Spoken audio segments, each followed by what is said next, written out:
Hey folks, how we doing? Just coming up to, I'm still saying good morning. We are here for the Sunday show. A few hours today because yesterday was a bit of a trek, it has to be said. So we brought you a show yesterday and we're bringing you a show today from the Paddock, a lot of people's favourite. One person saying they're not keen on the new locations. Work that one out. 777 Air Canada from Toronto.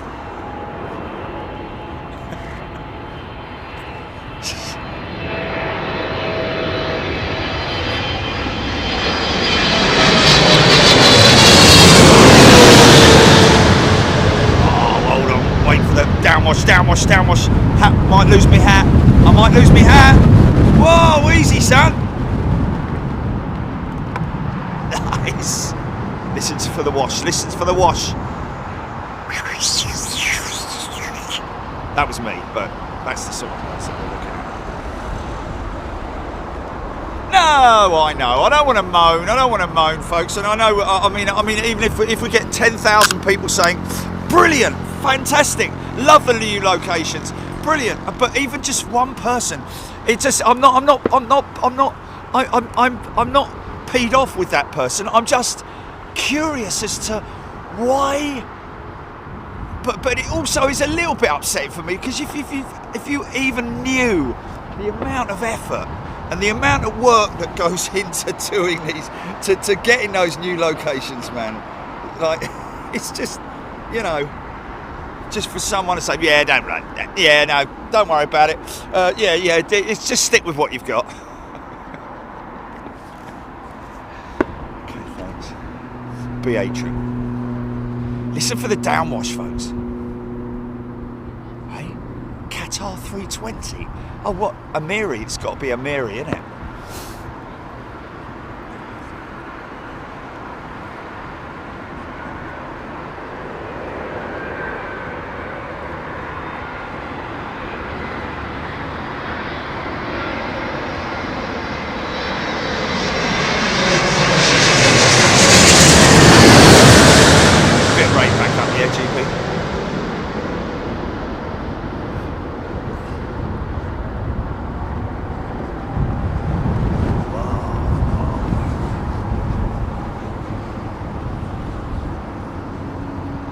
Tell you what, that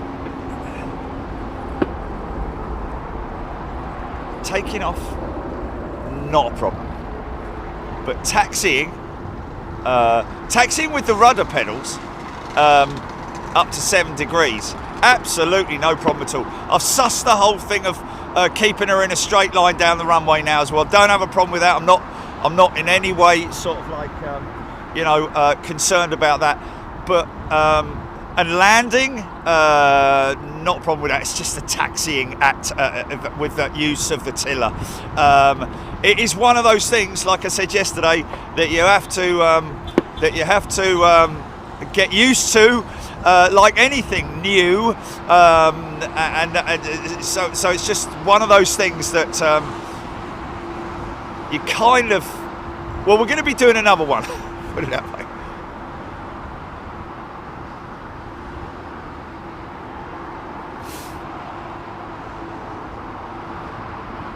Thank you, Mark. Graham Laidlaw. Aaron Thomas, Aer Lingus may be on strike, so may not see a lot of today. Yeah, well, yesterday they were on strike for about 3 hours or something, weren't they? They only went on strike for a short period of time. 321 Neo. Now, these things are in massive high demand. It's the same. Using the same word twice, really, isn't it? Oh, easy. Whoa! That would have gone 50, 40, 30, 20.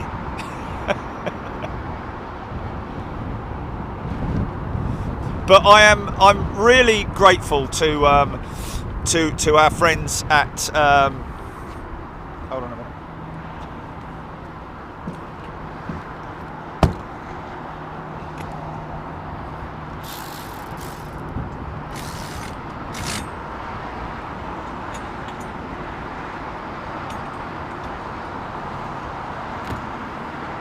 Yeah, really grateful to all our friends at 744 Experience yesterday. It was great.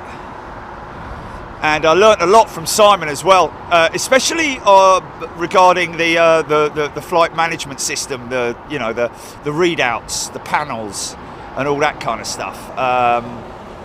So I will take that with me to my next flight simulator, which is a 320 Neo. If it happens.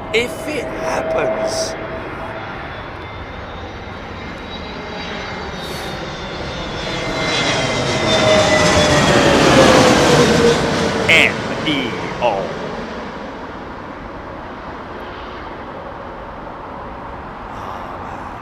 Funky shot of that. See, look at that. Hard left rudder. Oh, mate, she is coming right over the top, GP. And that looks low to me. That looks low, mate.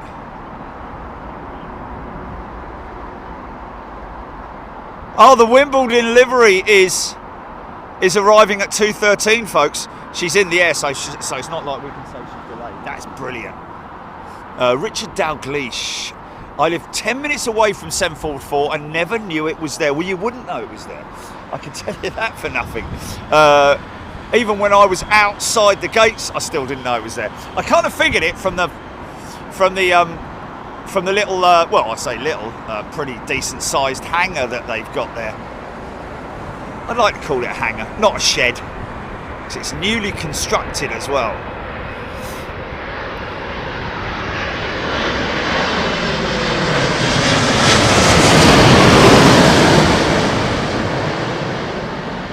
Yeah, Arrow, too right, very professionally run. I mean, I'll be honest with you, folks. The 744 Experience is not the place that you're going to see kids running around and all that kind of stuff going on. It is directed mainly at people who've got a keenness to fly. Youngsters. We saw Alex yesterday. What a great story he had. Listen to that. Aidan Campbell. 773 from Mumbai on finals. Yeah, also remember, folks, that is it August or September, or is it not even November, that the oh, hold on a minute, shouldn't we have the Q8? Is Q8 sorry, the Korean 747, shouldn't we have that in, or is it going to be too? Oh, okay.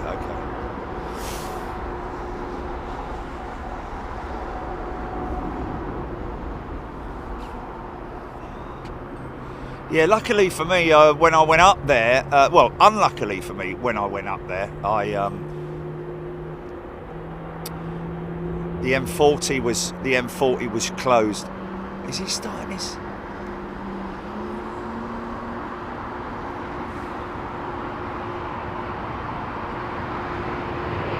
Yes, they do, Reginald. Yes, they do. They got lift there. Oh, there's your private jet. That's the Qatar Amiri flight, folks. 320 CEO as well. I wonder if they'll. It's not an easy thing switching that out, is it? I mean, you're talking about a cabin that has been completely decked out. There's going to be a lot of glossy plastics and timbers in there, isn't there?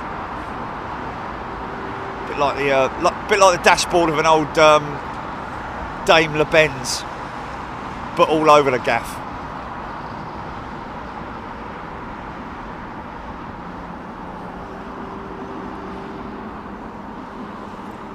Margaret Burnett, massive downward today from the landing aircraft. Yes, there is, because we've got. It's a bit of a.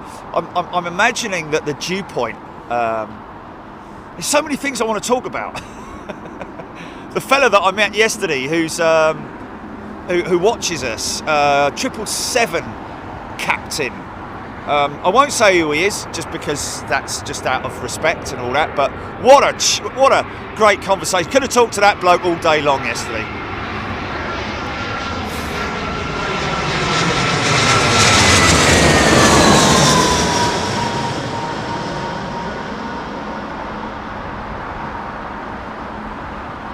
But interestingly, oh, look at that.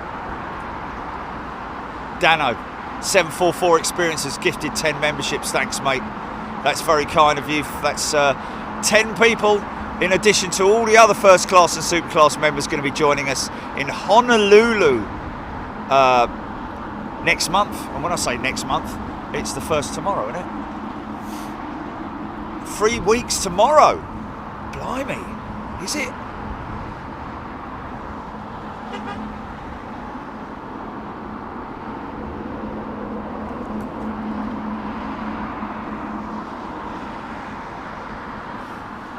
Somebody asking about disability access, disabled access, or I don't know what's the right word to use these days, because I never get it right, do I? You know, disabled or people with difficulties access. Okay.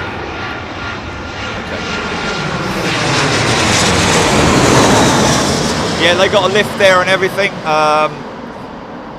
Cost him $9 grand, I have to say. I mean, you look at the cost of installing that entire project there at 744, the transportation, the whole story. I understand that there's an article being done in Airliner World, which might be an interesting read.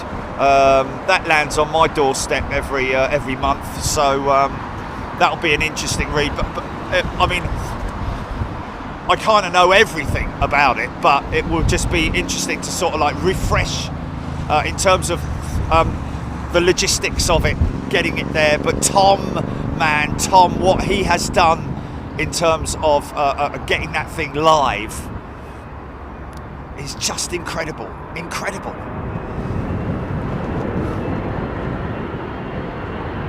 Okay, ready for the downwash. Here we go. From Mumbai, Air India, 777-300.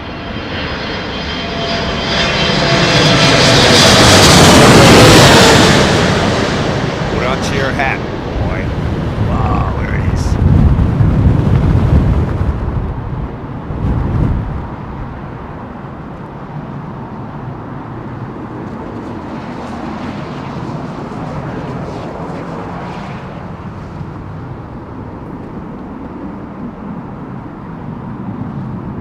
Wow. Oh my God. Oh my God, tell me you heard that. Please tell me you heard that. Please tell me you heard that. I'm waiting for the feedback on that.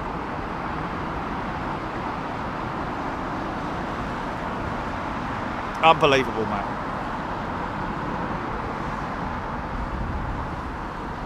Unbelievable. AK1 in the circle, Aidan Campbell. We have new arrivals, folks.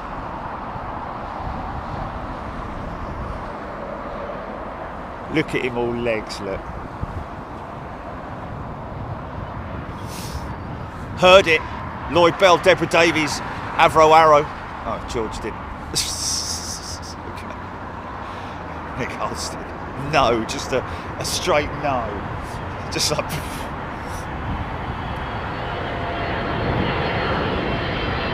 Got to know what you're listening for, I guess.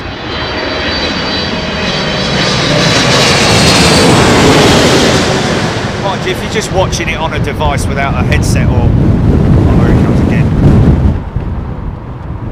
Yeah, you'll hear it if you've got a decent headset on or... Wow. Now I've got some mizzle. And again. No, I'm not. No.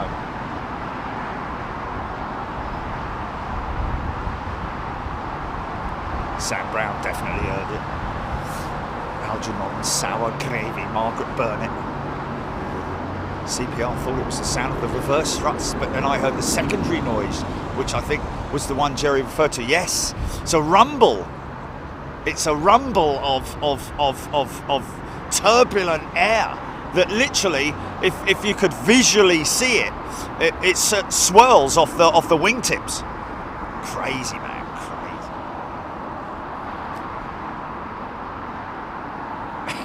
crazy. Jerry's hat flying off. I've had to type me out. I think I might even put it on one more, because this is really a case of holding on to your hats, boys. Looks American.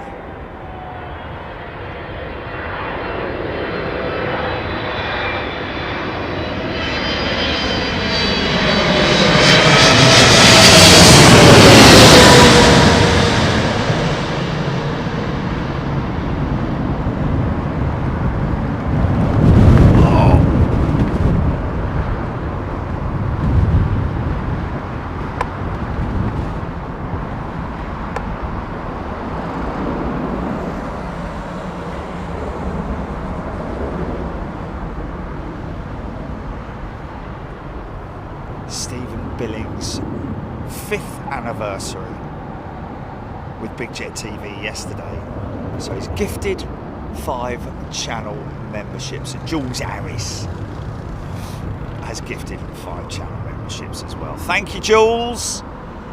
Thank you, Sam Brown, gifting 5 channel memberships. Very kind of you.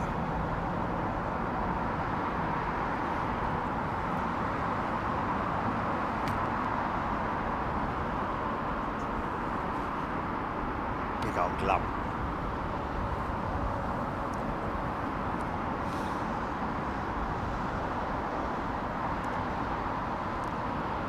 Ted T loving this sim show. I think the general consensus is that it was a success. Yeah, I mean, you know, you're very welcome. You feel very welcome when you turn up, and you're not going to be turning up with hundreds of people there either. It's a very personal experience.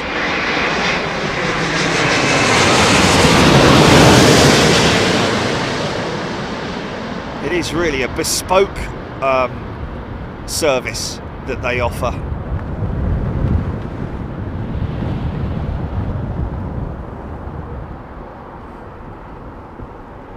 So it's definitely a sort of like, what was that, northwesterly wind today coming at me from the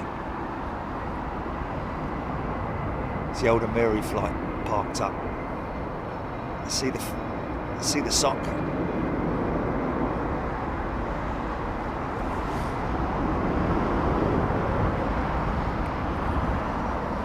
Mark Denman, Katie D. I'll have to take a trip to York, where my family all began. Steve MC, Livy Maidman, Steph. Sim show was A+. Yeah, I think it worked. And there's lots of cool things if you're really into your planes as well. There's lots of cool things to, well, not lots of, but there's cool things. But you know what really intrigued me as well, being the nosy person that I am, was the makeup. The makeup.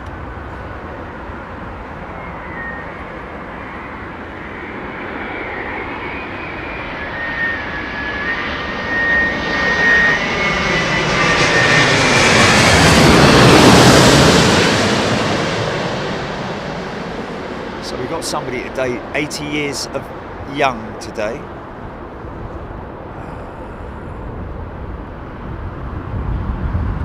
Swing it, kick that rugger. Rugger?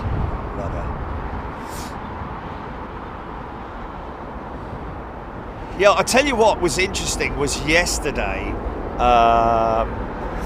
Livy Maidman has gifted 5 channel memberships as well. Thank you, Livy. And Oliver Blake, another 5 memberships. Wow, going to be a lot of people joining us in Honolulu. If you want to, folks, obviously the hours, the timings are going to be very much like Australia, aren't they?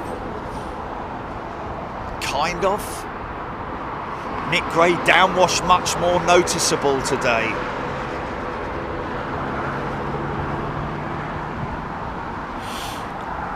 Raptor X, that one in from Miami. Thank you. Brian Stewart. Dan Sparks. Thanks so much for the gifted membership. Greatly appreciated. Welcome, Dan.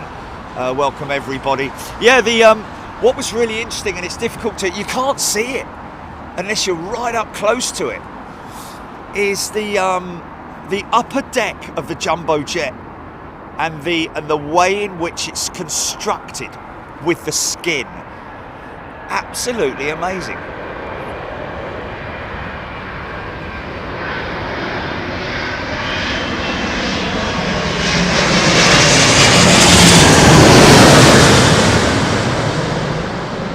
That's a clean jet. Look at her flaps, man. Look at her flaps.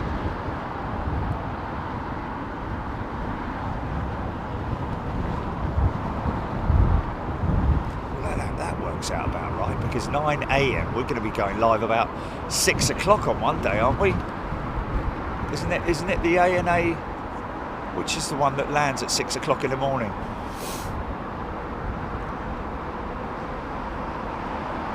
Oh, Aaron Thomas, BEA 5 minutes out. Yeah, the construction, the skin, the way the skin is laid over and overlapped on the jumbo jet. I think it is literally just the upper deck section, which is why you obviously don't see that type of construction on the other Boeing jets. Oh, hello. Oh, cool. That's quite cool. That's quite cool. Did you see that, Jilly?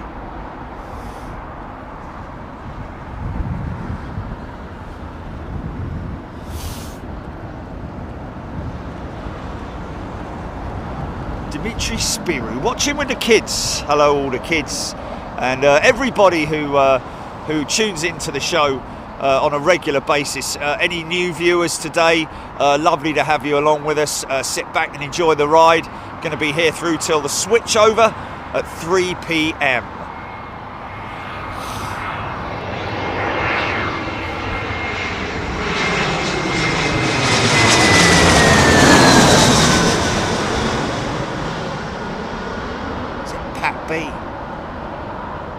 Saying saw that at home a few days ago.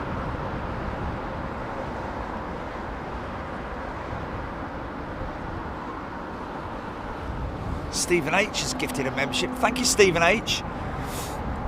I'm assuming that you like me to pronounce your name Stephen H and not Stephen H. Let's not start all that again.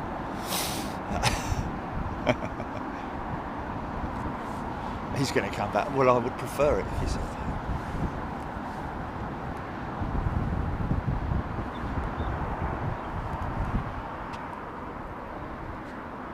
Scott Shallcross for the Aussie Olympic team. Because don't forget, you've got the Air India 350 that's going to be coming into service later this year. They'll continue with the 777 and the Dreamliner.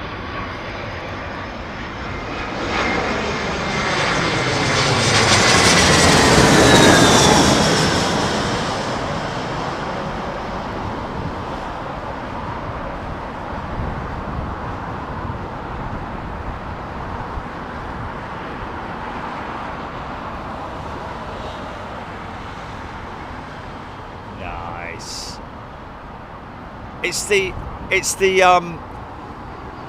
you need to prepare for the oversteer when you use the rudder pedals, and also the yoke as well, be it the side stick or the yoke system, central yoke. Dimitri, I wonder if Asiana switched to 747 or 380 now Korean have brought back their 747. I don't know about that, Dimitri, but that would be good.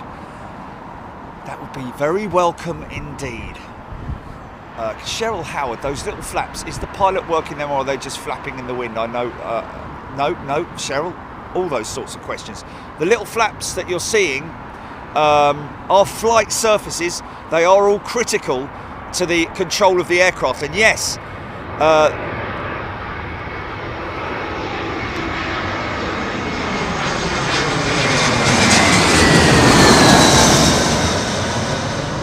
talking about the little flaps. You're talking about, I guess, the you see the ailerons at the left and right hand side of the far end of the wings. Now the speed brakes will come up. There they go. Well, not speed brakes, actually ground spoilers in that configuration. Every flight surface that you see, flight control surface, is, yes, being moved by the pilot, but through one movement. He's not operating multiple like, you know, the Wizard of Oz. Although it'd be great to think of it like that. Through one movement, all those flight controls are working. It's a bit low, this one.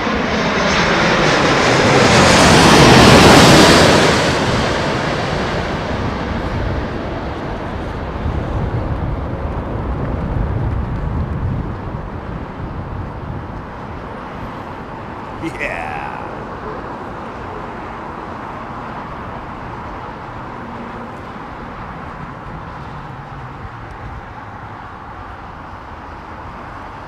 Aaron Thomas 380 just gone over Richmond Park. Etihad 787 from and that's the Dash 10 from Abu Dhabi. We're flying on the United. It's a BA Dash 10, isn't it? Here we go. Here's the big lad.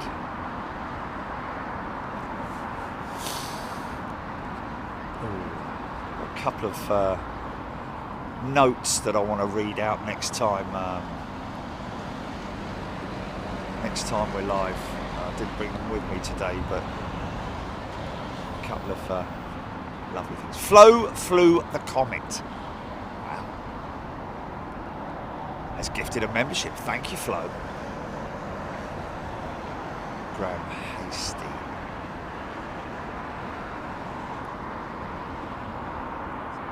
Is this the Wimbledon or is the one later?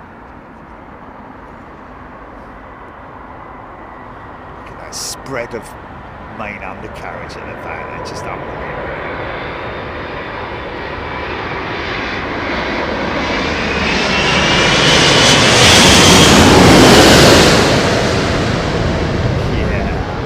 Now you want to see a lot of flight surfaces. Look at the outboard sections of the wings. Whoa! He drilled that one. Might be getting an email on Monday. Wow! I think these guys are watching it. These guys watching the delayed landing. Wow, man, he nailed that one. He really nailed that one. Yeah, so it seems to be quite a lot of clean 777-200s around at the moment. It's got very clean flaps and canoes, and she's quite clean at the back end as well. Yeah, very interesting discussions had with that fella yesterday. Found out that apparently the BA 777 that stopped on the runway, well, it was an RTO at Gatwick a few days ago, had to stop on the runway, and the reason for that is you're not allowed to taxi an aircraft with brakes at a certain temperature, so that's why they had to close the runway, etc., etc. But interestingly, that aircraft's being worked on at Gatwick, and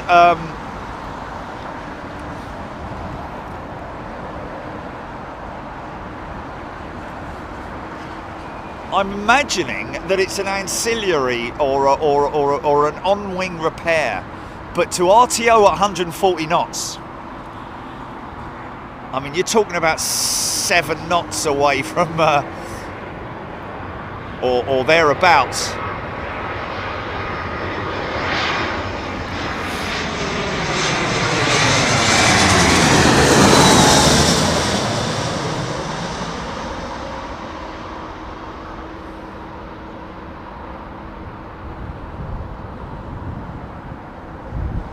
Well, I didn't actually ask that, Gilly.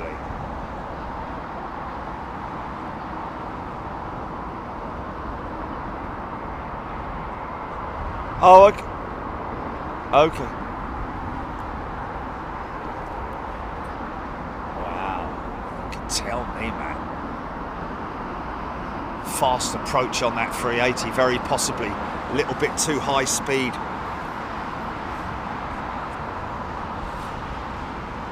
Graham Laidlaw didn't want to go around. Yeah. Kevin Beasley.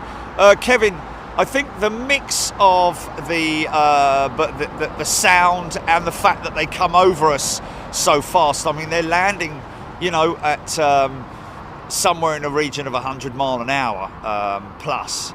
So yeah, it will appear that they're going a lot faster. The further away they are, then obviously it's BEA, sorry.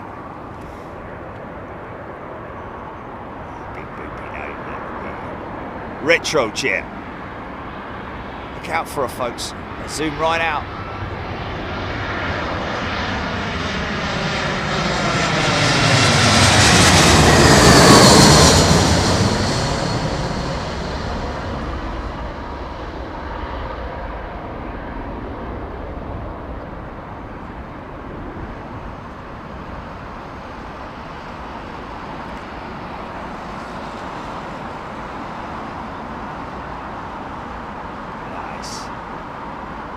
Good look at her. She turns on side on.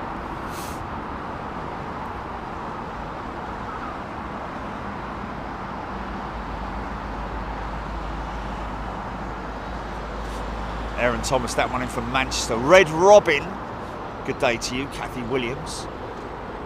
Douglas Butcher, have BA been putting them through a local car wash? Well, I don't know, but it's a bit of a shame.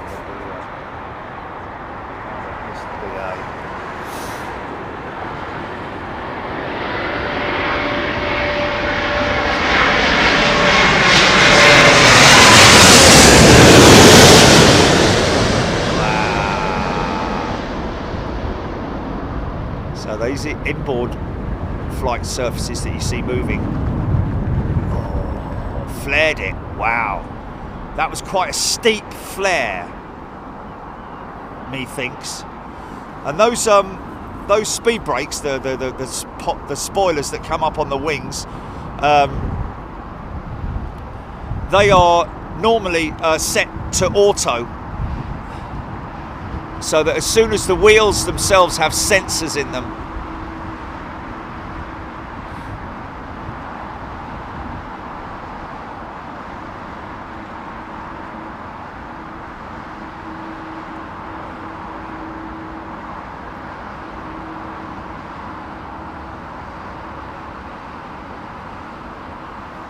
so as soon as all the wheels are on the ground and are braking or just on the ground, when they know that, so that the boards, when they come up, they will force the wing down onto the wheels more, and therefore giving more effective braking.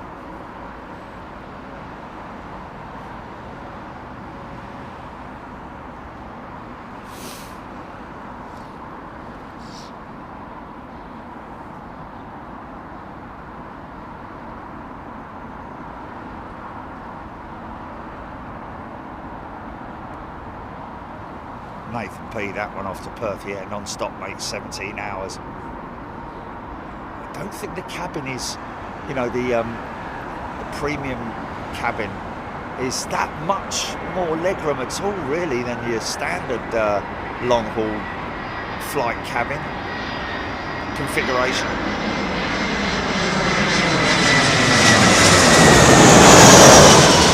Not bringing a 350 today. Probably because there's not the demand on freight today, on belly freight. Wow, look at that. I don't know if you saw that, but that pilot correcting the aircraft whilst it was in the air, which was pretty skilled, like that. Because like we've discussed before, quite extensively as well, about pilots having different style of landing, whether it's touch and adjust, or adjust then touch.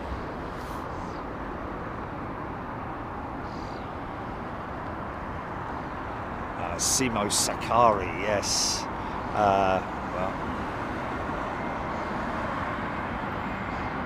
hopefully they will.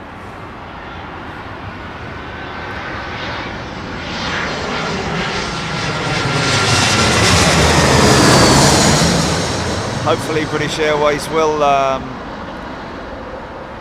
when they've got enough money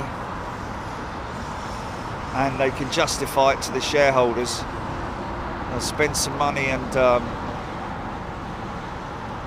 maybe, like they did with these 747s, create a batch of 3 retro livery jets, whether they be, you know, the new 777-9s, or 350s, when the 350s come to be overhauled. I say overhauled, go through maintenance. Like I mean, these things are way off their D checks, aren't they?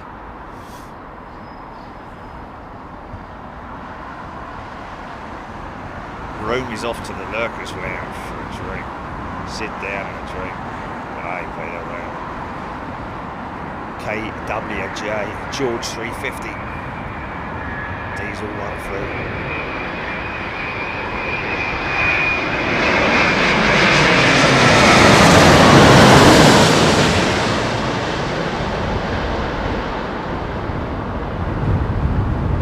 There's a 10 in it. Was that a 10?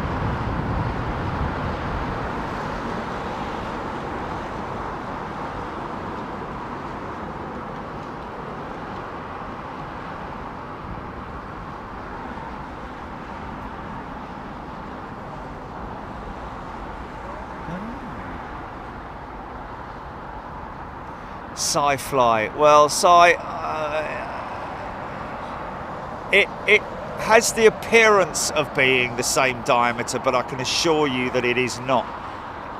In fact, by quite some way, really.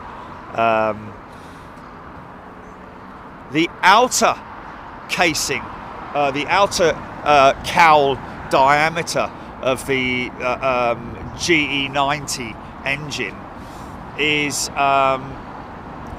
not far off of the 737 fuselage diameter. However,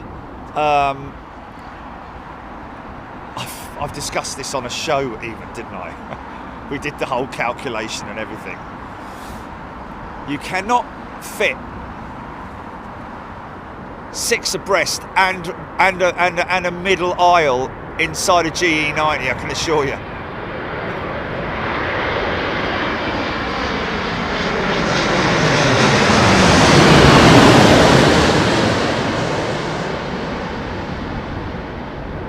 WestJet.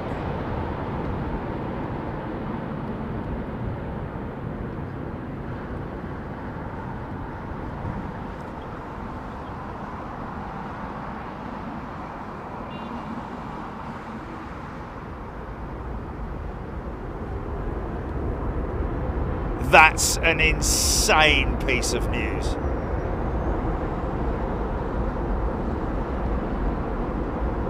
Well, I'm on Simple Flying, so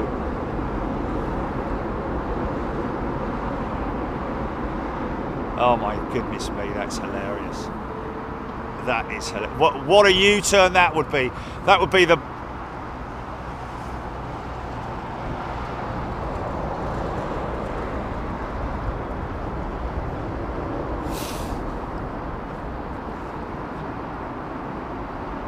wow, re-engined A380 that would be. Yes, interesting. Simple Flying have just put out a quote from Airbus, the main man at Airbus, to say that there is the idea of returning to A380 production is not ruled out. The door is closed, but it isn't locked. How about that, eh? Because they've still got, obviously, the 320. They could, wow. I guess they're watching the 777-9 very carefully, aren't they? The production. Yeah, huge rebound, mate.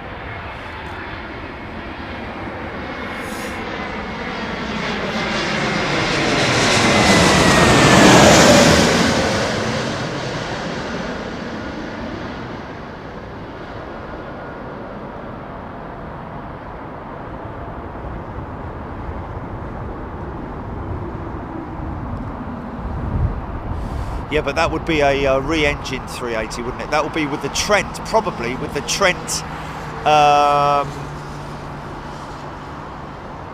Ultrafan,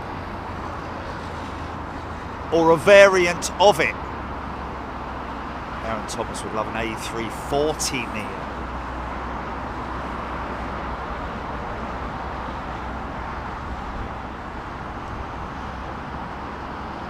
Red Robin likes the KLM livery.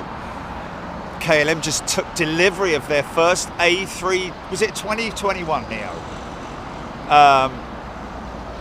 Yeah, good looking jet, man. First Airbus for KLM in the narrow body market. Obviously, they operate the 737s and the Embraers, but not 320s.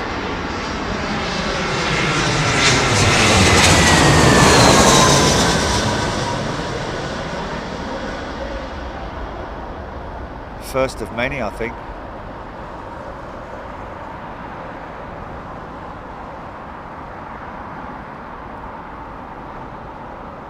Wow, really? Is that adverse weather conditions in Europe or something like that? Axis Productions, could it operate with two jets? Yes, Axis Productions. It could operate with two engines, is what you're saying, I'm guessing.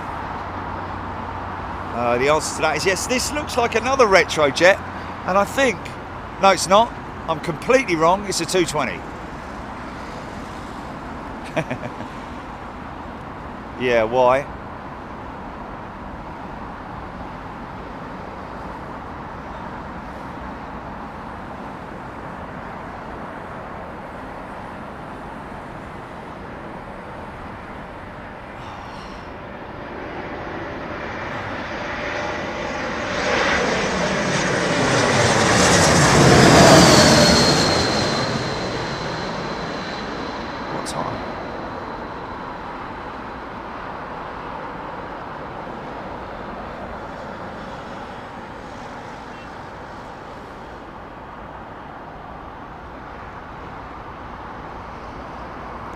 Jill Rogers, Bruce Motu used to love the old KLM DC-9s. Well, yes, I was around in those days, you know.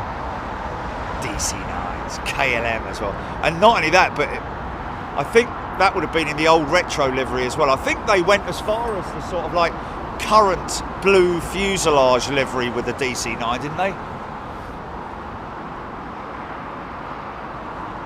George A350, they would have to be huge engines. Oh, I'm sorry. Yeah, I see what you mean. I thought you meant if you lose two engines during flight on a 380, could it fly on two engines? No. The answer to that is no. The whole wing is developed and designed aerodynamically around two engines on each wing. It wouldn't operate. They'd have to redesign the wing completely. And they would have to be huge engines, man.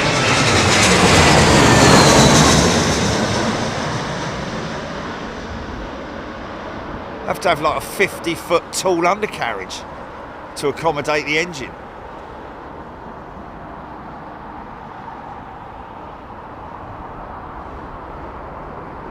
But what they would do with the new 380 or the Neo 380 would be that they would re-engine it away from the current Trent 900s and 7200s, GPW 7200s, and go with probably most up-to-date I can think of, especially in the future, would be the Trent, my apologies, the Rolls-Royce Ultrafan. Penny Haskins, good afternoon to you. Gillian Sankey. Sci-Fly. Oh, I don't know, Sci-Fly, don't think so. I think someone's done a artist's impression of it, haven't they?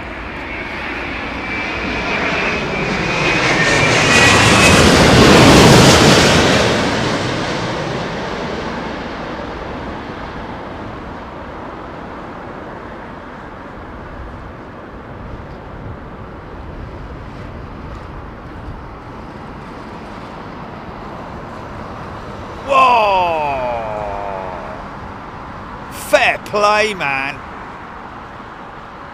That was just drifting and floating, wasn't it? Wow. Don't know if that sudden push, that sudden last moment, sort of like last couple of feet, because he's obviously he or she has obviously derated the engines, the throttle, the thrust levers are back, to allow the aircraft to sink to the ground, but sometimes it doesn't want to land, so you have to be a little bit forceful. But you don't. Oh, this looks like. I'm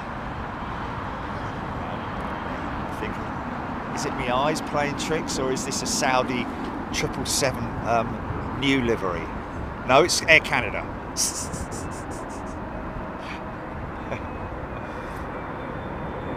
Oh, here we go. Listen out for the downwash, folks.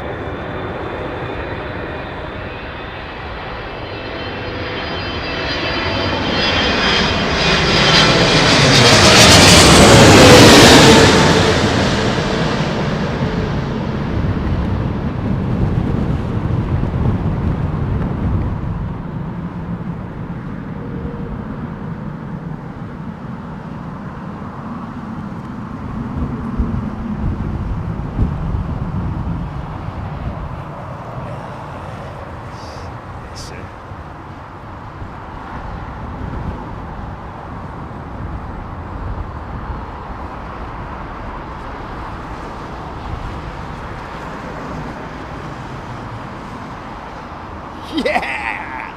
Oh man, that is so cool.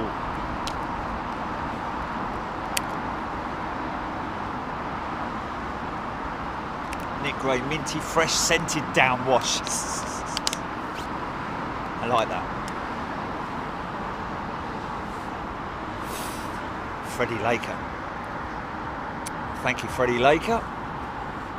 I mean, this is no different, this position, than the northern position that we have looking down runway 27 right. So when the winds are tasty and they're landing on the northern, we would be on the northern. I mean, you know, I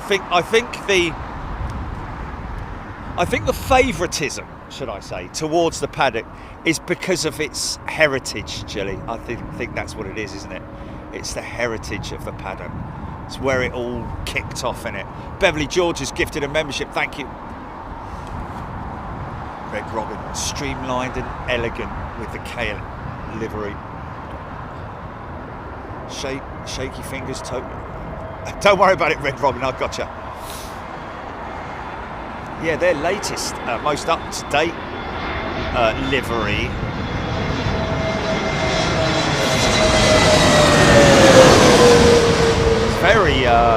Very similar to the one previous. Just taken that line down under the. Now, is he going to kick it straight now, or is he going to kick it straight when he lands?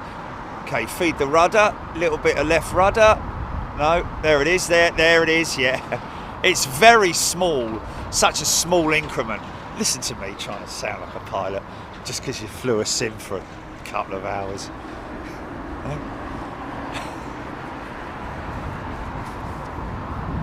BCLE.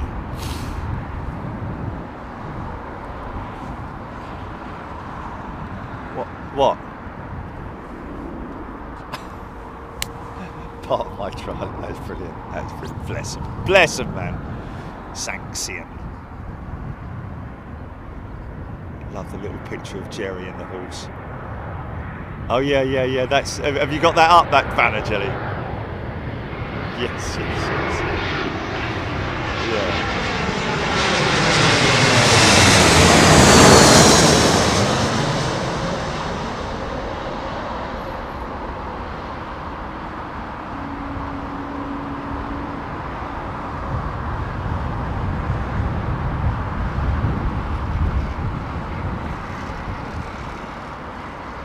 Nicely done.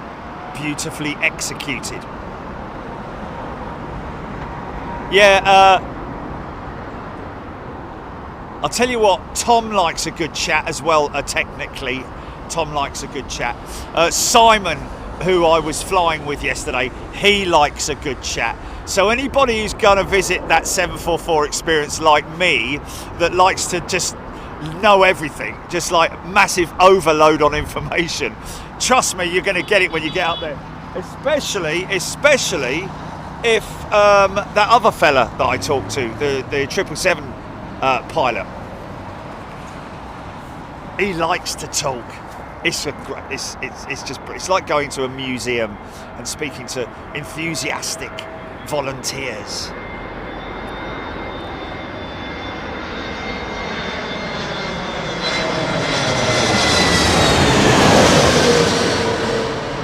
I think it's a fantastic project. And by the way, if you haven't watched it yet, see if you can count how many times I mentioned the words fantastic during both my intro and outro. Just quite funny. Anyway, you had to be there.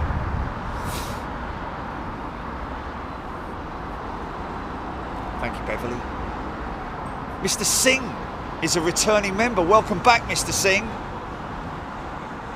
Ian Morrison, great show yesterday. Rachel Vanzella, good day to you.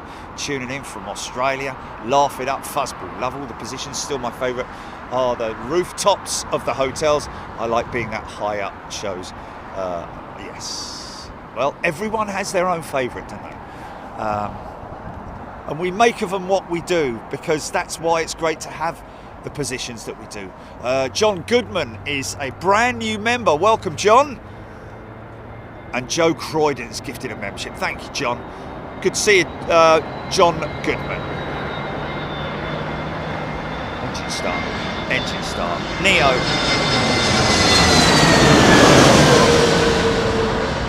I tell you what, huge order books for these jets now with Airbus. Did you hear that? Apparently, Alaskan have given that. Bit of a floater, a little bit challenging, not massively challenging. Yeah, Alaskan have given that jet back, that 9, haven't they? They've given it back to Boeing. Said, you can take it back, mate, we don't want it. But they did at the same time order a new 737 MAX 10. I thought that they were going to give up on the MAX 10. So MAX 7 and MAX 9 are the ones that are, Oh, nice bit of exhaust coming out of these Trents. Look at that. They're quite smoky, aren't they? Look.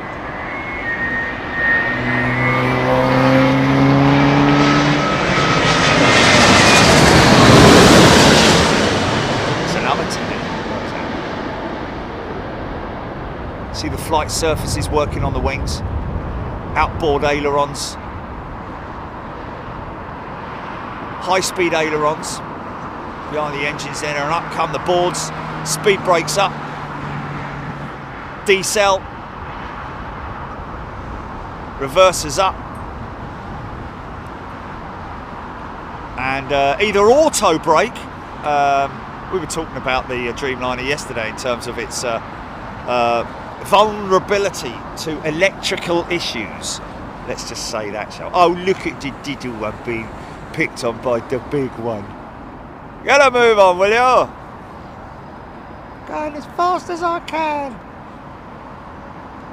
Gear down on the 380. Body gear now coming out.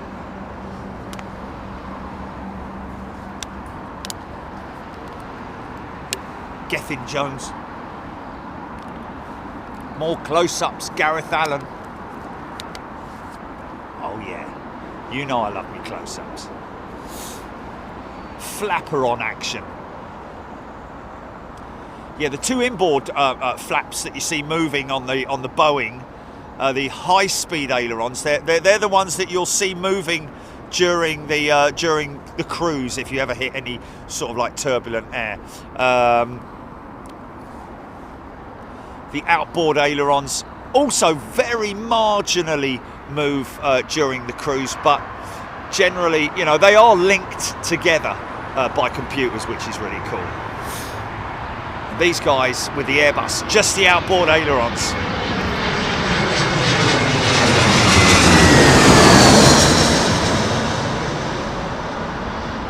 Copy, GP.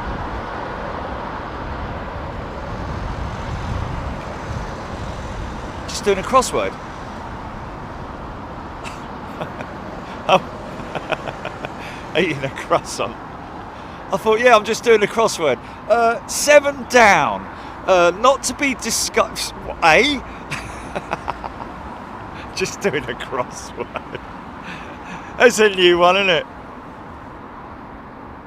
KWJ loving the size comparison. Jazz, welcome back, Jazz. Not 84 times. No, it's not 84 times, but it is at least 4 times in the opening, I think. Loco. Well, I think this discussion's going to actually gather pace, isn't it? Are we going to see Airbus news channels going to be scrambling for that news, aren't they? Come on, mate, you said it. If they've got all the tooling still there. The resurgence, the rebuild. Wow.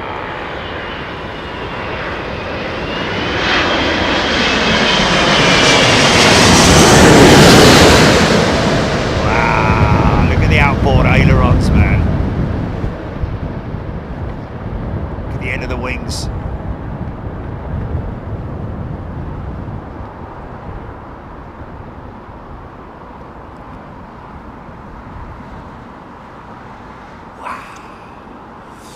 Was trying to be all nice and smooth there, weren't they? And then it was just like, you know what? Hold on a minute. Let's get her down. Okay, no, that's not going to work.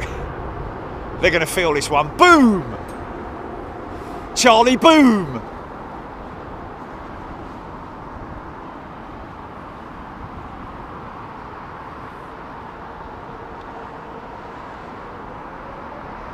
Yes, Avro Arrow, there was. Yeah,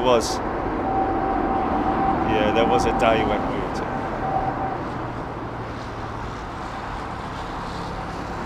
You know what we should do, Jilly? We should take all the lockdown shows and put all the intros together, because I wasn't live for the whole day, was I? I had my rant at the beginning of every day. Oh man, we've got to do that, mate. And that'll be so easy to do, man. And we put day 1, day 2, day 3, day 4 and all that. Oh my god. Oh, that is fantastic. We had garden cam and all that.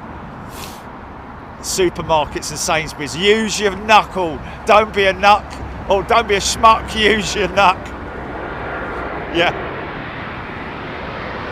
Coming back from Sainsbury's, people not wearing masks and all that. Oh my god, that's going to be a really funny one, man. I mean, obviously, there'll be a lot of people who say,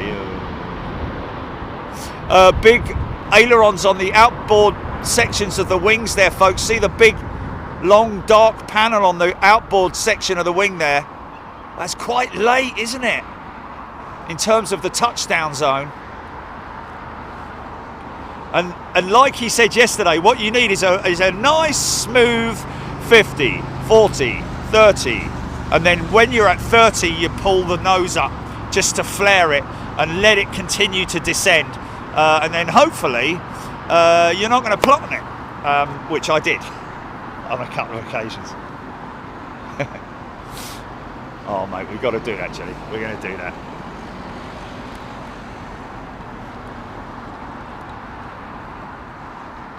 Yes, I remember that. I remember it was something where we did something and we were doing something and somebody said, blimey, how many times have you said, oh, something like that? I don't know. Yeah.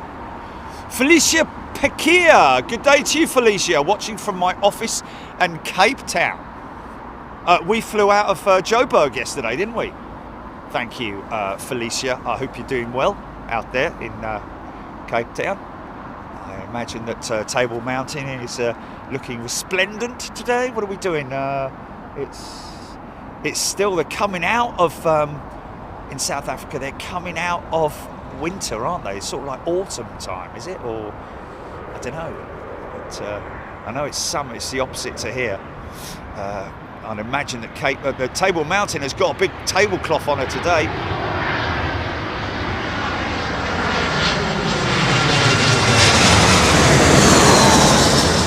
Yeah, Brian, I think so. 2 degrees of flare, but that's a feel thing, isn't it? You don't actually.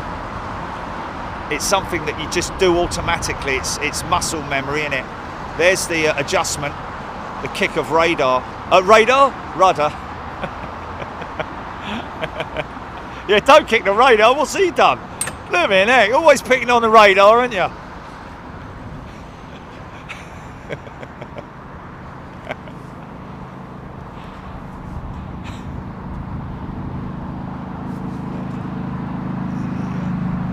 In the bleak midwinter. It's going to be like that in the paddock, isn't it? He's grown up very quickly, this one. He's grown up very, very quickly, that diddle one. And the other one, I don't know, he's asleep, he knows somewhere. Oh no, they're over there with Mum, look. He's almost as big as Mummy now, look. It's all legs still though. Frosty winds may blow.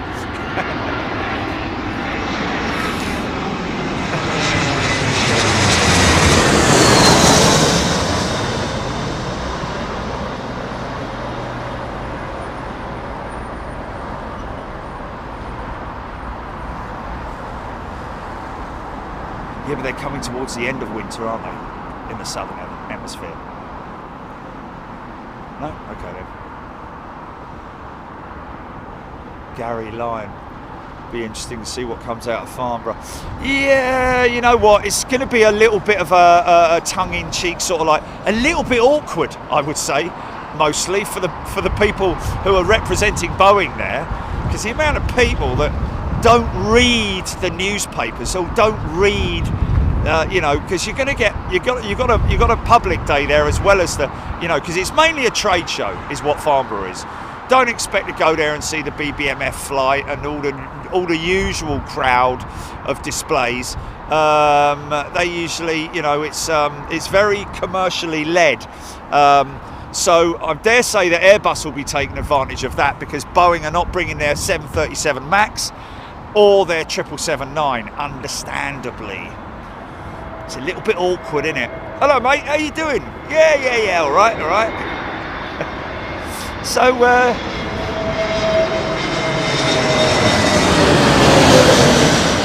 what planes you got then?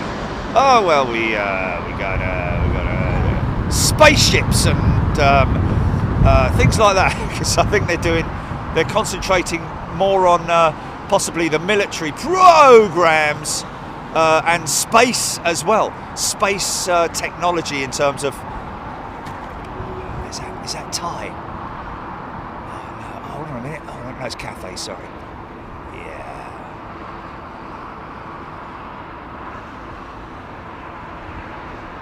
Oh, we've got a bit of floofage coming off those wings. Look at that.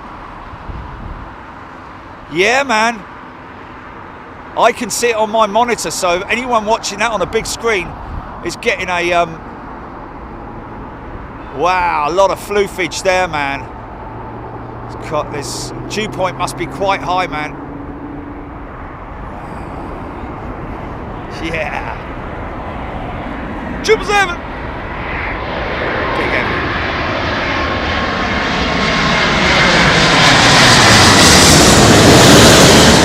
Sorry. Sort of like.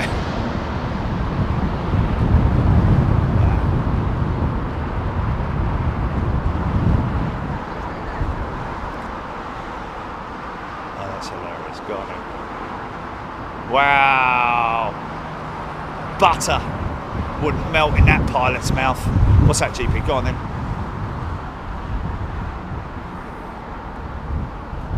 Oh, okay, yeah. God, look at this 777. Look at that. Tie jet going up. What's the climb rate on that?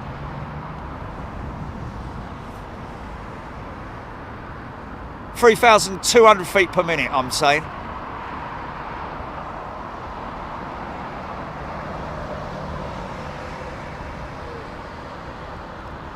All the what?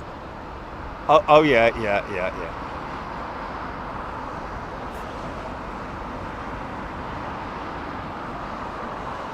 Oh my God!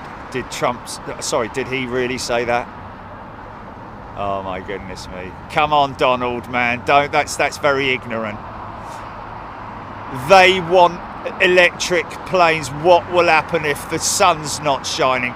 Well, for a start, mate, the sun's always shining when you're above the clouds, yeah? I'm sure you learned that at school. And secondly, mate, he's not talking about the solar panels on the bleeding wings. Come on, man, do your research. Or is he just, was that a bit of banter or something like that? Oh my God. Oh, fair play to you, Donald. You're a funny fella, but, you know, good luck to you.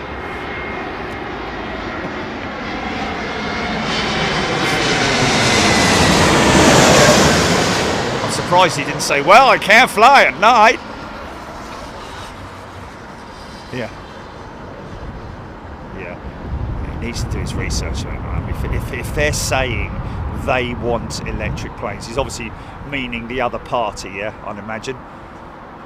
Right, yeah. You should support electric power. You should support hybrid power on aircraft. The future, the technology of engines in the future is going to be hybrid and battery technology. Trust me, man. It's called cell technology. Look at it. Do your research and understand that is the future. For a cleaner planet, man, we can't keep doing what we're doing. Jeez, man. Really? Don't be ignorant about it, mate, please. Come on. You're better than that, aren't you?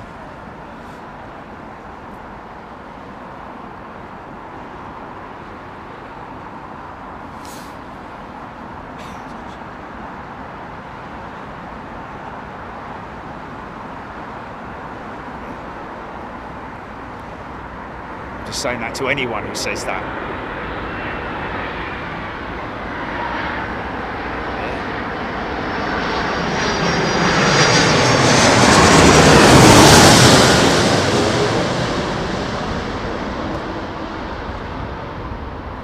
Okay, so watch for the back set of tyres first, there, and then the forward set. Up come the speed brakes now.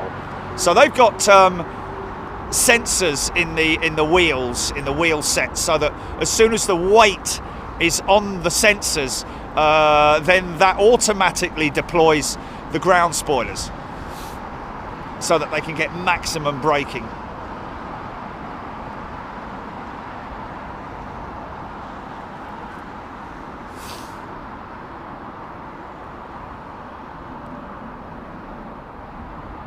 Seriously, man, you cannot be against the new cell technology and you know, all that kind of stuff. It's just going to make for a better, cleaner environment, isn't it, for us all? It's not going to be for a long time, so it's not like, you know, it's going to be a long time before, you know, these big engines, because, you know, in terms of electrically powering, or hydrogen power converted to electricity is exactly what it is. Before that replaces, you know, big engines, a long way off, a long way off. It will be more, these big engines are going to be around for a long, long time.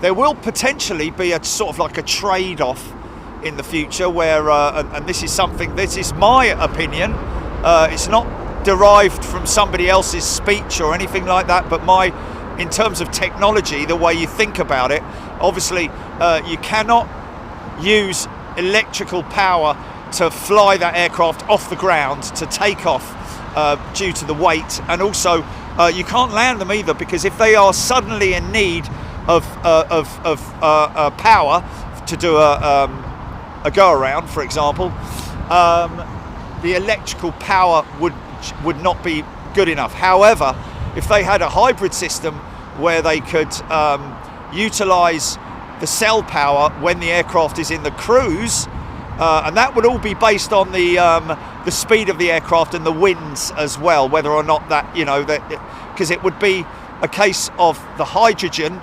The fuel tanks, the Jet A1 fuel, would be a certain amount, and the rest of it would be hydrogen, which would then be converted into electrical cells, which would be stored in the fuselage, I would imagine, which is a little bit difficult because obviously you're then taking away capacity for freight. But I'm sure there's ways that they could do it and develop it.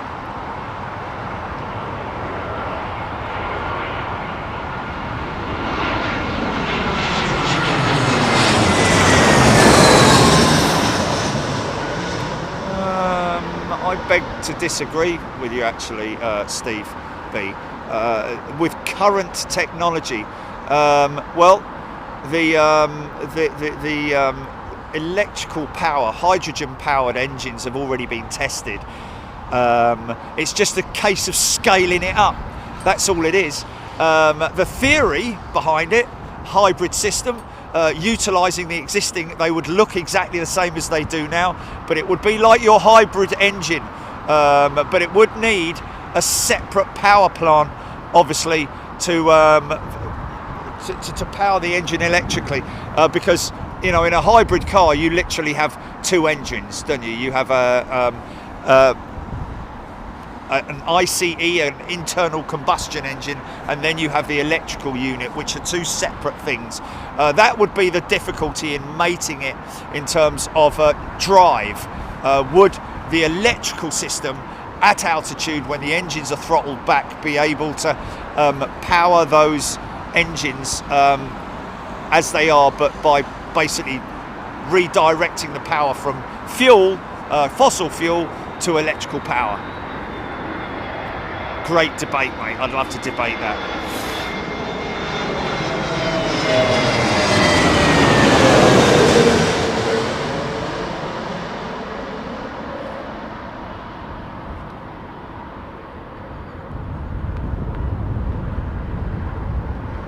Okay. No way. I was gonna wave, Jilly. I was gonna wave, man. I thought, no, I'm not going to. Oh my God, that's hilarious. Is it clear? Is it clear? I should have. You said it. I should have just looked up and waved, man. Oh, really? That was an opportunity missed, man. Can you imagine?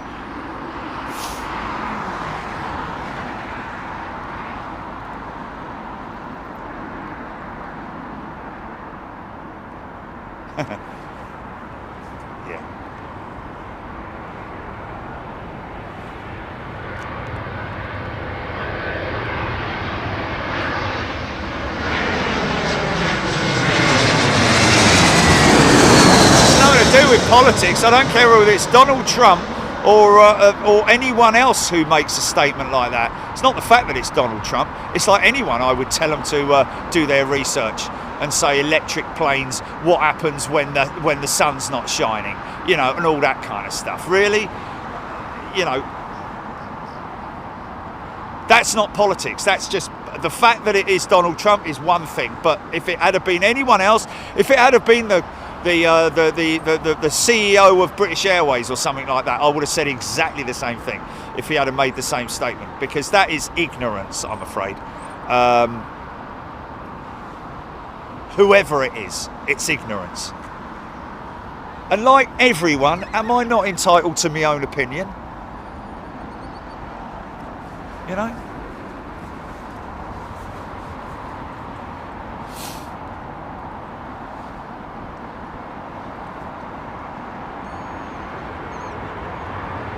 Steve B, I work in a large power station with hydrogen-filled electrical generators.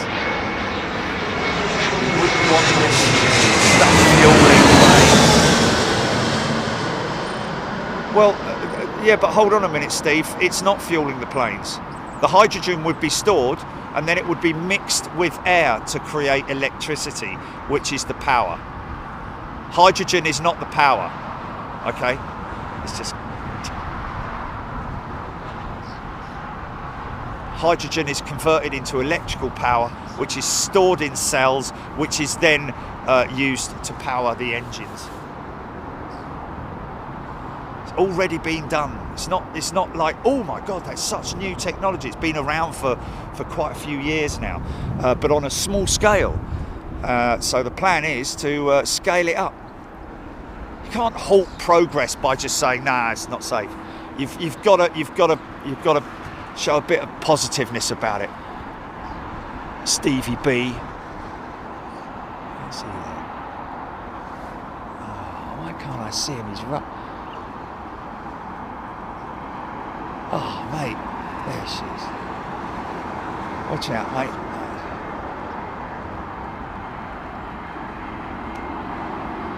Watch out, mate.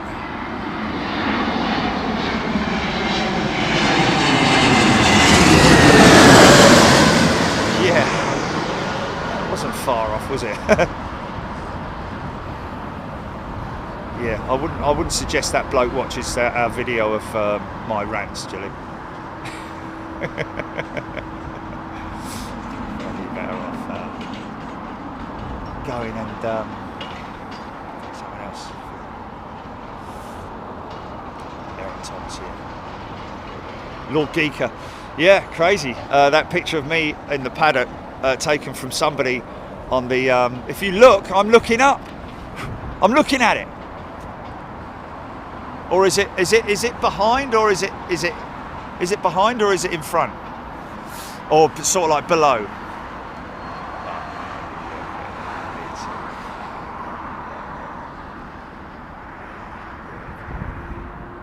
You right there, mate? Yeah, you're gonna be big also one day, aren't you? Look at you.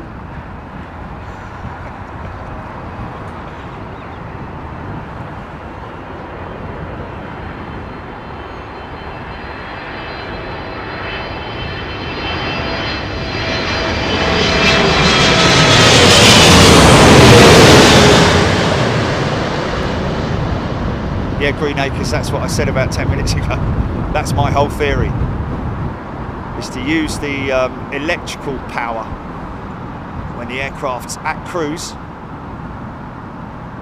just so long as it has got a massive headwind.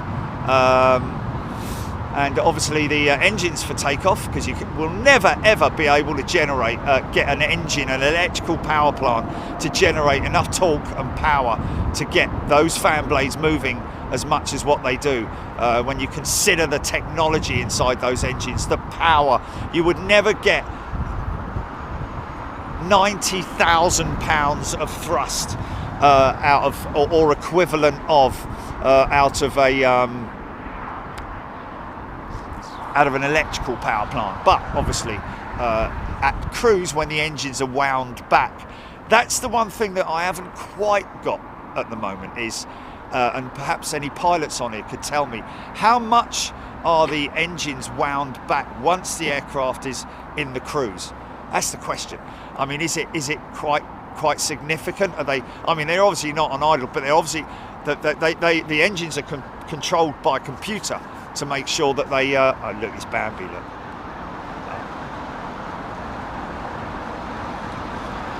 Oh, look at you. Oh, look at you, mummy.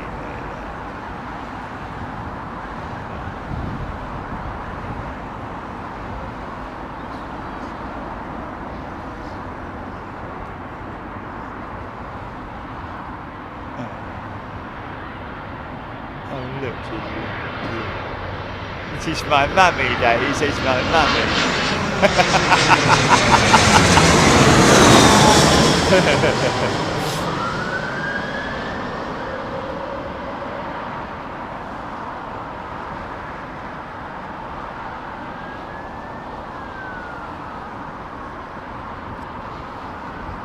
Yeah, like Nick Gray was saying earlier on, just enough crosswind there to make it a little bit tasty, innit?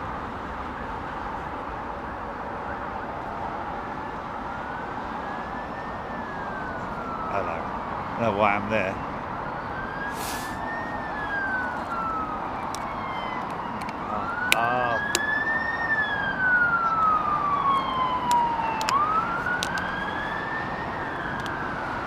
Flaps 30 on this bad boy. Look at the flaps on that.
Downwash, man.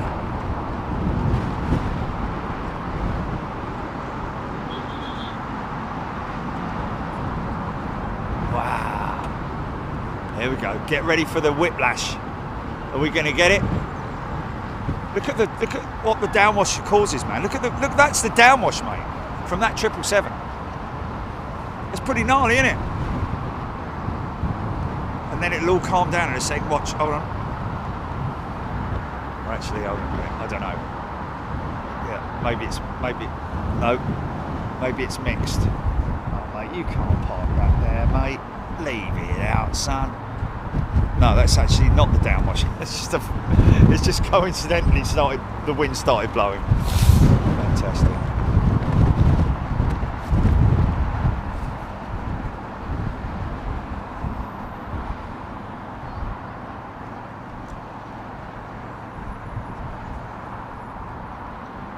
John Goodman was that off balance. Well, if there is a crosswind, the aircraft will always, so if the wind's coming from the right hand side of this aircraft, okay, you'll see she's crabbing. Normally you wouldn't see all the way down the fuselage, but she's crabbing at the moment. We drifted it in yesterday. Great example of it, man. Looking through the other pilot's window. Wasn't quite as, it was a lot worse than this.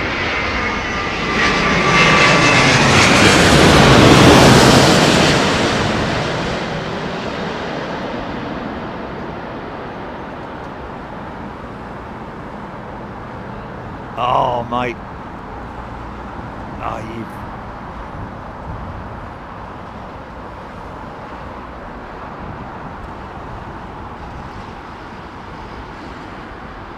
Front end caper. I did the world's biggest wheelie yesterday in that jumbo, I think.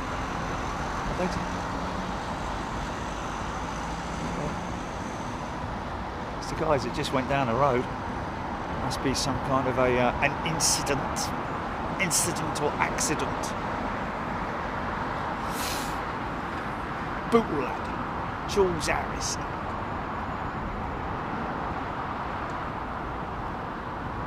Yeah, that it was something that did actually resemble a shopping trolley at Sainsbury's.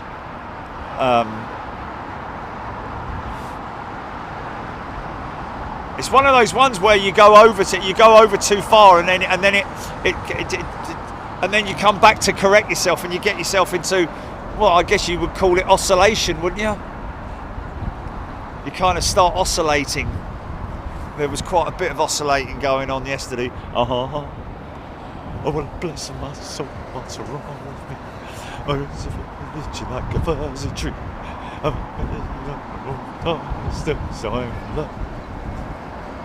Sugar bomb.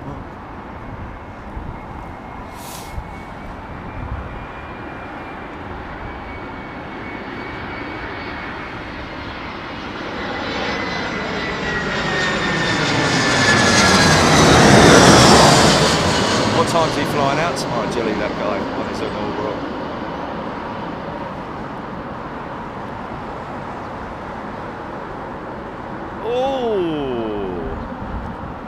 Oh, really? Yes. Well, that's not good for me. Is it his first flight out, did you say, Jilly? Well, then he's coming back here then, isn't he? So can't we get his arrival? I think the arrival's going to be, well, I don't know, because obviously if he was going out of... he would have been going out the southern runway to start with. Yes. Message her back. He would have been going out of the... yes. No. 737 MAX by the looks of it.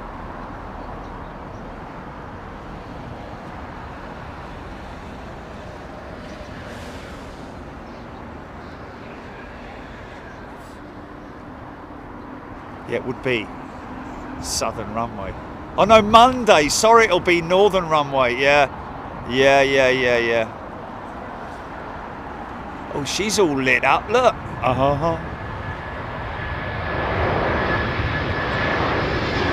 Oh, it's not a MAX.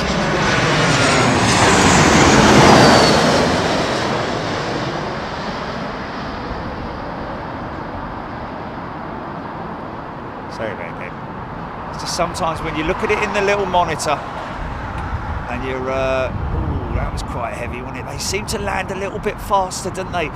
Maybe 5 knots faster than your average sort of like A320. Pretty crazy, man. Wow, look at that. Look at the power being delivered on the brakes and the reversers and everything, man. That thing's slewing, isn't it? Yeah, HGC, I think I quite like the livery on this jet because it's quite retro in a funny sort of way, isn't it? It's like a semi-retro livery.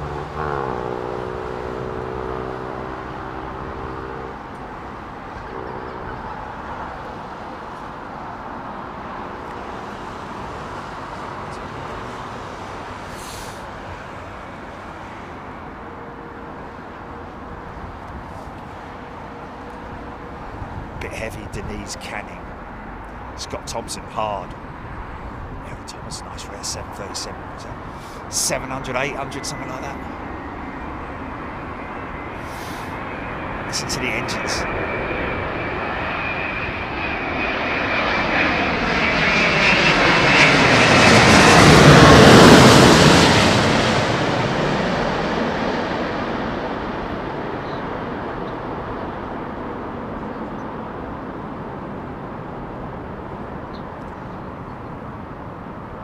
Smooth. Actually, on my way up to 744 experience the other day on Friday, of course, driving up the M1, you're driving up north, aren't you? And what's up north? Derby's up north. So there's always, almost guaranteed to be at least one coming down or one going up, and there was one going up. And of course, every time I went into the services, I overtook him again. I think it was a Trent 1000. Looked like it had part of its... oh, look at it, little pony. Oh, I like this plane. Did a little bit of zoomies. Oh, look at these two. They've made friends, look. They've made friends, these two, look. Look. Bitey face, Jilly. Yeah, he's got a friend.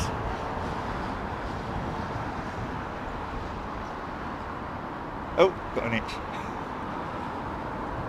Oh, he's got an itch and all.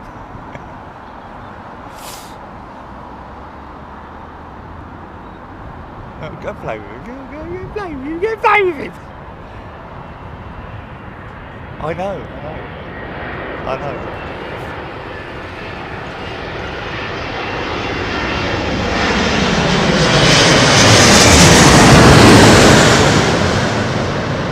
United 777-200. Need no winglets on that, boy.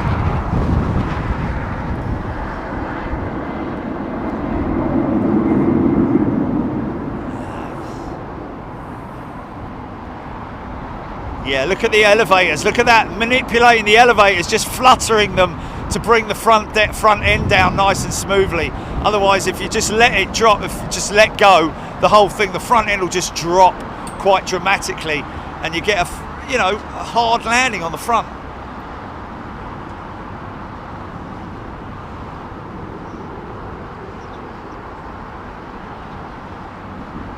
What's that? Say that again, GP.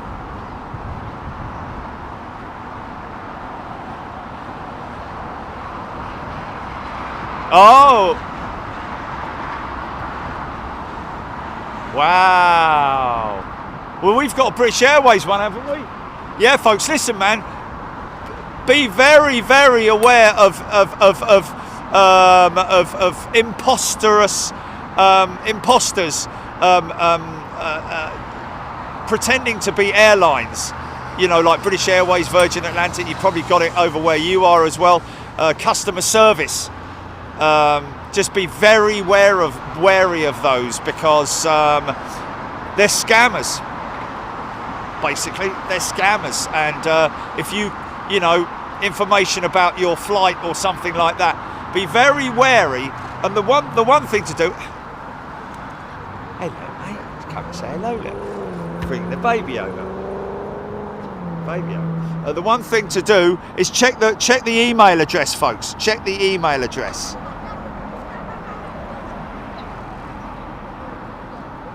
No, well, I'm just saying that if you get one on an email,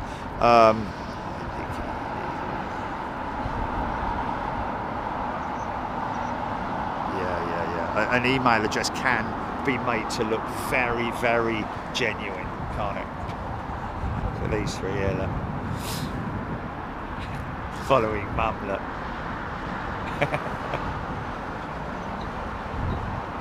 Where are we going? Dunno. Now over here, look, is the scratching pad. I'm going to show you the scratching pad. Oh, it's gone. Oh, was it? What 2 days ago?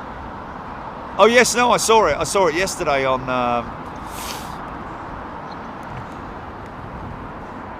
Nah, this is a Max, isn't it? Sorry, 220. Sorry, mate, my eyes today. That drive was a long drive, man. 220. Sorry.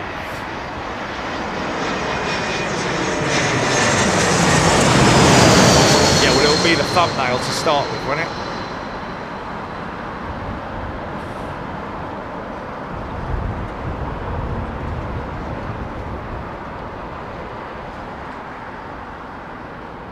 Yeah, well, the trouble is that I'm at a very, wow, look at that. Quite interesting that, because I would have thought that you'd land the right hand wheel in first, wouldn't you? You'd dip the right hand wing in first, because there had been a sudden gust there, and he's landing it on the left. I don't know, is that SOP?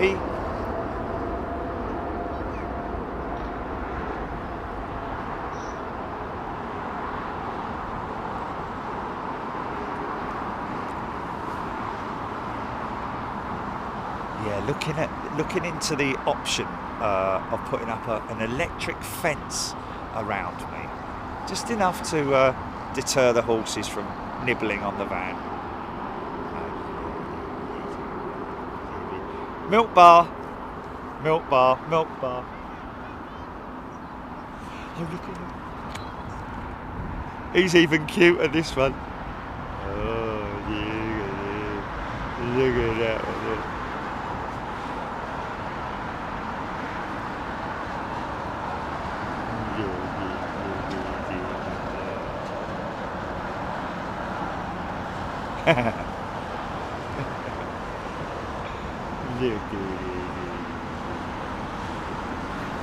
Look at his little tail, look.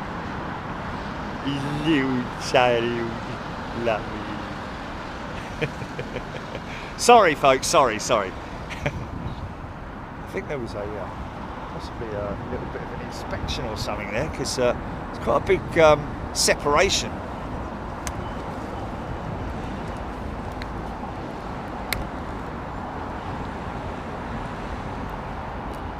John Grinham, Swiss is his favourite livery for the A220. Okay, I like it because it's cool colours. Well, it's a cool combination, isn't it? Because it's simplistic. It's not all fancy with, you know, flowing lines and all that kind of stuff. A bit like Finnair in a funny sort of way. But the ETA livery, when we talk about, you know, going completely the opposite direction, the ETA livery on the 220 does look fantastic. But I tell you, look, what looks better is the ETA livery on the A320neo because of the windshield. Bob Shalvoy, METAR update, winds now from 350 degrees at 5 knots. So a modest crosswind. It's kind of been like that. The clouds have cleared now, or partially cleared. So I could get, possibly in the near future, I might be able to get some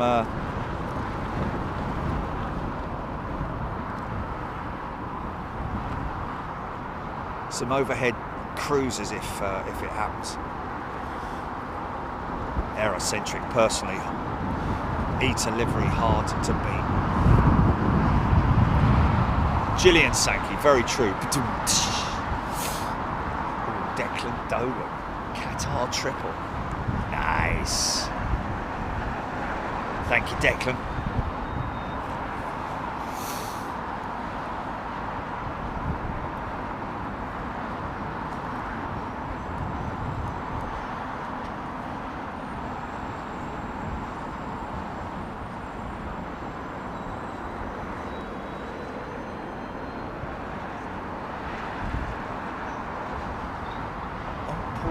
Is it Paula Collins who did the video? It was on that 757.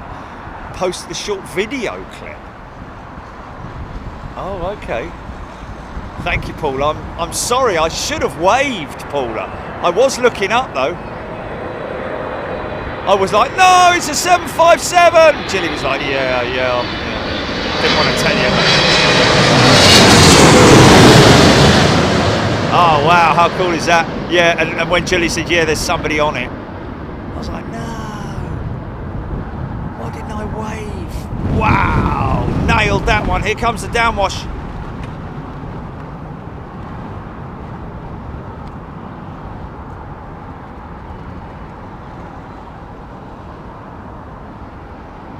Sue Major, good afternoon. Steph ETA 350, stunning. Paul Skilling, LATAM, Diane 78, LATAM 767, nearly overhead to south.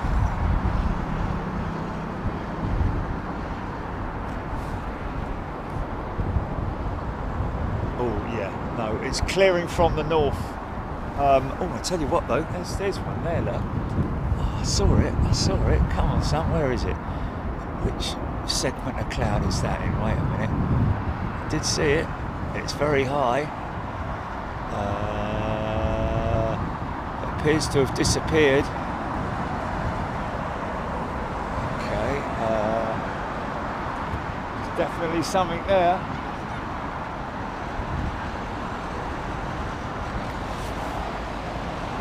Oh. Oh, that's the one going west, is it? Oh, okay. No, this is something a lot. Oh, no. There it is, there. Sort of, yeah, heading east. No. Heading northeast, yeah, I think that's it.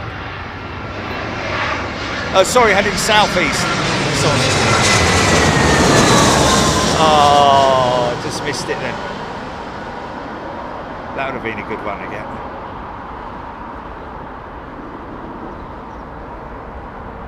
No, I know, it's too late now because the cloud's not clear. I've just got a patch of cloud basically. That's all I've got there, look. That's all I've got at the moment. And that's coming that way, so it's going to turn into broken cloud as opposed to the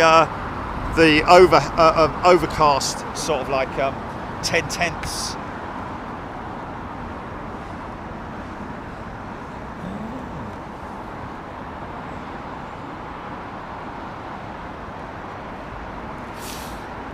This is nice. 767-400 with Delta. Lovely old strong jet.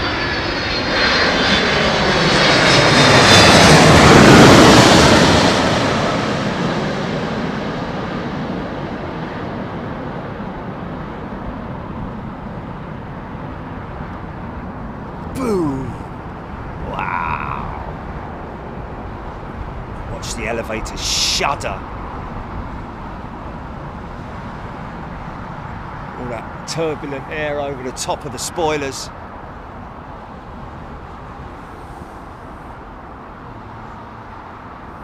Okay.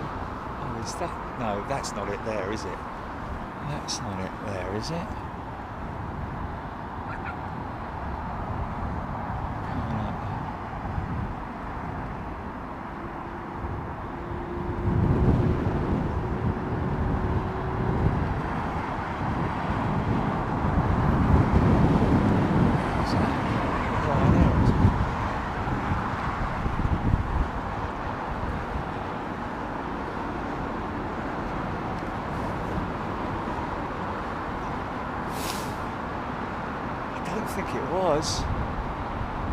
Oh, just missed the LATAM. I just missed the LATAM jet again.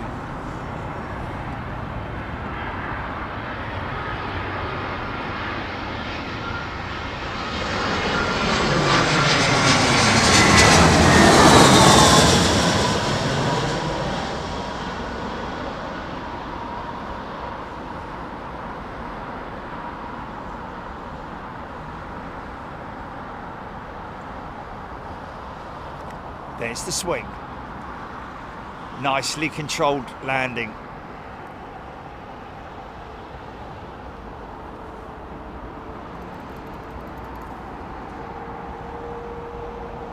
Gemma Chules, yes, the paddock is, the other side of those bushes is Myrtle Avenue.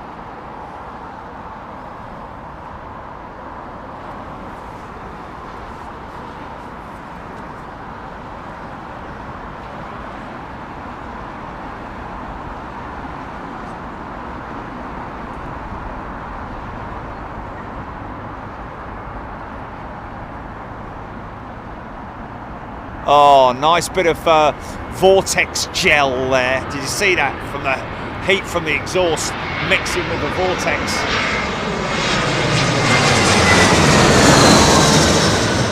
Nice. That'd be funky. Sorry, I'm going to grab that. Sorry.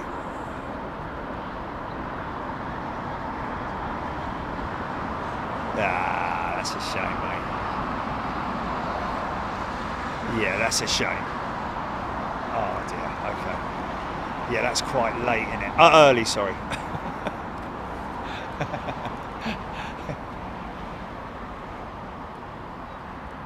Okay, so this cloud is now broken and we can discard the jacket.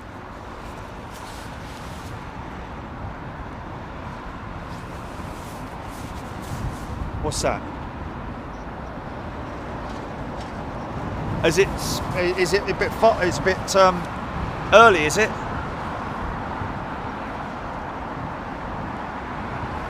Okay, this is a good one that we're waiting for now, folks. Is the Emirates 380 with the Wimbledon lawn tennis championships. What are they going to do when it's over then? They're going to keep it on there for a little bit. Have it during the middle of the winter.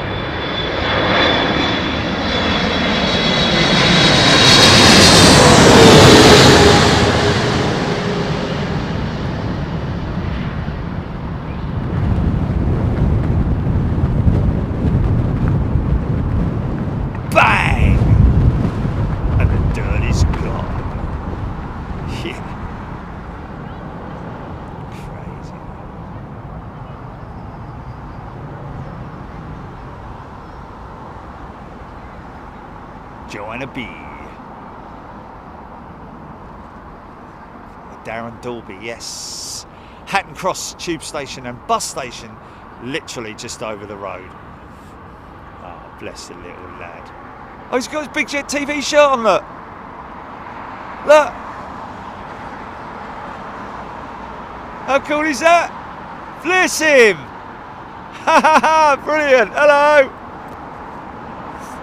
Look at that.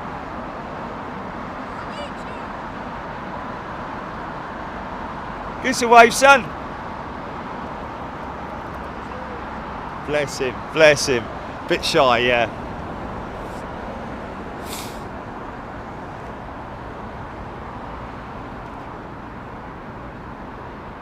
Sci-Fly. Flares don't seem to be doing much to help today.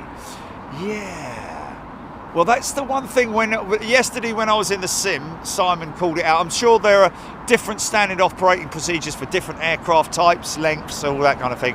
But on the jumbo jet, it's at 30 feet, when it's cooling, 50, 40, 30, 20. When it's at 30 feet, then you flare it, but only by about a very small margin. Just bring the nose up.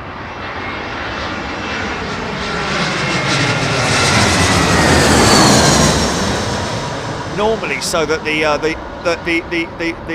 top of the mid panel is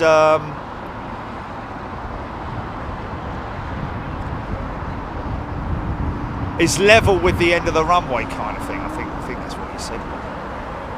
And then, of course, the nose comes down, throttles up. One thing I would have liked to have done yesterday, which I will do on the other sim that we do. I'm hoping that that's going to happen because I haven't heard from Wouter, Jilly, and I haven't heard from Ryan either. And we were supposed to be securing that pilot, and so it might be that might not happen. I don't know, but that's one thing that we will most definitely be touching on. And of course, this is a full motion simulator, a fully certified simulator that will be flying on with the A320 at Aviation up in Luton.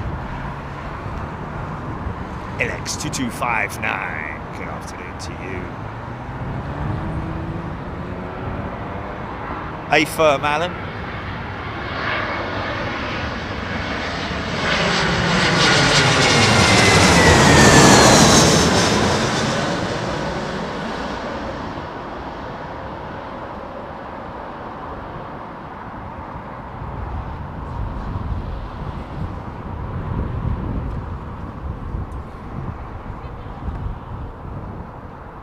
If operations stay the same, probably be a good idea to do a Paddock show next week to catch the Korean jumbo landing in the afternoon.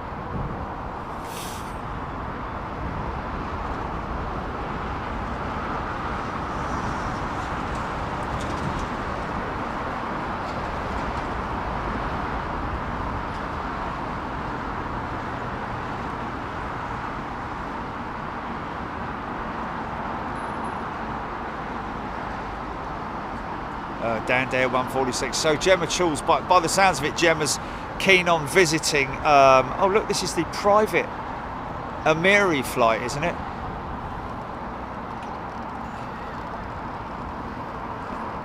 Now this is a very poshly kitted out aeroplane inside this A320, folks. This is the Qatar Amiri flight. It's actually the Royal flight, and there'll be a lot of polished wood inside this thing, I'm guessing. Oh, is that something over the top? I can hear something over the top. They're going to wait to cross the active. Oh, he looks a bit offline, this fella. Is he a bit offline there?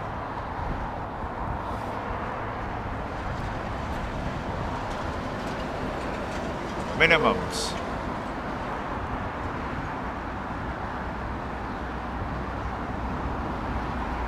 Starts cooling out around about 2,500 feet normally.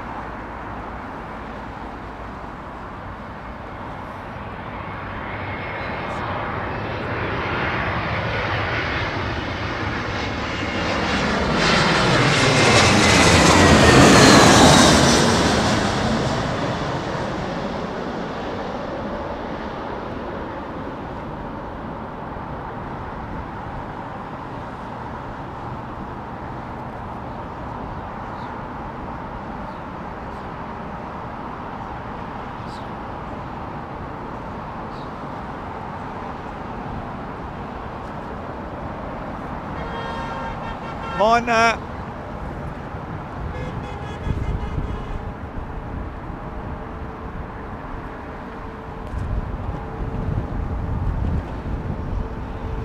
Digital David.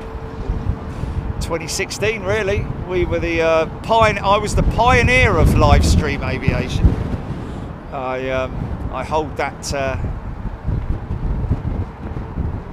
title with pride, I have to say.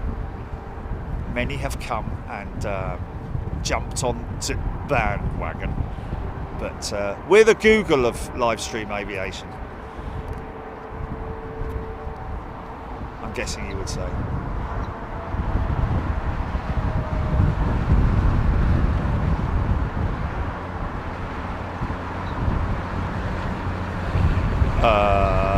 What, parking the car for Hack Cross? Sorry, for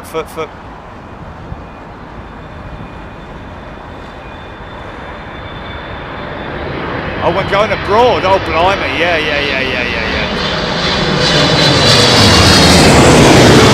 Yeah, don't go to any of them Mickey Mouse car parks. I'd go to long stay. I'd just budget for the long stay car park at Heathrow.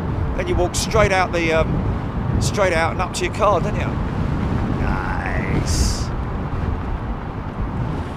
Rather than all that messing around with getting a bus and transitioning here and transitioning there, you know, just to save a tenner.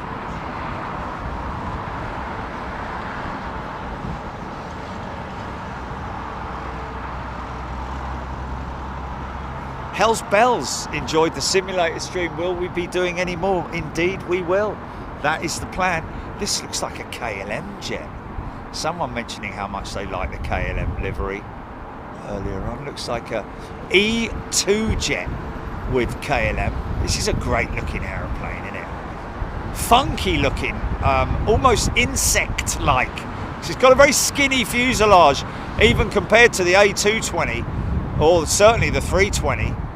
This is like a regional jet, but it still has medium range capabilities.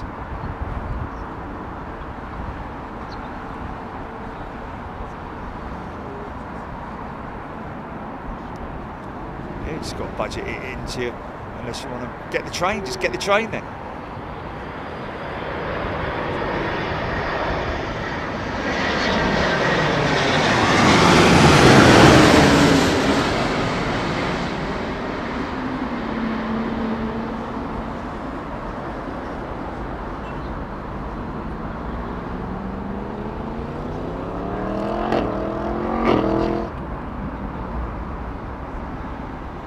Yeah, I mean, even if you use those, some people rent out their car park for their front drive for a week or something, don't they? Still going to cost you close to 100 quid, isn't it? They're not going to do it for like 50 quid or something, are they? You know, it's like, it's not worth it then, is it? You've got to budget at least 100 quid, or just get the train.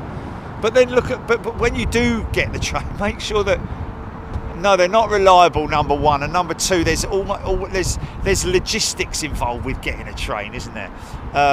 When I'm talking about when you're flying somewhere, you've got all your luggage and you know, if you've got to come into Waterloo and then transition through the tube up to Victoria or wherever you might have to, whatever, it's just all a big ache.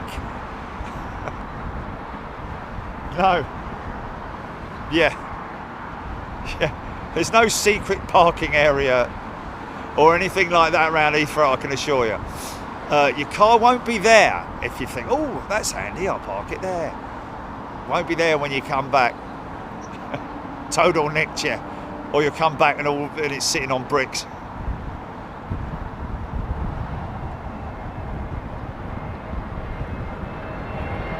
Air Canada 777 flying flight level 340 over Windsor, GP. And there it is. Let me just see if I can get her through there. Am I going to get her? I can't see whether I've got her or not. Coming right to the end of that. There she is. Right at the end of that. I think that was it. Did I get it? Did I get a glimpse of it? 350. Here we go.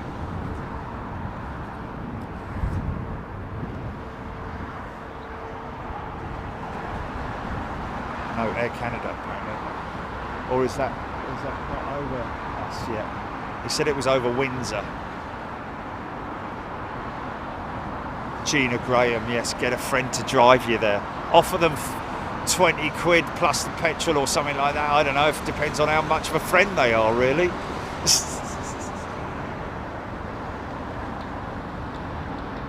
If it's long range though, that's a big old task, isn't it? If it's like from, you know, Birmingham or something, you know, flying out of Heathrow. That's a way to live, don't it?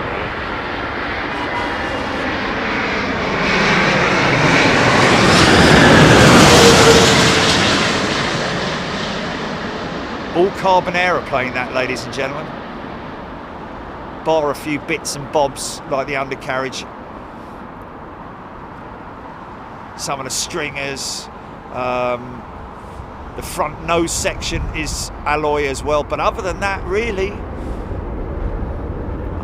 big old rumble from those XWBs, mate.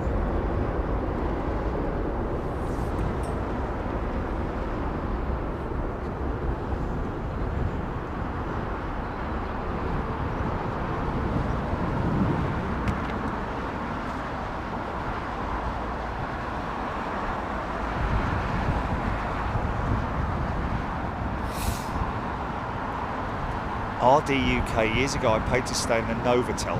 I got free parking for my entire trip for a month. I don't think they do that anymore. Well, I mean, if you book into a hotel and you park and you're there for a month, yeah, of course you get. Well, I mean, I mean, there's a lot of hotels around here where you would get free parking if you're a guest. But isn't that going to cost you £300 a night or something? Not in a Novotel though, would it be? £100 at least a night, wouldn't it? Kind of doesn't make sense, that. Get free parking, yeah, but it's £75 a night. Oh, okay. It's only £120 a park.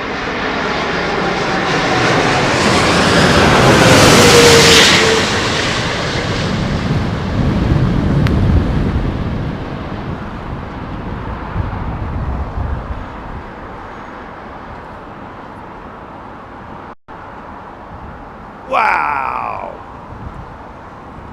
That was another punchy landing, wasn't it? Sort of like floating, then bang! Just on the deck.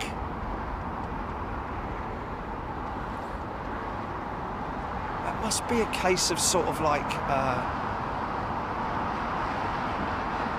because if you push the nose, the aircraft's still going to pitch up full, sort of like still want to fly, isn't it? You've got to be getting that midsection to respond. It's another A350? Was it A220? It's A220. See? No, you can't. Aviation addict. Overhead compartment. Yeah. Be careful because items may shift during landing. Takeoff and landing. But certainly landing. Boom! Another little 220. Beverly George, this one from Charles de Gaulle. Smart little Air France jet. Another company that's sort of like changed its livery but just improved it. You know, a bit like what Emirates have done with the bigger name and the snazzy tail livery bleeding onto the bleeding fuselage.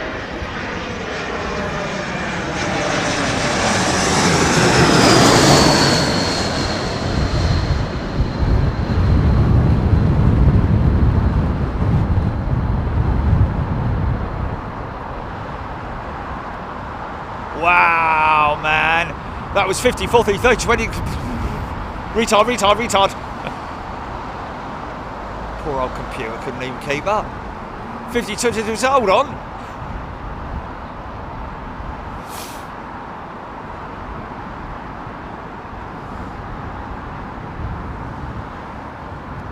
Fast as fuck. Good afternoon.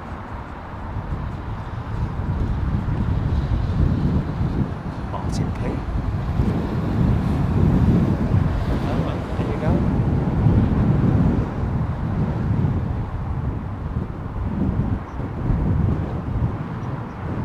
Yeah, probably.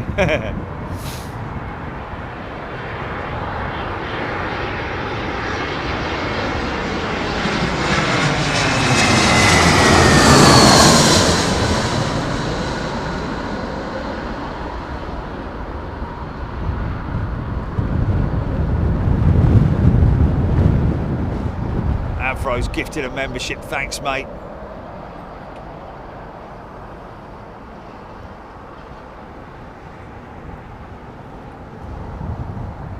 Aidan Campbell, Emirates Wimbledon livery jet in 13 minutes. Here we go, folks. Should we get it to number one? Do you fancy doing that for our friends at Emirates?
Electric mic. Do, do, do, do, do, do, do. That's electric drink, isn't it? L&M gets like EK29 up to number one. Wouldn't be a difficult thing, I don't think, unless of course it's Bournemouth Air Show, isn't it? So there's going to be lots of sort of like Spitfires and Lancasters and Red Arrows and things like that going on with flight radar. So thinking about it, I'm not holding out a lot of hope for it. Taperet or Taperet. Strange old 318 from Bucharest in 3 minutes. Taperet, yeah, I think this is that's what we classify as the Didutero.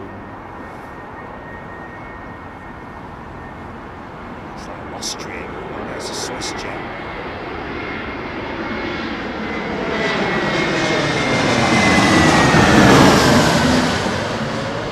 That is Austrian, sorry. I was going to say. Crazy how you can see right the way through those high bypass turbofans on the LEAP engine. I think that was a LEAP. Don't know if that was a LEAP powered or a GE powered engine. Sorry, Pratt & Whitney powered engine. Yeah, GE is the replacement for the CFM 56 engine, which is powers a lot of aircraft. In fact, this little Tarom here, he got a CFM 56 engine on him. But yeah, these CFM engines very, very popular. Have been for many years and will be. But the new variant is the CFM LEAP engine, leading edge aviation propulsion.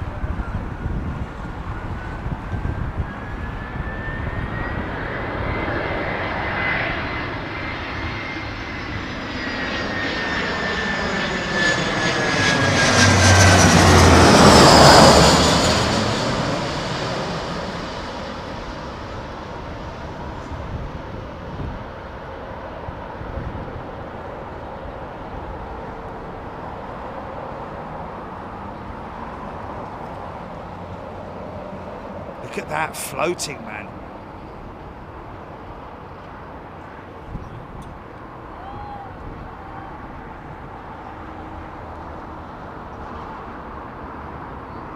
Yeah, I replied to it, Julie. I replied to it. Yeah. Jane H has gifted a membership. Thank you, Jane. Dying 78's favourite little plane.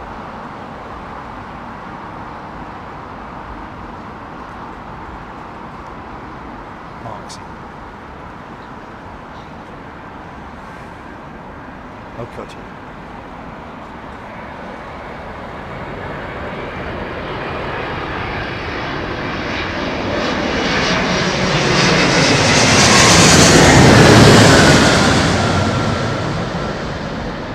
See, now watch the elevators.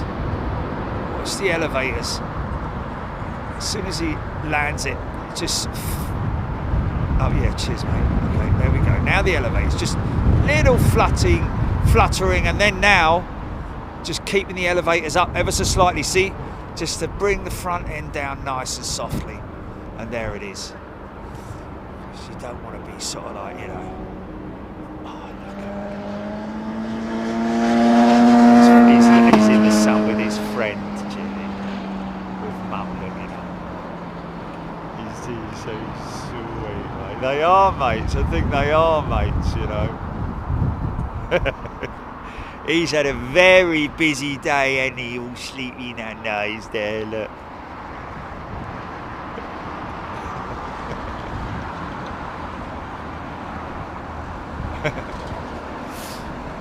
Joanna B. BR Cuders, number 3. Big Red, 744 experience. Bloody fantastic, he's saying. Thank you, sir. How impressive was that young pilot as well?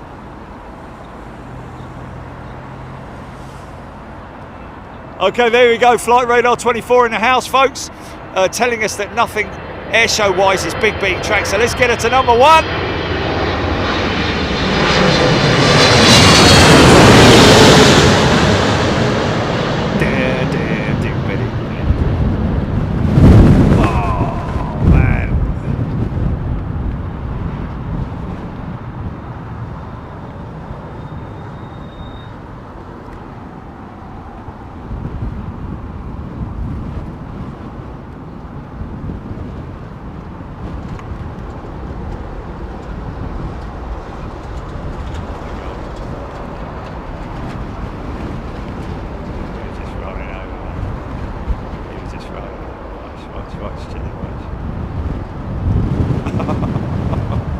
He just flopped, look.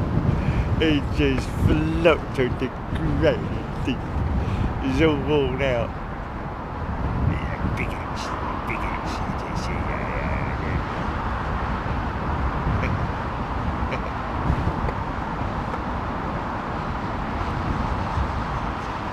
I think that's Mum there.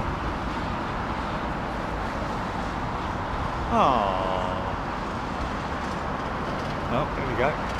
Oh, a bit angry.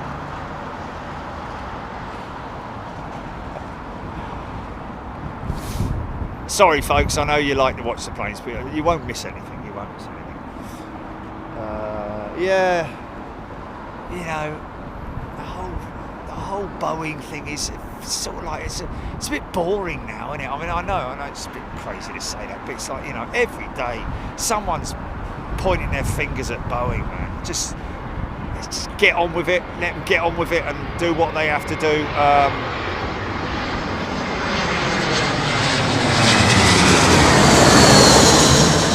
This lawsuit is now hanging over them as well, which is a little bit, bless you, which is a little bit worrying. Well, for them, obviously, but justice has to be done, isn't it? You know, whatever happens, whatever the outcome is, then, you know, I think they've got a case, and to be honest with you, I personally would say they have got a case. I would, if I was a parent of a victim, or brother or sister or mother or whatever, you know, most definitely, certainly parents of victims. Justice needs to be done, doesn't it? You know, I'm actually quite surprised that I mean, there was an out-of-court settlement, wasn't there? Didn't Boeing rewards all the victims' families a certain amount of money or something like that? But I think they've gone even bigger on it this time.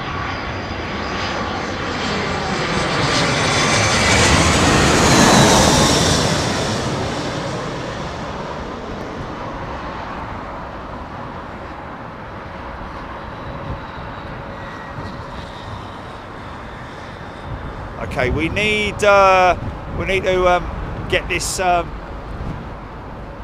Emirates 380.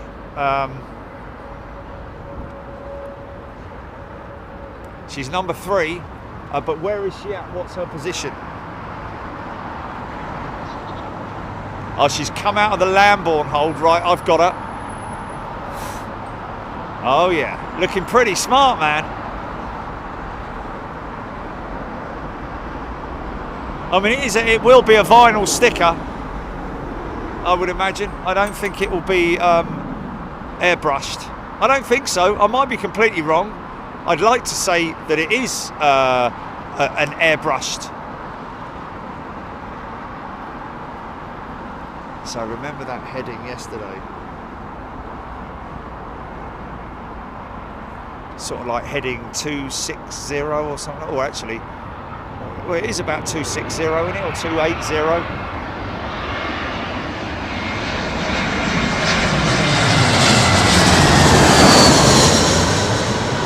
And then she'll turn left.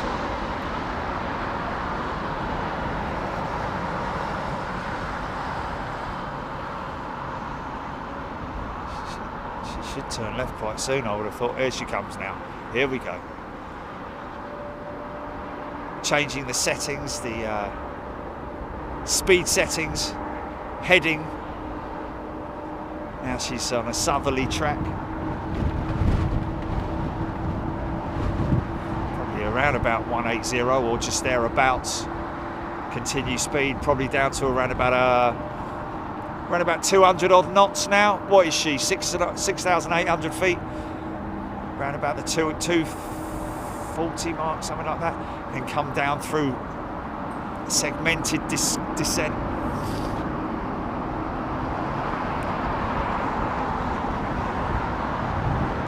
Okay, looks like she's following that BA 787 in from Portland. So she's going to join from the north.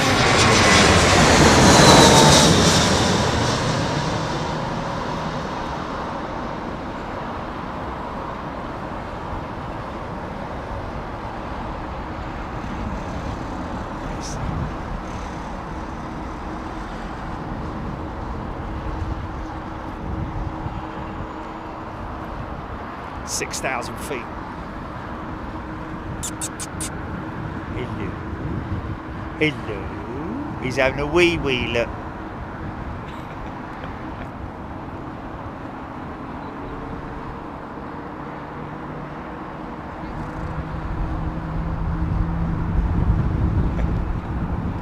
What are you doing? Nothing. Bit of a bromance going on there, isn't it?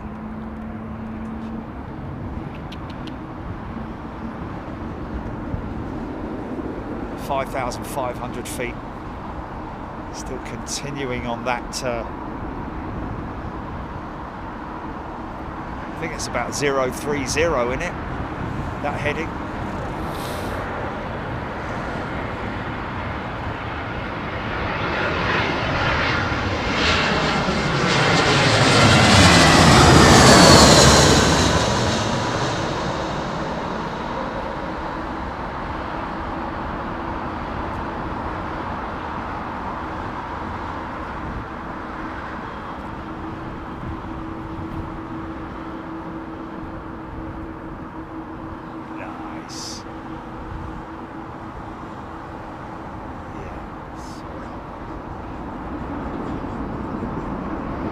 Yeah, 050.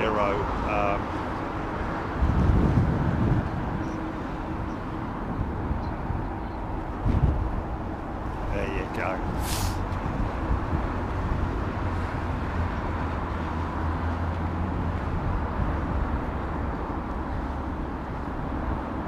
Well, it's down to you folks whether we're going to get this 380. It's a battle between a Red Arrow and an Emirates 380. It's entirely up to you.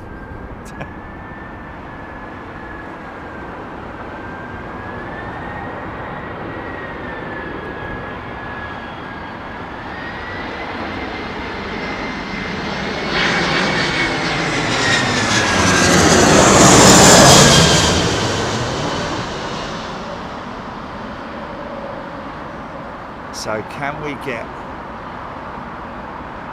Emirates 380? We've got probably about 10 minutes. Oh, funky shot.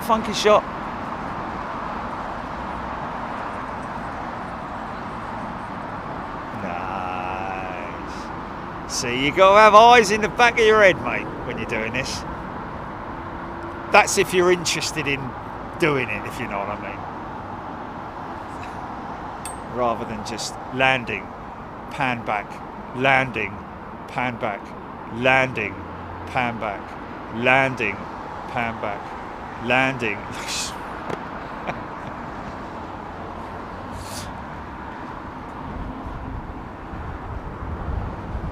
She's back to number 3.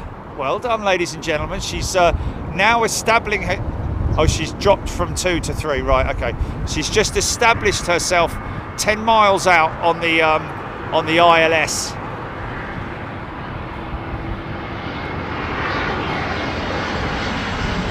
Come on. Let's get her.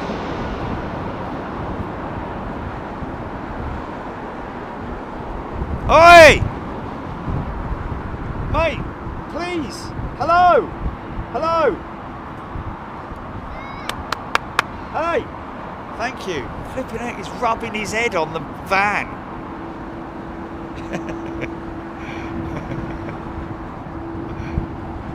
Oh, there it is. Look at the turning.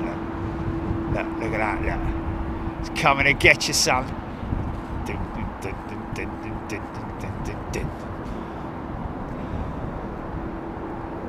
EK29, fully established, 10 miles. Locked in on the glide slope. So now the aircraft's automatic systems will lock in on that glide slope.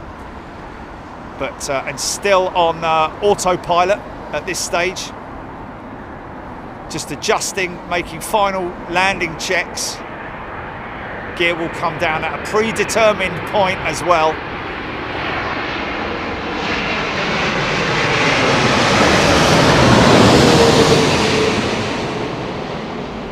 Too early or too late, they get an email on Monday morning.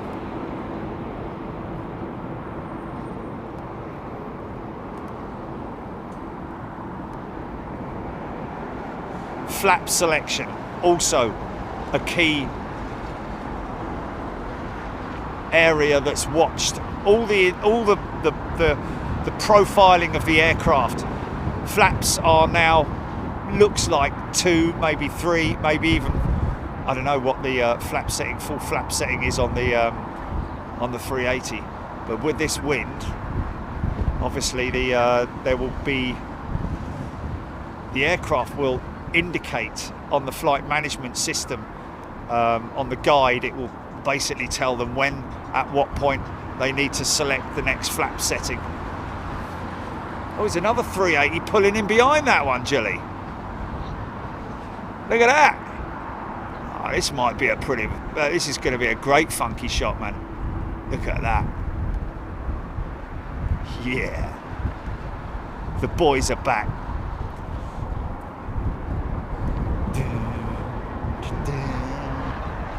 She's number 1. Well done, folks. Flight Radar 24, number 1, pop pickers.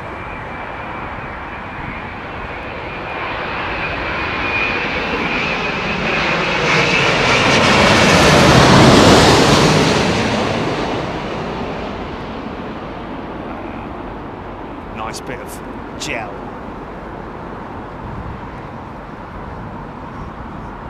Nice bit of Vortex gel there, man.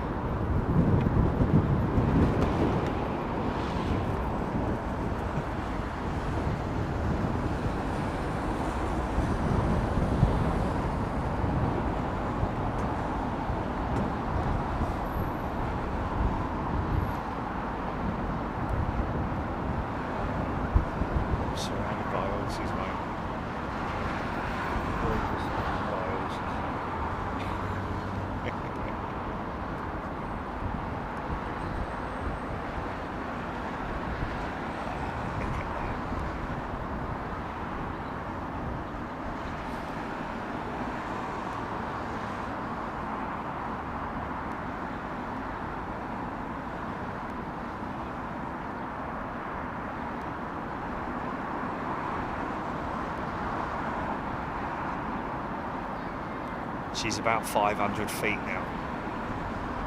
Approaching minimums. Yeah. 50 above. Minimums. Autopilot off. Taking manual control.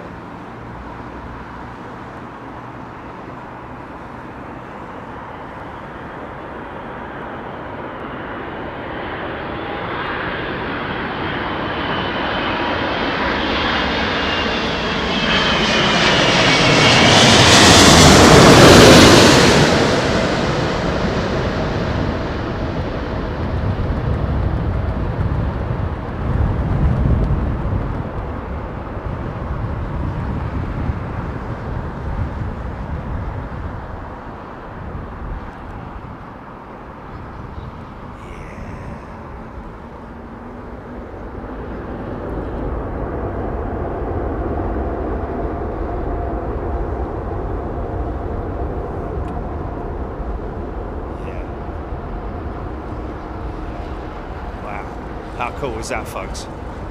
And we did it again in true Big Jet TV tradition. Number 1, pop pickers. Wow. And this BA 380 behind her is at number 3. She's on the floor, so I'd imagine new balls. Should have had McEnroe on there. You cannot be serious. The ball's in. Load of chalk dust all over it. I saw chalk dust. 40, 30. Advantage Emirates. Next service, A380. Where's she from? Southend, did you say? LAX, isn't it? In from LAX. Look at the smoky old engines, man.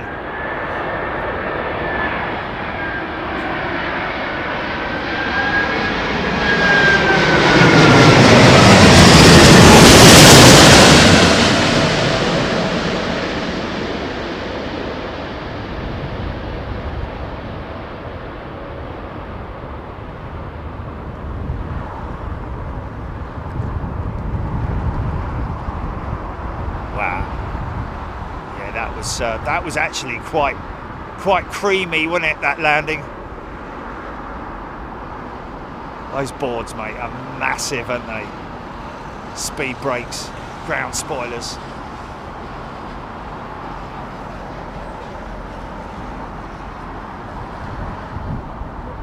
I think EK won that match, didn't they?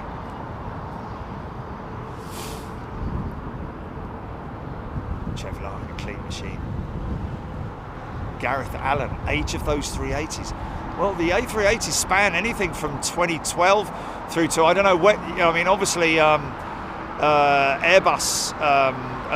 Emirates taking delivery of A380s right up till the moment they retire, they stopped building them. Simple as that. Charles D.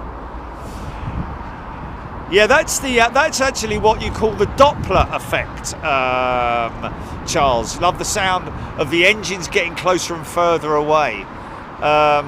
It's the same that you get with, say, for example, a truck that's got a big horn and it's hooting at you and it's coming towards you, starts hooting, and then as it's going past you, it carries on hooting, and then and you get the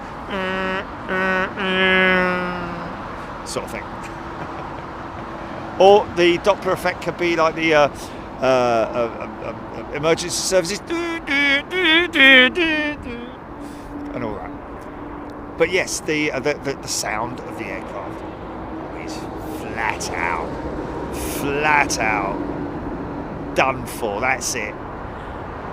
Wake me up on Monday.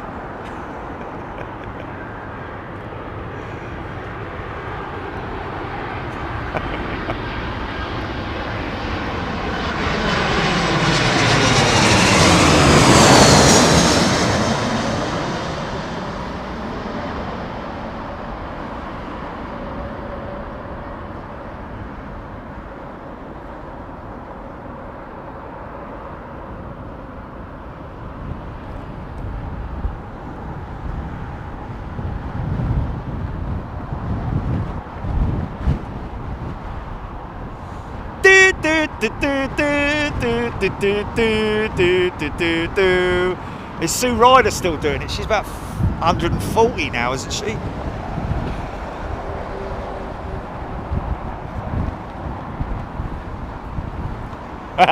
Levan 74, yeah, you know it. As soon as anyone asks. Taparet, an interesting question. Is there any North American operator who has ever purchased a second-hand 380? No, Taparet is the answer to that.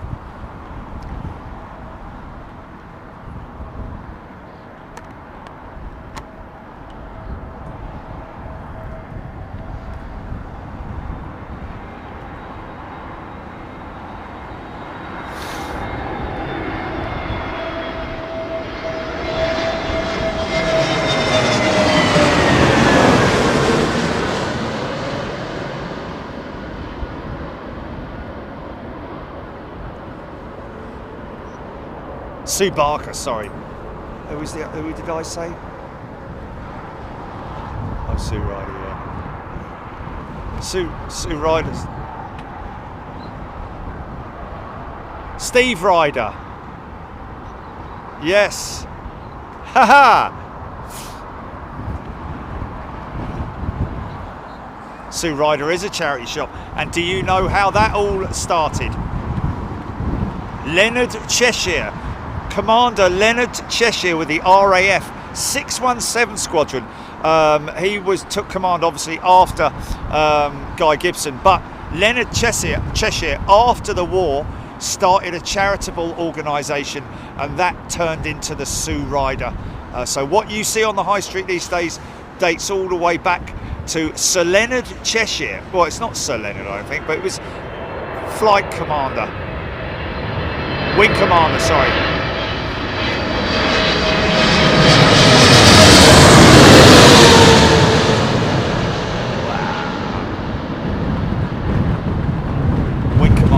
Cheshire, 617 Squadron.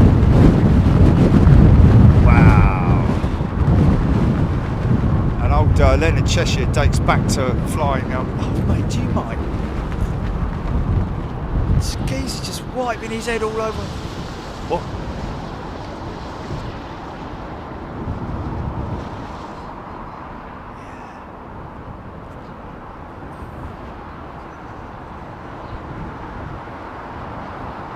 They're sponsors, mate. They're the sponsors. So they can do what they like. Hello, mate. Hello. Don't fancy giving us a scratch, do you? Yeah, all right then. Go on in. Oh, nice one, mate. Yeah, I'll do it. I'll do it to you. Yeah, here you go. Here's some. Yeah, it's just the back there. Yeah, it's nice. Yeah.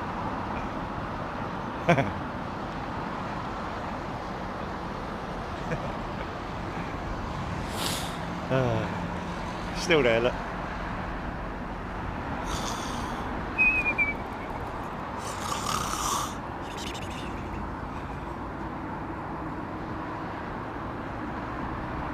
Emma Wright, there we go. Yeah, Sue Barker. Question of Sport, that was it as well.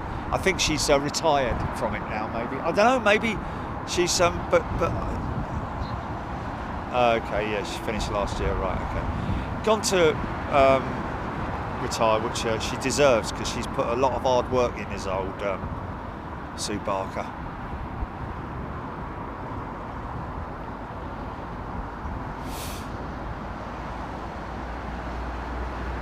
Oh yeah, we've got to change that, haven't we, Jilly? You sent me the whole thing. I can't remember where it is now. Do you know what I'm talking about?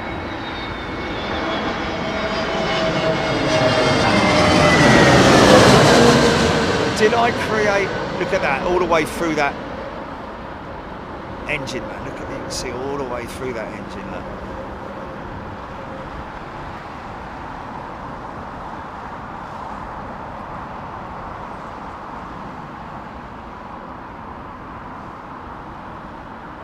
A long way down the runway, man. I wonder if he had the warning, long landing.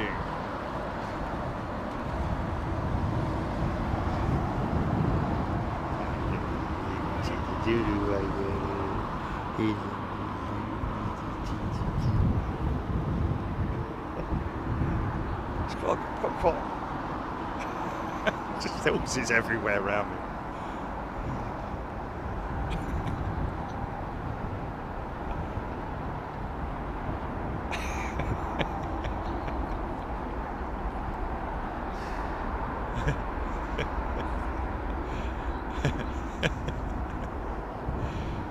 It's a funny one, isn't it? Because they're not communicating with each other, are they? Like, you know, like oh yeah, that's nice, mate. Yeah, just there. That's good. They're not at all. So are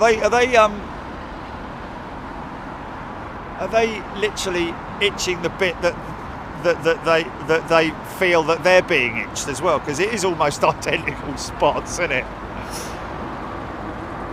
Oh, there we go, Emma Wright. John McEnroe is now the commentator, isn't he? You cannot be serious! Very angry man he was.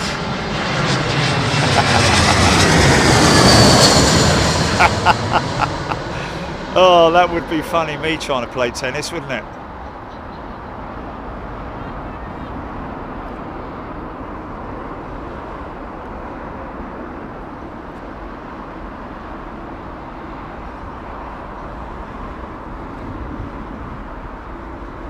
yeah.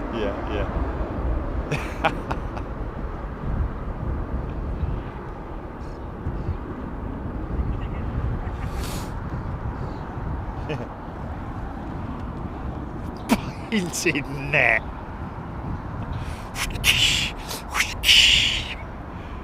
Who's that flipping idiot out there? Bleeding ball against the wall. Shut up!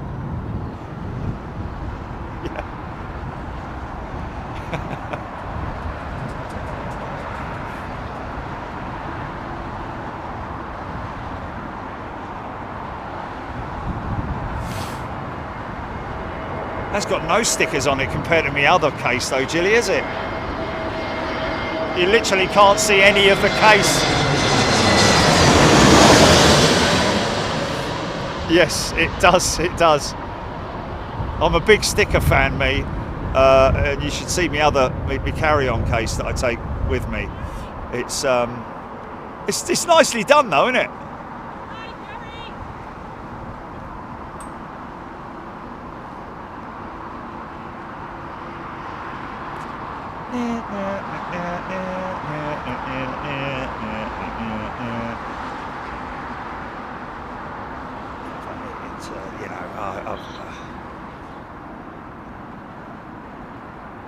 Yeah.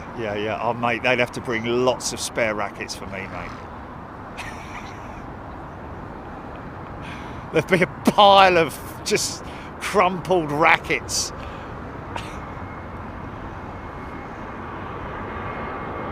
Yeah, but mate, I've got carbon shafted golf clubs, and trust me, I've smashed a couple of them before. Yeah, they're brittle. They don't like being walloped against. Yeah. Yes. Just make sure they're recyclable, that's all I can say. Screaming Emu, bring you a jet blue sticker, or would you prefer red socks? Well, Jilly can have the socks, I'll have the sticker. Oh, I'll tell you what, I'll have a pair of stocks and all. Have I got a choice here? Oh, red socks. I thought he was... Sorry, mate. I thought he was going to bring it. Yes, I'm sorry. Jilly can have the socks. Oh, my God. Yeah, it's just come to me, the Boston Red Sox. Yeah, I'll have both, please, mate. Oh, I'll buy them at the bleeding airport, can't I, next time I'm out there? Jilly can have the socks. You what?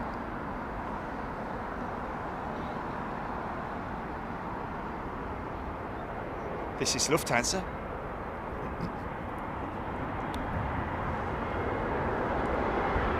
Oh, Flight Radar 24 put something out, apparently, on Twitter, on their Twitter account, behind the scenes or something.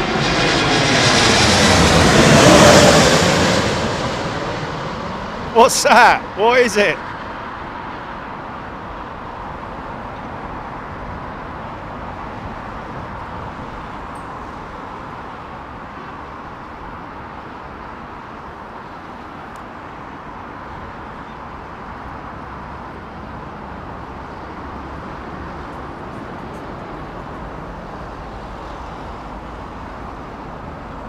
Yes, that's very true, Baggy Boo. As soon any aircraft that flies over the top, that's their chance to win a point or two.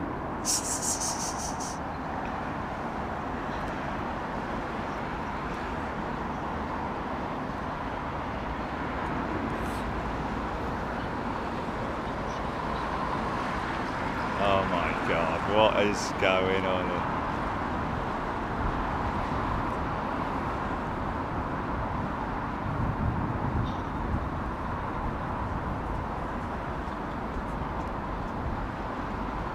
Oh my God, that's hilarious, man. Flight Radar 24, you guys. Yes, look at me on the van as well, Jilly. The picture of me on the van from the Iceland Airjet. I'm clearly looking up, man. Oh, that's hilarious. Oh, Flight Radar 24, that's brilliant. Is that on their Twitter feed? Oh my God, that's hilarious, mate.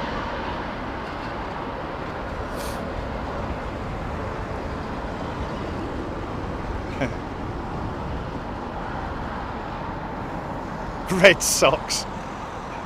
Do you want a jet blue sticker or red socks? Oh, I don't know about the red socks really. I don't think that's really me, is it?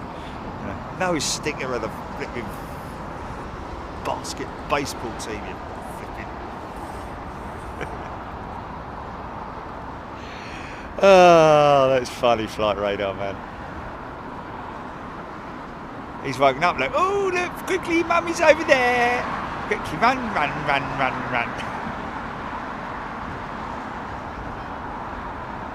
Where'd you go? Why'd you go over here? What did you do that for?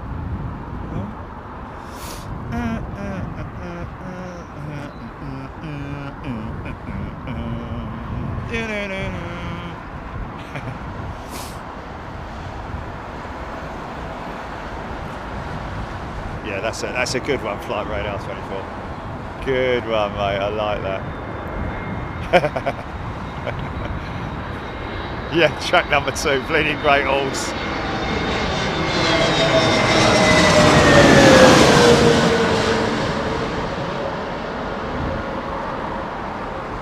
Oh, they done all the info on it as well, Gilly?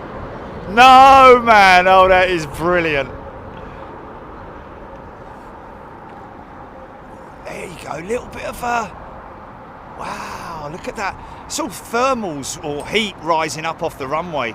Well, not all of that, but, you know, just because of these conditions, it kind of like... that happens a lot during hot conditions. Well, we found that at Heathrow anyway, where they tend to balloon for a little bit. Oh, nice, 330.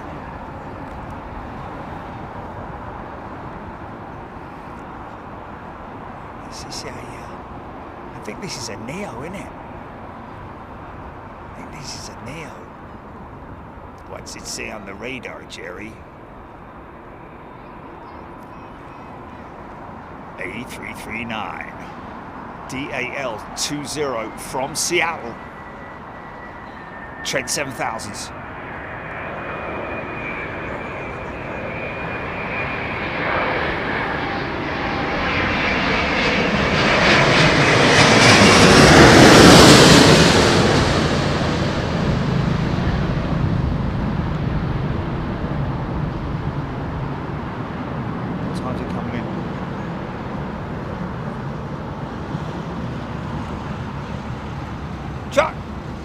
Ish.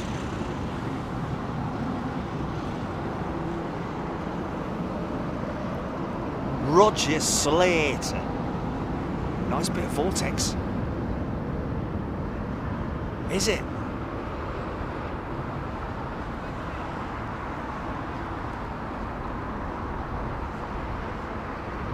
Go around the outside, just jump on the van. Blah blah blah. Well, no, I know, but it's not like 6 o'clock, is it?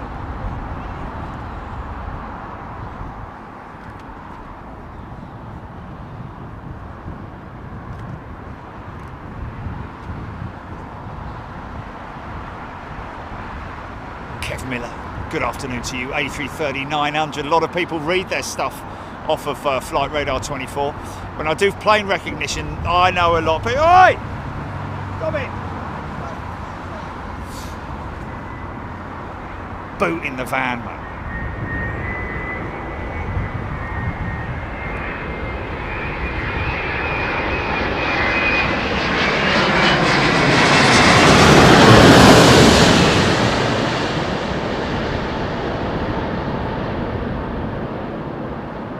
Yeah, we'll go and get it over the other side, Chilly. We'll go and get it over on the eastern.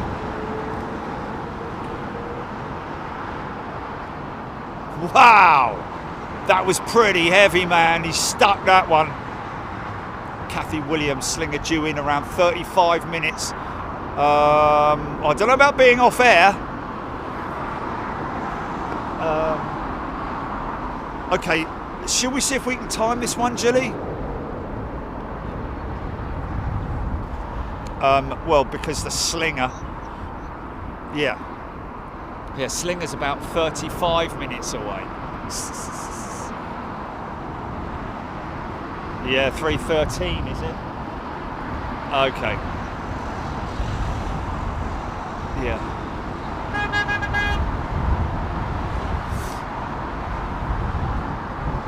Well, yeah. So I'm saying, do we break it? Do we break it down now? I mean, what have we got big wise, and we do a road trip?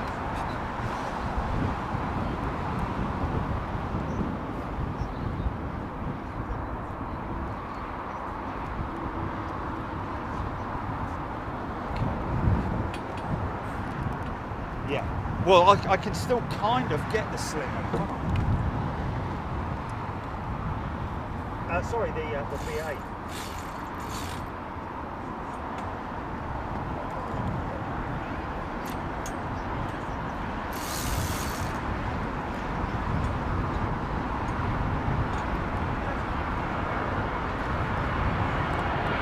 Stand by. Sorry, folks.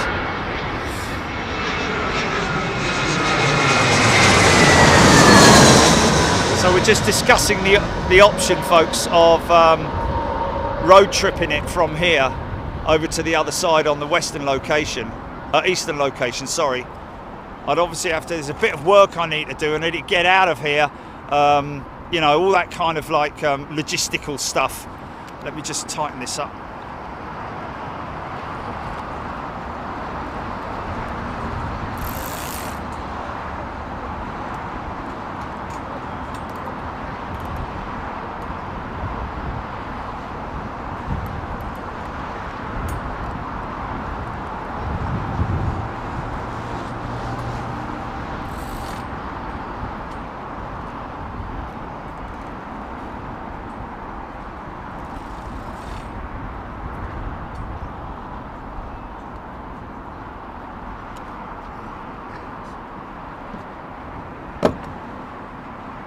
Okay, so we're planning to go and get the 747, yeah, and if we can, the Slinger.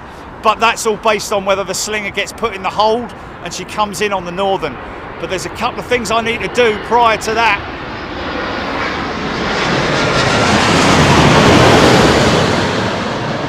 So rather than do it bang on 3 o'clock, but there is a BA 380 due in 11 minutes.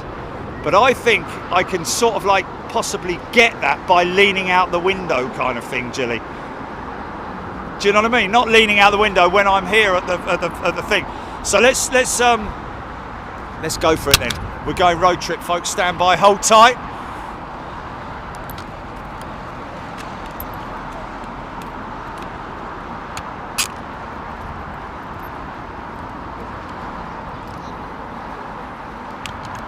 No.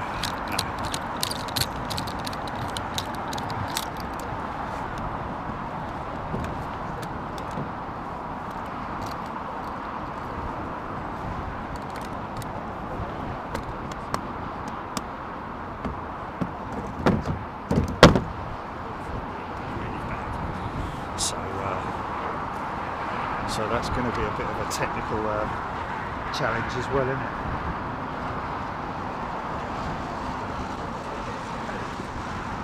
But we'll see how we go.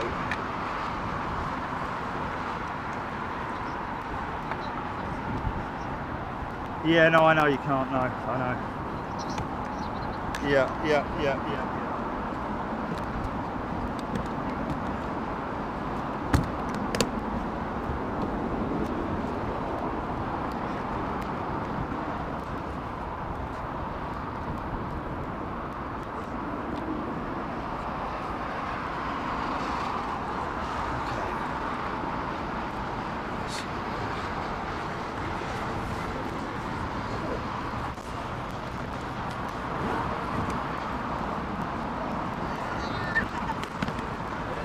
Just get those,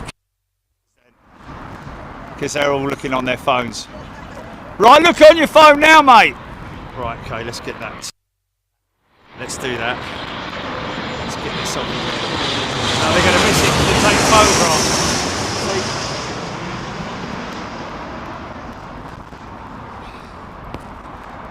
Okay, pull the plug on that. I'll do that.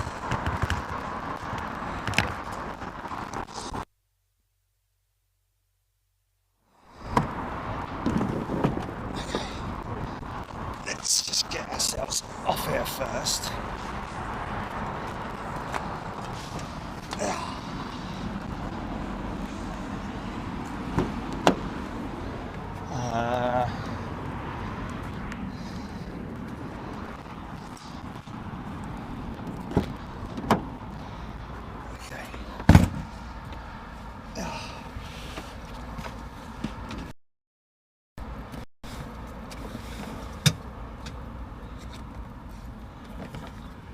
What?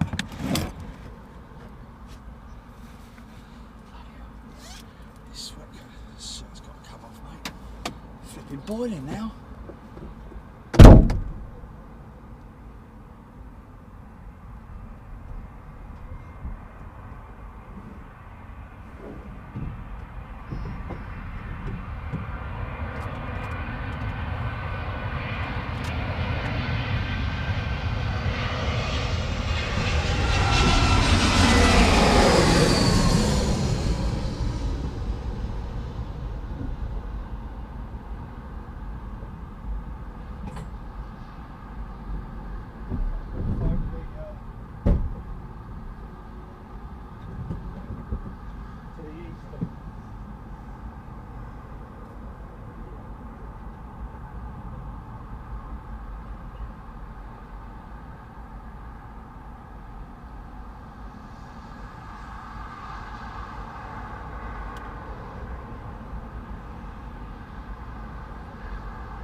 Hold on, let me take some stickers over these fellas here.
Okay.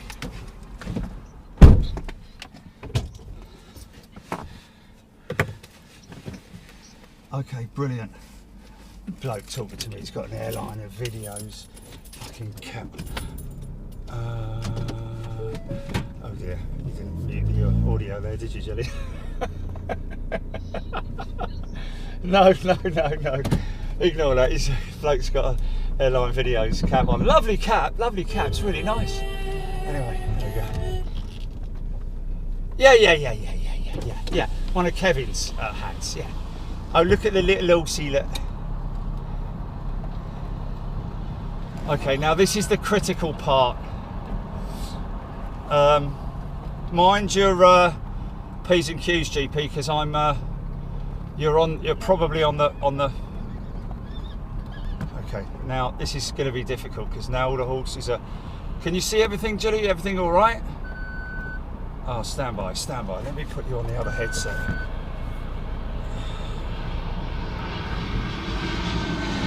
Okay.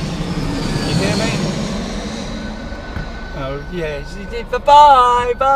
Little horsey.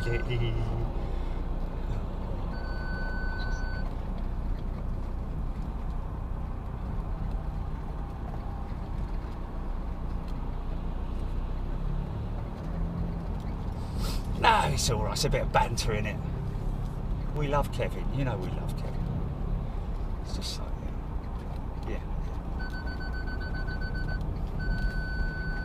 Harmless. She's pregnant, man. Look at that.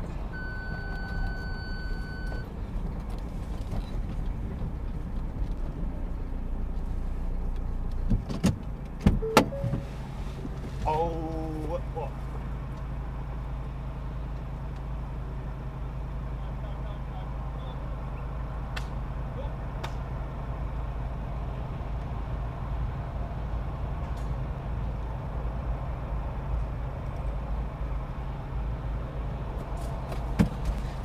So we have to be really quick.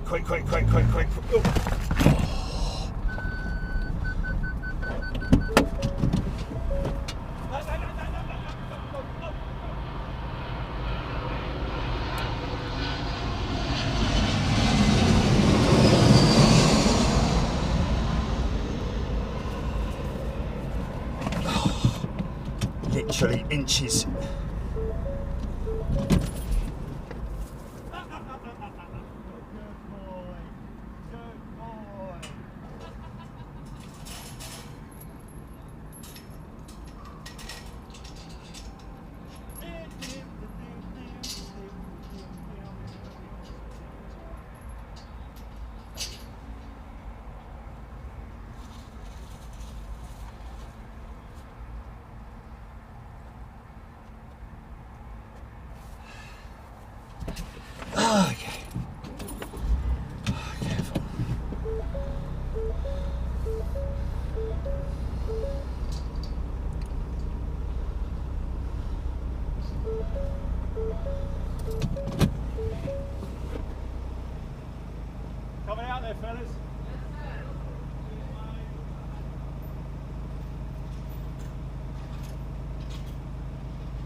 Goodbye.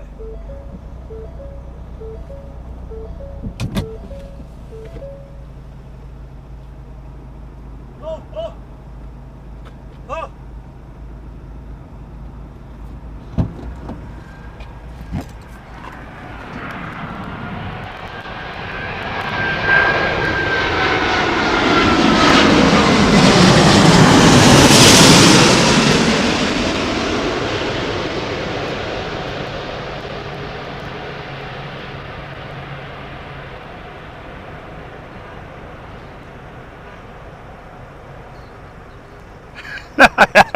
Big pink nose.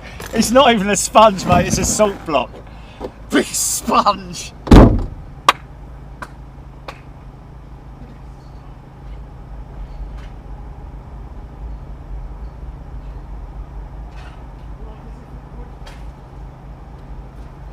Right. Okay.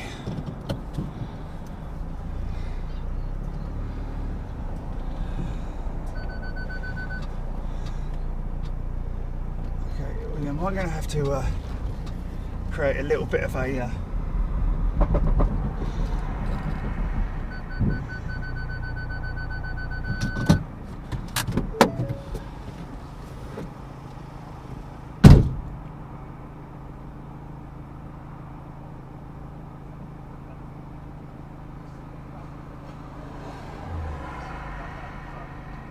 They probably thought it was another bleeding horse escaping or something.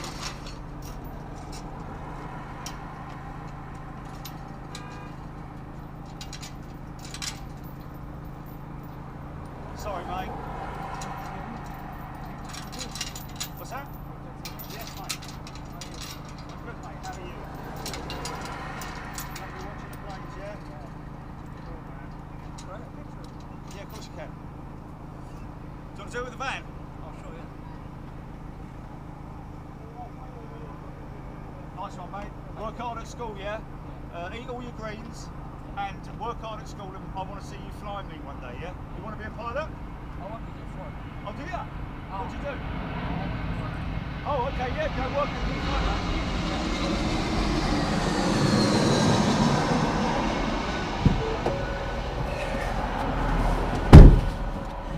That's a new one, eat all your greens, isn't it? Yeah, because when I said he wanted a selfie, and I said, there you go, mate. Make sure you work hard at school, and I looked him right in the eyes. And I said, and eat all your greens. He's like,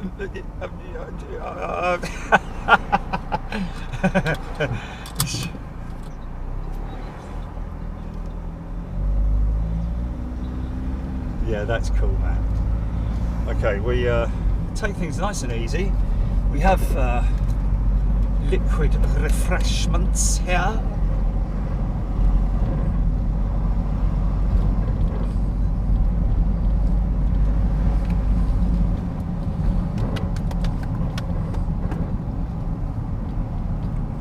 Okay. So the fella who earlier on said, "Oh, I'm not too keen on the new locations. Might as well want to turn off or something. I don't know." But everyone else might like to see this. Don't know. Oh, okay then. Fair enough. Don't worry about me. Flipping idiot.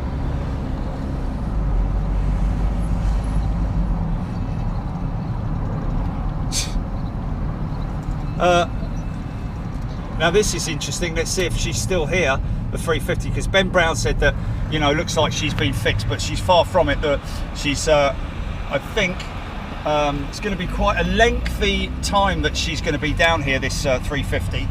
Oh, got a slidey camera.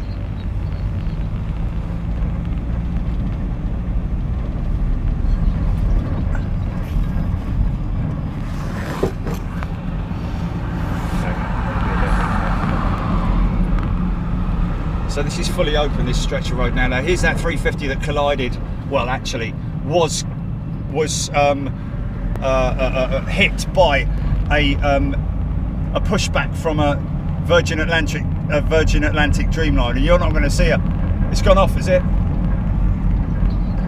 Oh. but she's still got half of her horizontal stabilizer missing after that incident, and that's going to be a big repair. Obviously, it's the same as a wing, the horizontal stabilizer, so it will have ribs, basically, segments, and they've obviously had to dismantle the tip of that the horizontal. It's a bit of a pointless traffic light, isn't it? What's that all about? It's just doing it because it wants to, you know. Completely pointless traffic light. It's the most pointless traffic light competition. Watch this one come on and go off with no other vehicles moving at all anyway. Anyway, you had to be there. So this is the ladies and gentlemen, that's the big test cell, one of two at London Heathrow. So let's get him on top of the. Well, actually, I'm going to phone the traffic desk first. Idiot! I'm going to phone the traffic desk first, and then we'll get everything on the roof.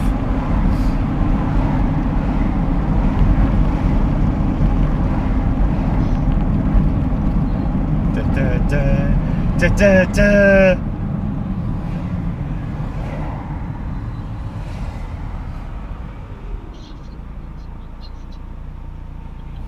What's the new one then? What's the new one? Oh, okay.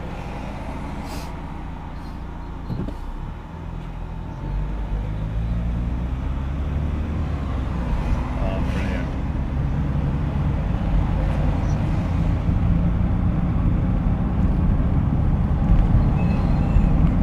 Okay, we're going round a roundabout now, folks. So the camera might slide because it's literally just sitting on its housing.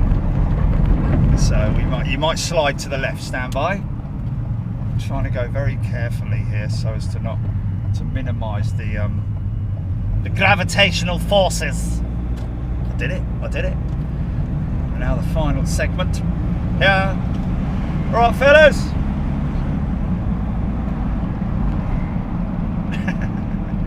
We should take a drive right the way round Heathrow, though, shouldn't we? Because we were gonna. You reckon? Okay. All right. Never mind. Right, now this person's in here. Shouldn't be in here, but you know, just can you move forward a little bit, love?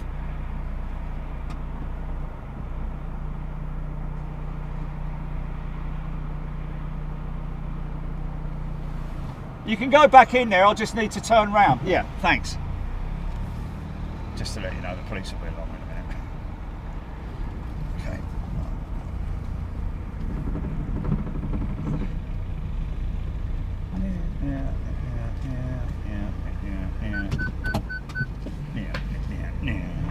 So why have we come here?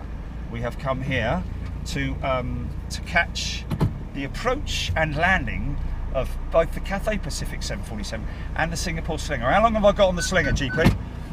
Oh, blimey, still got 2 minutes for the switch over. 21 minutes, okay, that's cool, I can make the call then. Okay, stand by. No, you can leave it on, mate, I'll go around the back of the van and talk to them. You can leave it on. So they can hear the planes.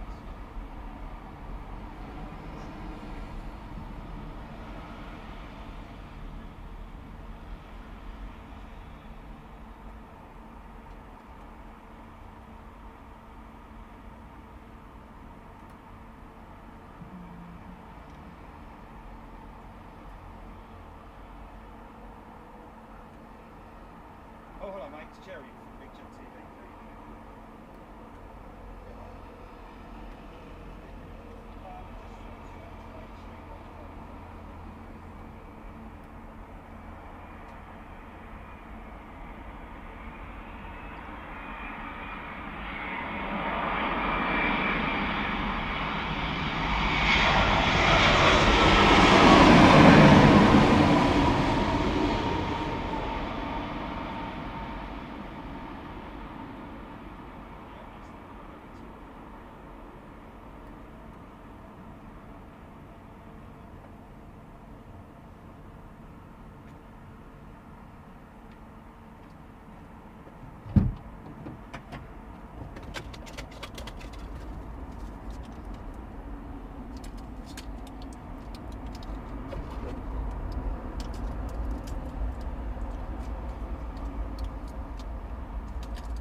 Yes, mate.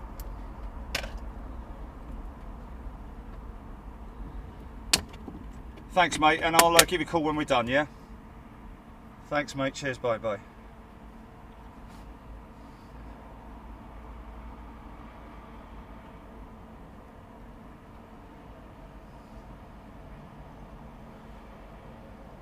Oh, hiya, it's Jerry from Big Jet TV. How are you?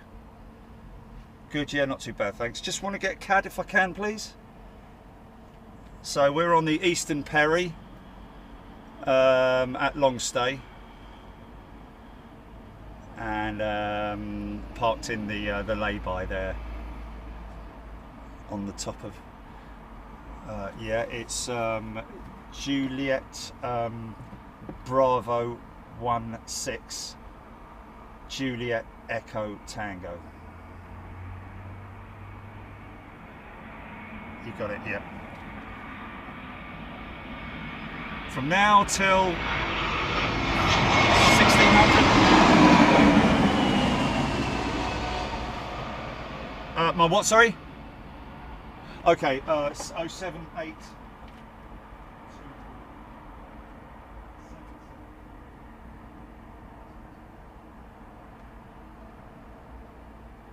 4619. Great stuff. I'll give you a call when we're done. Thanks then, bye. Thank you, bye.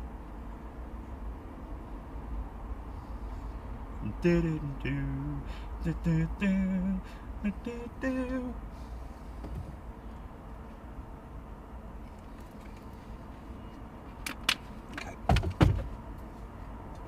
All set.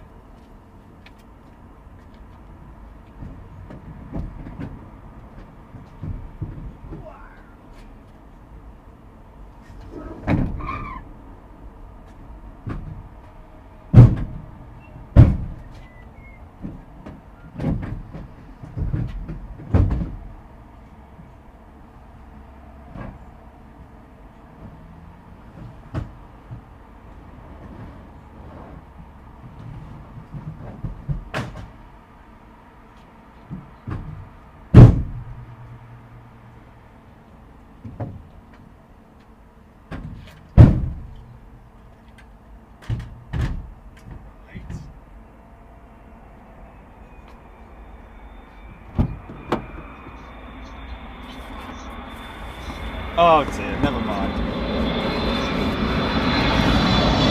Disservice, yeah.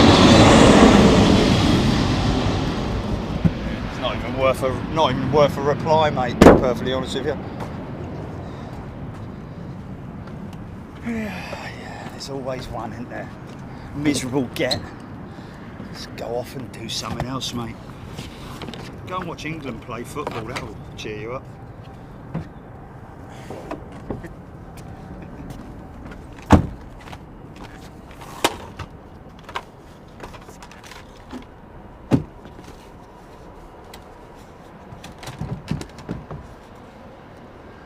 Obviously, he's one of them, isn't he? Those people that stand in little huddles with their, stand in little huddles.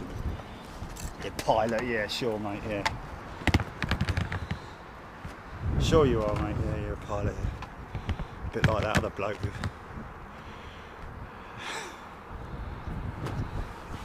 Yeah. Well, you come.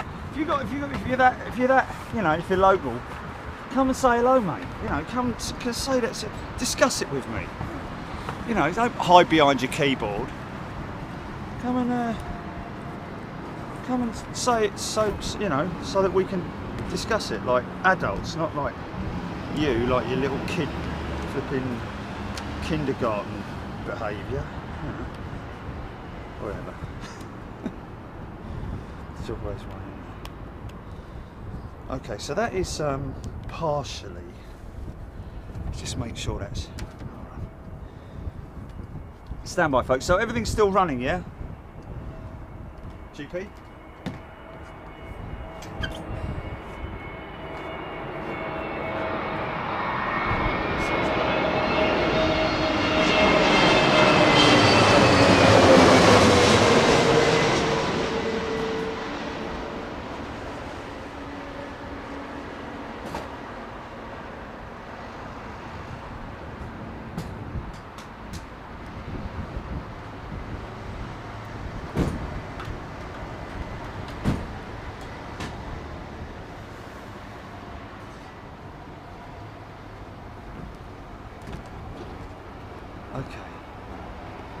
Nearly there, stand by. It's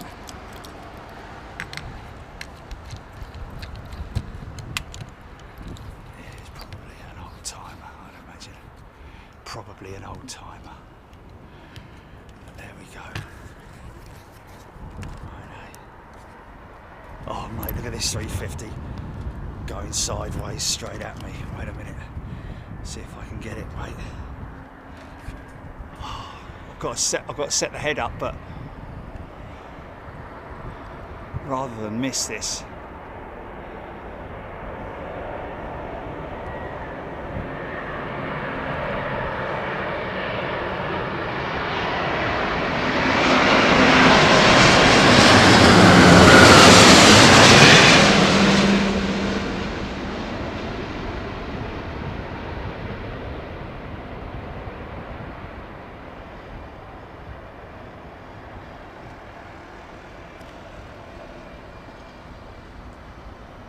Nice. Okay, stand by, let me straighten this up.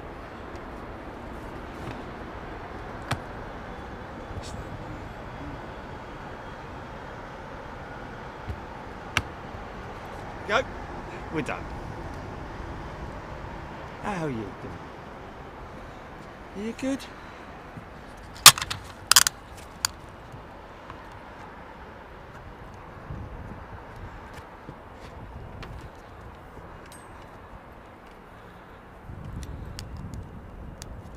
Okay, power on, and last but not least, power on there. Good, we're all good. Audio good. I think we've probably got quite a lot of power on the old blah blah. Yep, we have 50% at least. That's cooling nicely.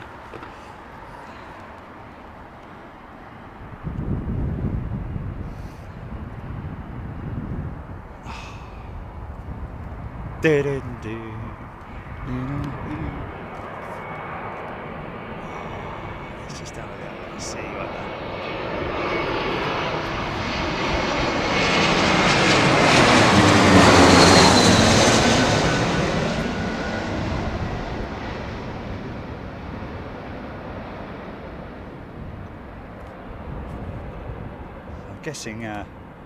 I'm guessing that the weekends.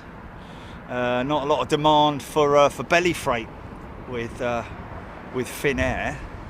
Finland, would that be what's the main? Is it fish? There's Iceland, isn't it? Places like Iceland, Finland, yeah.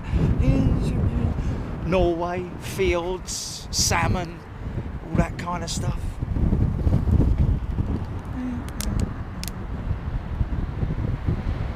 You there, Chilly? River Flame. Thanks. Oh, here we go, look. Here we go, look. Let's just see if we can... It's, okay. Pick your target point there, and about there.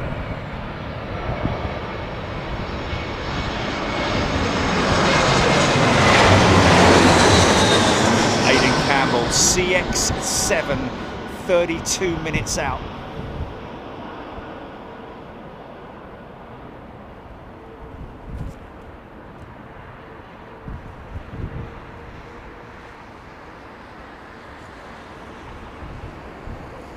Barbara Siegel. Of course, Barbara.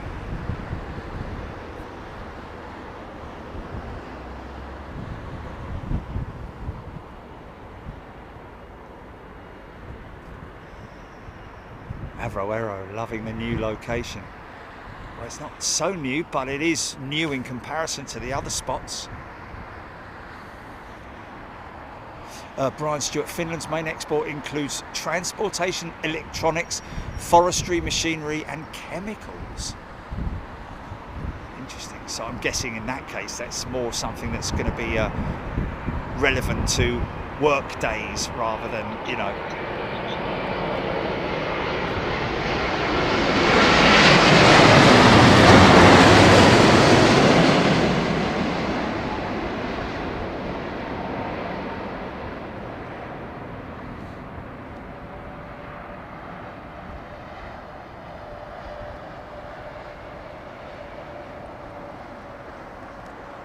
almost looked slow motion, that, didn't he? As he nudged the right wing in.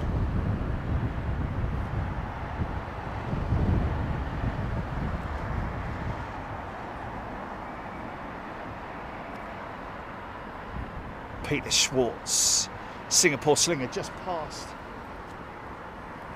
Brentford. And here she is, folks.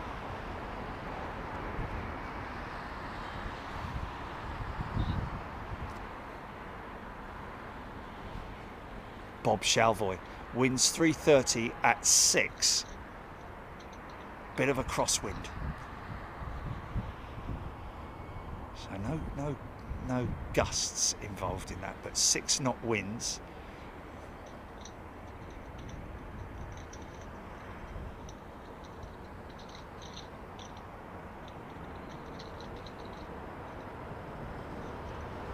Roy Van Can, A firm.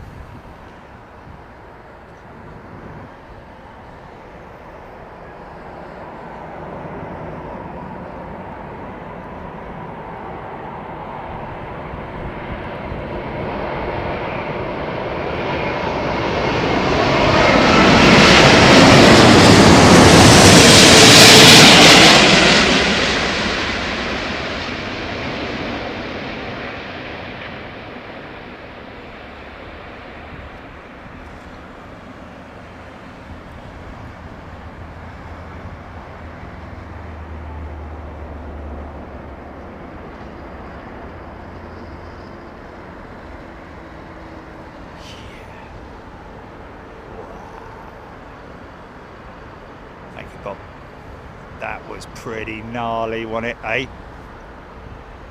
Scropey can't wait to fly on her. Flown on 4 of them. Well, actually, yes, we have flown on 4 of them, haven't we? We didn't fly the same one twice, did we? Sidi Baksu.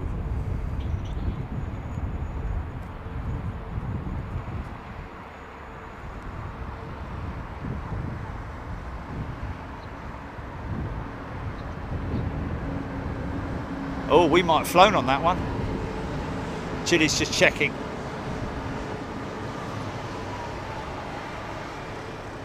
Deborah Davies, huge wing dip.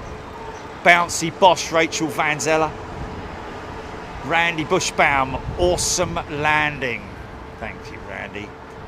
Screaming Emu, runway's got a dent in it. Alex Grant, Gulf Fair, 5 minutes out. Thank you, Brian Cassidy. Brian, it was yesterday, but you may have watched it yesterday evening. I don't know, but thank you anyway. Really appreciate that. Delivered November 2010, this one, Rusty Joints, thank you. Wow, that's an early jet, innit? Because 2012 was the sort of like, we did the Singapore to Sydney leg on that jet. So hello!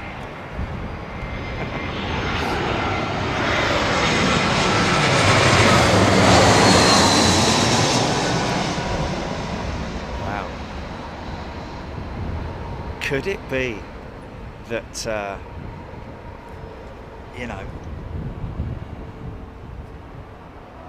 in terms of aircraft age, etc., whether or not the story that just broke minutes into the stream earlier on about the head, folks, of Airbus saying that they cannot rule out the resurgence of building the A380. The door apparently is closed, but it ain't locked. And wow, how about that, folks? That's exciting news, isn't it? And that will be on the back of taking advantage of the 777-9 delays and whether they potentially could see. But the problem is materials, in it. Fun in SoCal.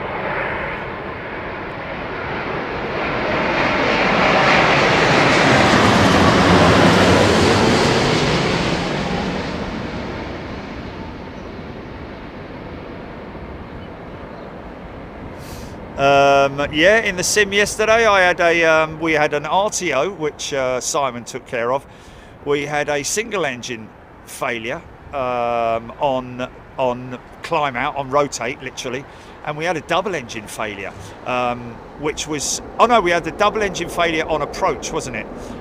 Insane how much the aircraft pulls or pushes depending on what side of the aircraft, which engine you've lost. You know, so if you've lost your number 3, it was pulling to the right.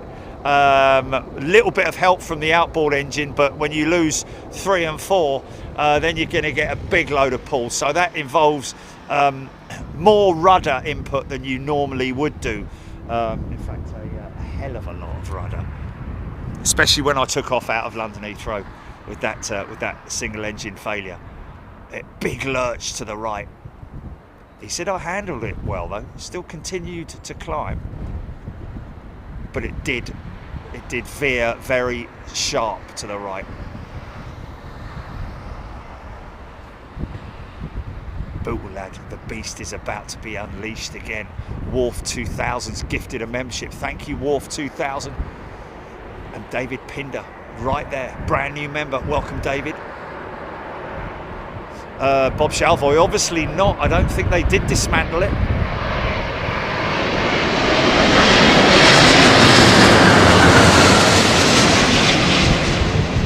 I mean,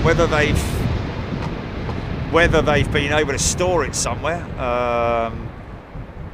you know, because let's face it,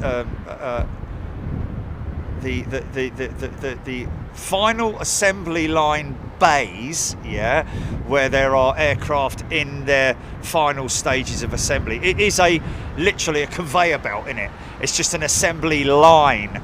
So so in terms of the equipment, it would be one piece of equipment that multiple aircraft move through, would it not?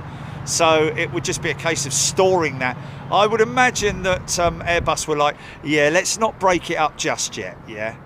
A bit like Boeing should have taken that advice when they took the 757 out of service. Stopped manufacturing the 757, that is. Could have kept the structures, the manufacturing jigs and tooling, and possibly re-engined the 757 in the meantime, possibly.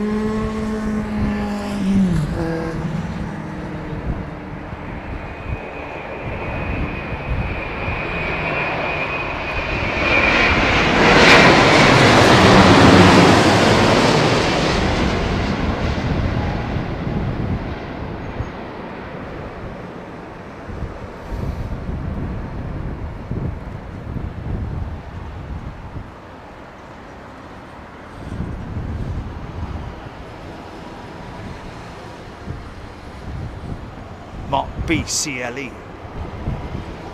Nick Gray, yes, near Chester. I've actually been and walked through the A350 wing assembly line. Unbelievable at Chester. Wow, look at the crab on this thing, man. I'll just keep it on there for just a little bit. Chest.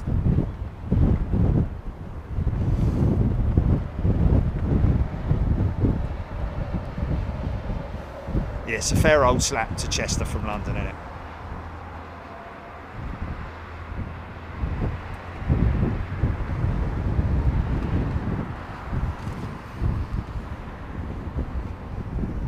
Big old triple, look. Flaps 30.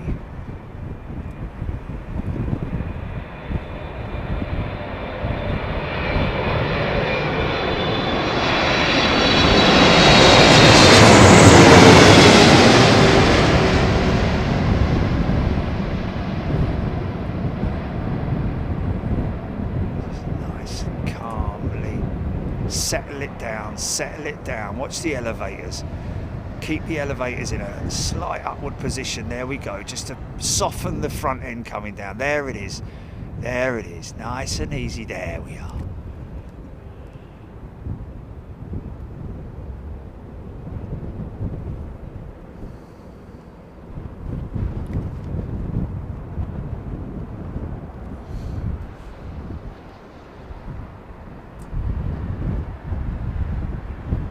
22 minutes, Aidan Campbell, Cathay Pacific Cargo.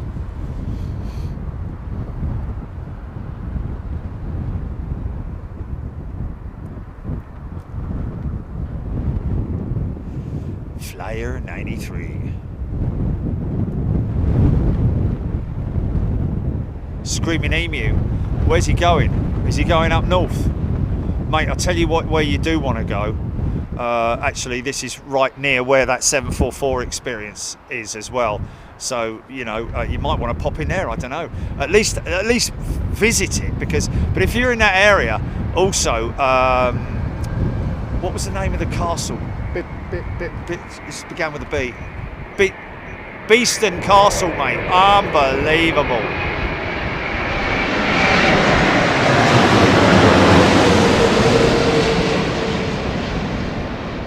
Oh, he don't like our little roads? No? Oh, well, okay. We never get anywhere then, will he? Yeah, M6 services, junction 42.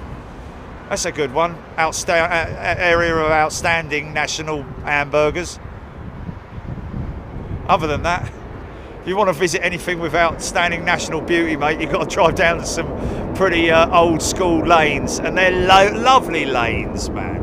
I mean, you know, just get used to it, man. Get used to it. Get into the swing of driving down the little old lanes. When you come around the corner, there's a great big combine average through there, and you've got to reverse for half a mile.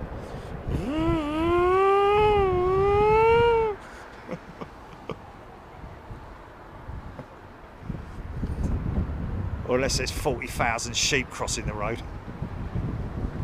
No, I love England, man. Love England.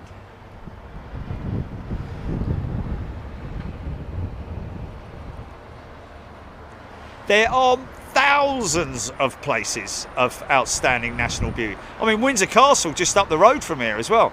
I know it's quite, you know, but that's like, that's an easy one to get to, Windsor Castle. You've got London. I mean, you've done London, haven't you?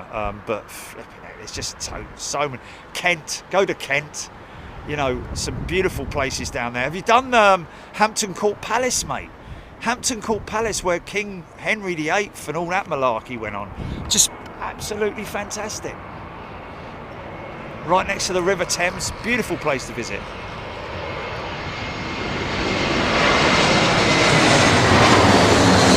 Oh, we've got an Emirates 380 11 minutes out. That's one of the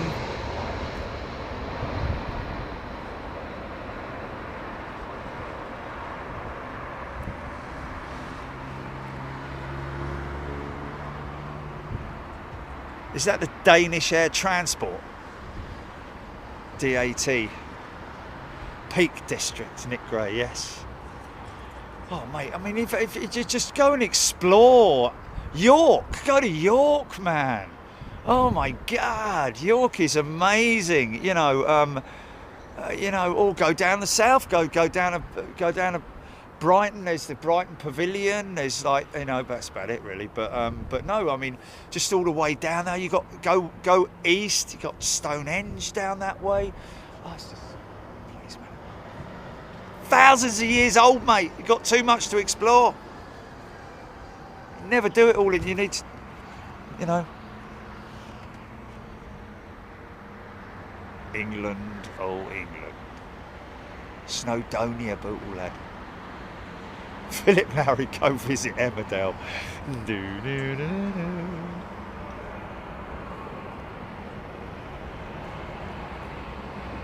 Snowdon, yeah, and Hodkinson.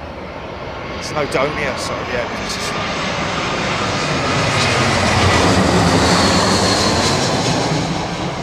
It's just too many places to mention, to be honest with you. Yeah. Very funny. Yeah. Mind you, Staines Bridge is quite old, isn't it?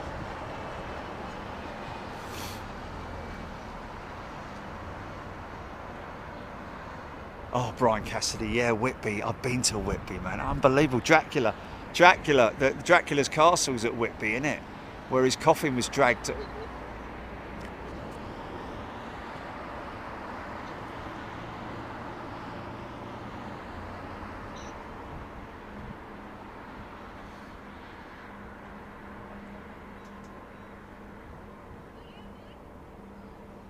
Yeah, I mean, it's just so much, mate. There's just so many places, mate. In the summer, mind. In the summer.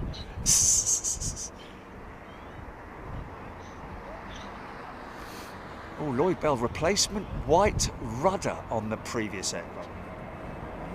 Oh, what on the BA jet? Wow. Straight out of the stores. Jules Harris, the New Forest, of course.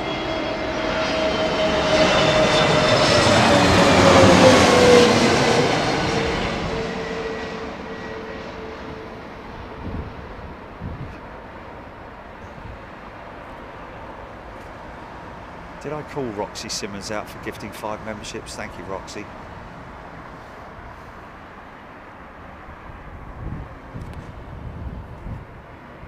Oh, Norfolk Broads, yeah. You need a couple of weeks for the Norfolk Broads, though, don't you? Really.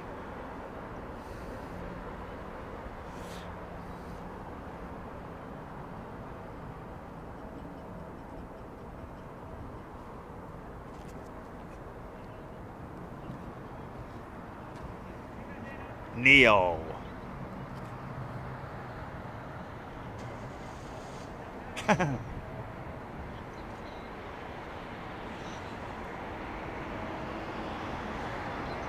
The Culloden battlefield, wow, down there, North Coast 500, Scotland, Scottish Highlands, yeah, wow, man.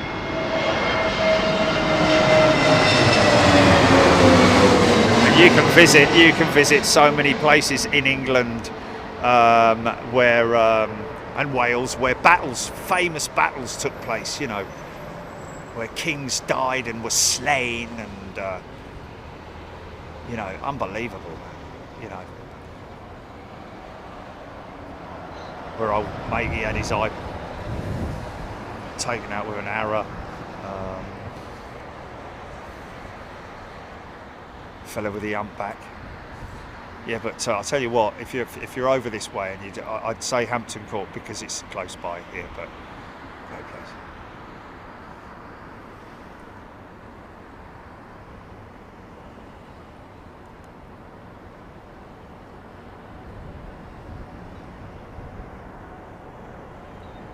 Brian Stewart, can't see that Saudi jet, my friend. Oh, I don't know, man. Look at the drift on this, man.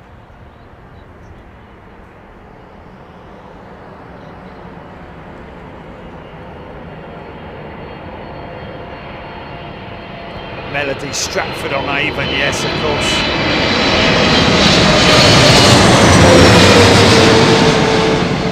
Stratford upon Avon, where Shakespeare lived, didn't he? His gaff was there, wasn't it?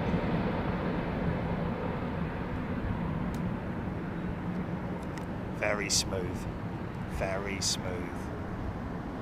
Oh wow! Whoa! Whoa! Whoa! Whoa! Whoa! Whoa! Whoa! Whoa! Whoa! Jumbo alert! Jumbo alert! Ah! Ah! Come on, man! Where is it? Ah! Ah, man! Is she there? Is she there? This monitor's so dark. Oh. Okay. Based on the track, I reckon she's gonna pop through here. Stand by. There she is.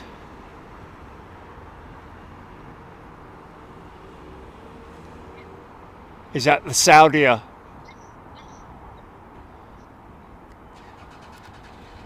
Yeah. Man, oh man.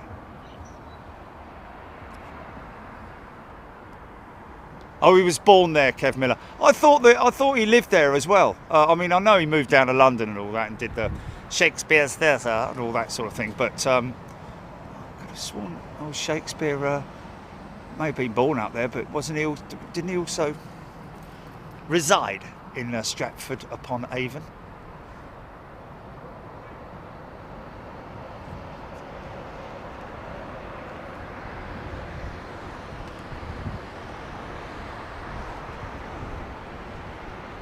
Hever Castle. Franchetti, yes. Trixie, thank you. Great tracking. Nick Gray, thank you.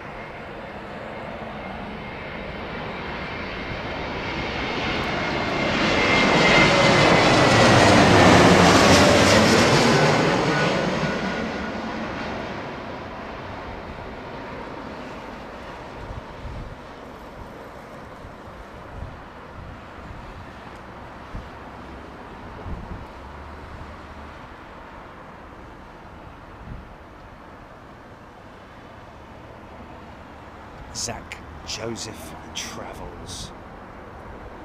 BA321 from Athens, thank you. Well, that wasn't, obviously, that was AGN. I'm obviously miles behind on comments, or I've missed one, or this is upcoming. Must be upcoming. Roxy Simmons, Melody R. Tony Bruce. Shakespeare was a Borough fan. Shadow Wolf. Blue Sky, okay, thank you.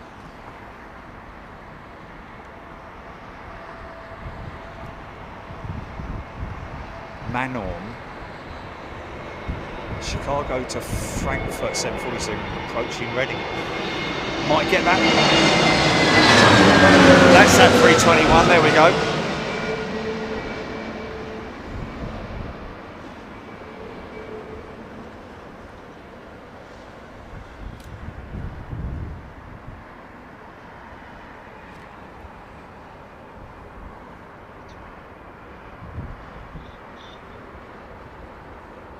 Hey 88 Royal Air Force KC2 heading our way. Just bear in mind, folks, I've got very limited visibility overhead, or I've got broken cloud to my north, but we'll get what we can. Yo Kennedy, that's the BA from Athens, thank you.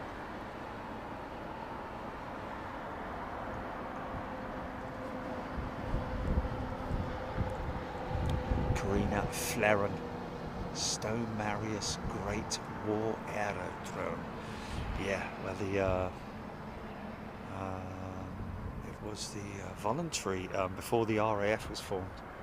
RNAS, was it? Royal Air Services or something like that? Royal Naval Air Services, that was, of course.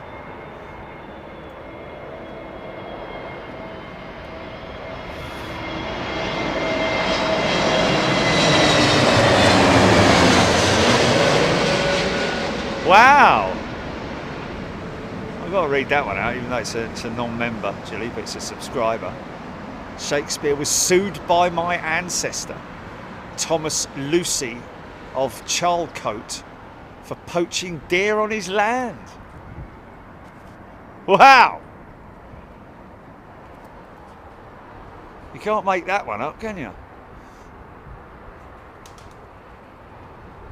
Aidan Campbell CX7 now in Essex. Let's just see where she's at. I'm looking on my Flight Radar 24 app, folks, if that's what you want to see. If you want to see it, that's the other Emirates 380 on approach, isn't it? Yes, I see she's just crossed the, well, no, she's just north of the inlet, just north of Southend-on-Sea. So we should see that 380 now joining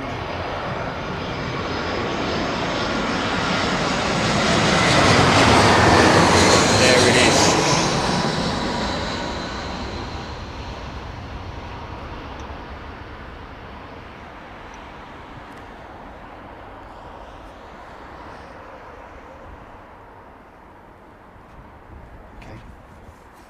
Frankfurt bound 747, Gilly, over the top, is it?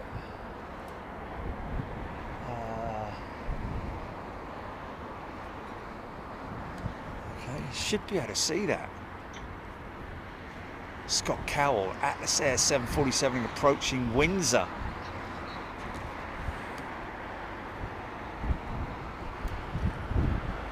Yeah, obviously there's two, there might be two. Yeah, but I'm not seeing that at the moment.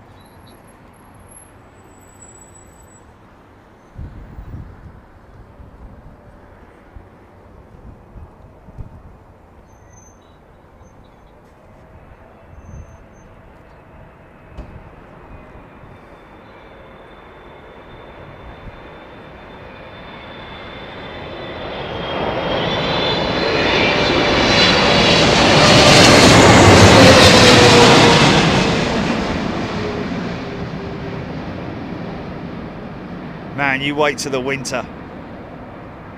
We're going to get some floof galore. Wow. Nice.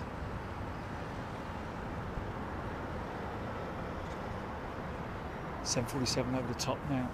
Not trailing, is it? Oh, there she is, man. I'm not going to get it.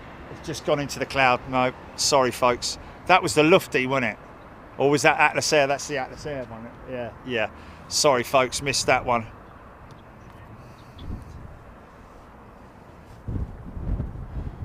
Feather duster. Isn't it great? Someone probably hoping for a settlement to make the suit go away. Matt Cat, Lady Derham is a lovely place. Ellen M. Thanks for the heads up on that 747, folks. Just didn't get her at the right time. Right over the top of me as well, literally. And as you're probably aware, the lockout on this when I go vertical is like that.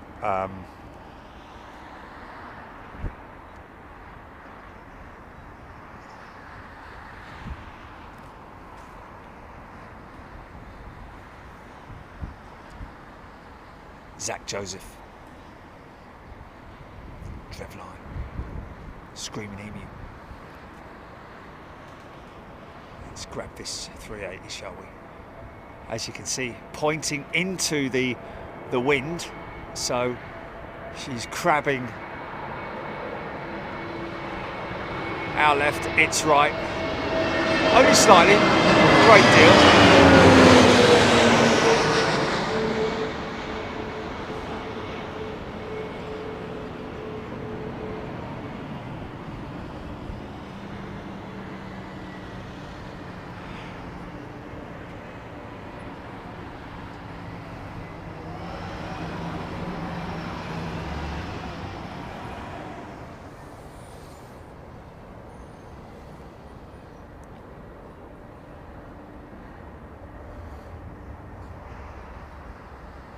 Nine minutes, thanks Aidan, for the Cathay Pacific 747 freighter.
Wow.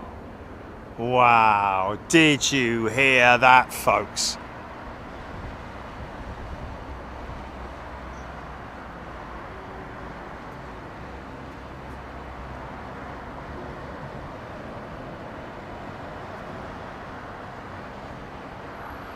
So around about 140, Gareth asking what sort of speed would that be doing? Around about 140 knots on average would be the, can take it down as low as 130 knots on the A380.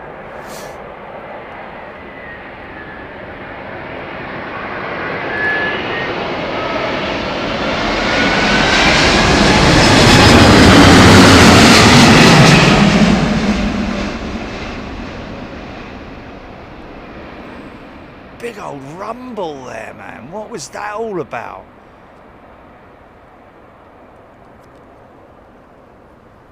It's like when the a little bit of extra power was called on, and there was that sort of like, wow.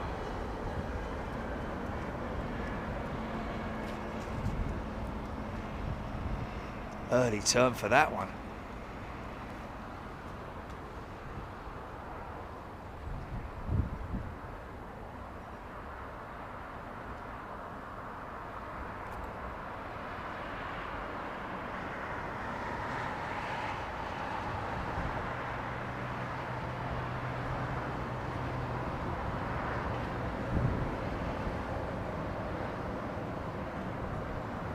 Eddie Campbell CX-7 now over Enfield.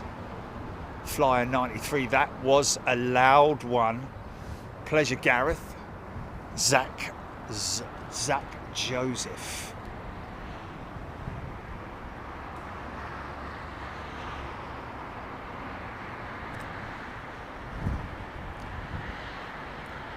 Brandon 350, sleek design.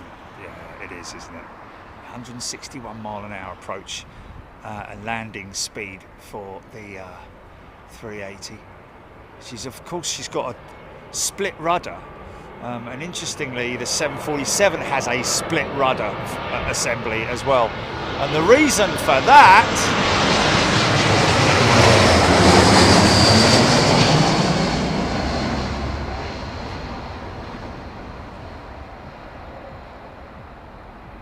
the split rudder on the A380 and the 747 is for the redundancy. If you lose two engines, you can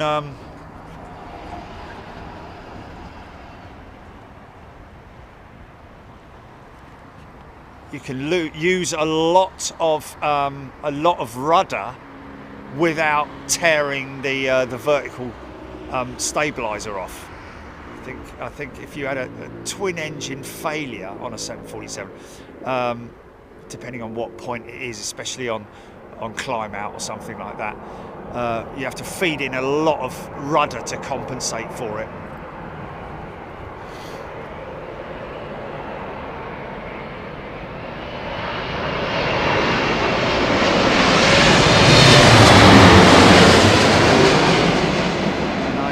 If you use that,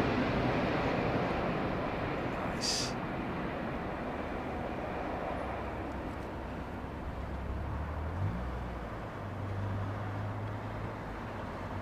Wow, that was pretty late, man.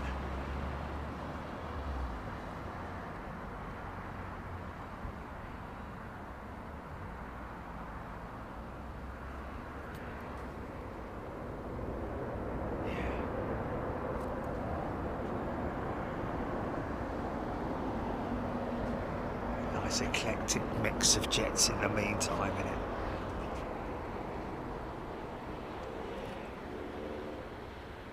Declan Dolan.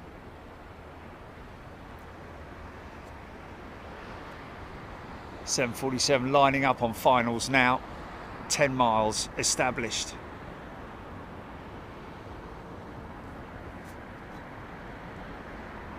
Flaps 15 maybe, flaps 10, flaps 15. Start final landing checklist. Gear coming down. That's free drag, innit? Like the Screaming Emu says.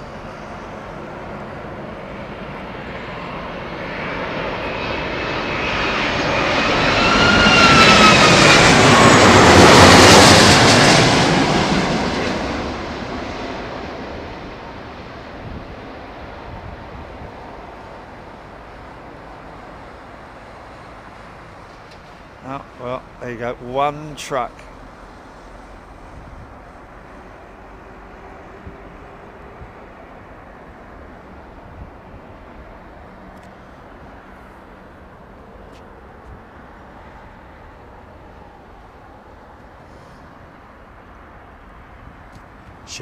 Should be able to see her now. There she is. Let me get my bearings here.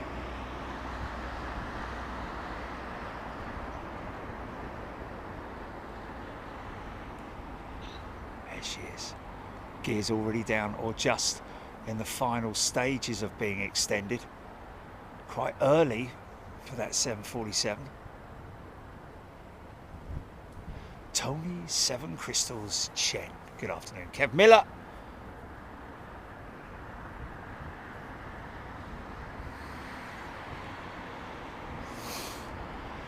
Change runways at 3 p.m. every day when they're on westerlies. Every single day without fail, unless of course there's a technical issue with the ILS or runway closure or something.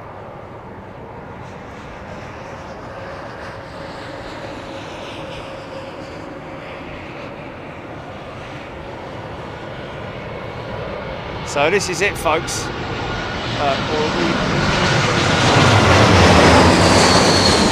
the Korean, or it's an hour away though, isn't it?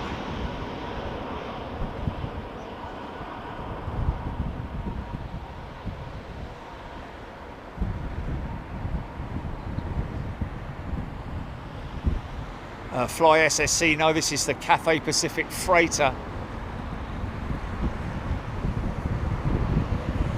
Marksy 330 has a chubby looking face against the 350 looking slinky with cheekbones and a nose.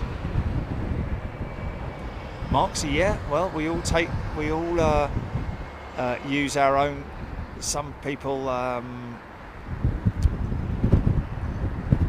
use the different sort of like visual profiles of aircraft to identify them.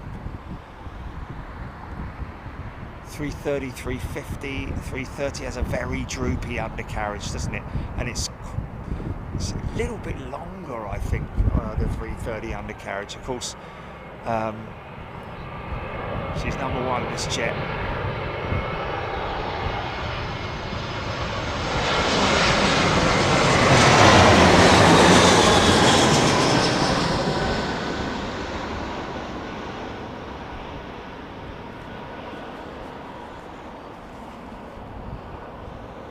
Brandon, interesting that you say A350neo, not on in the pipeline, because obviously the A350 is a new aircraft, so they wouldn't need a new engine option of it really at this stage. But Rolls-Royce are planning to potentially re-engine the A350 when the Ultrafan is in full swing, so that'll be something to look out for in the future. All rise.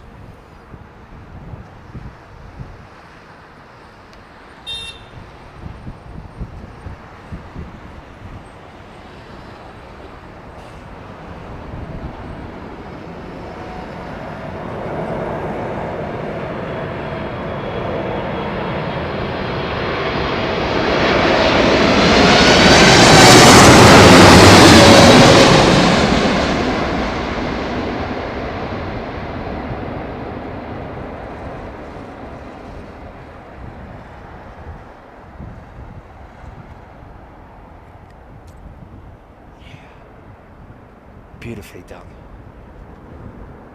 Nailed it.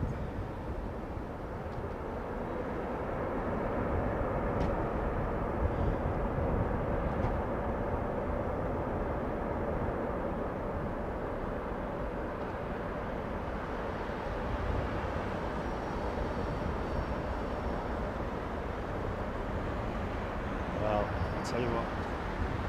Let's do that then. Let's stick around for the Korean 380, 350. Sorry, 747. I need.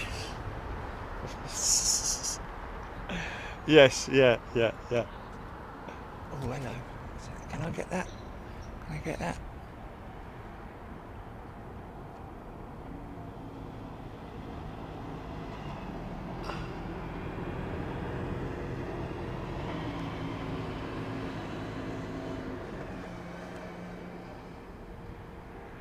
Seven, 6, 7.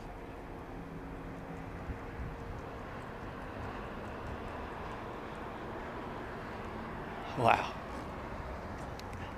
Going south. Saudi Dreamliner. There we go. Out of Birmingham. Got it screaming in me.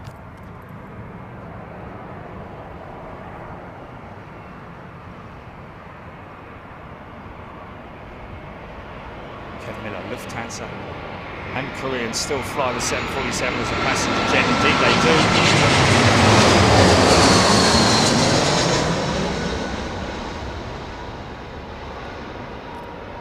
Oh, Brian Stewart, Magma 747 heading our way.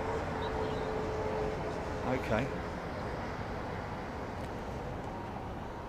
Oh, look how clean that is, man. She just did a little bit of trail.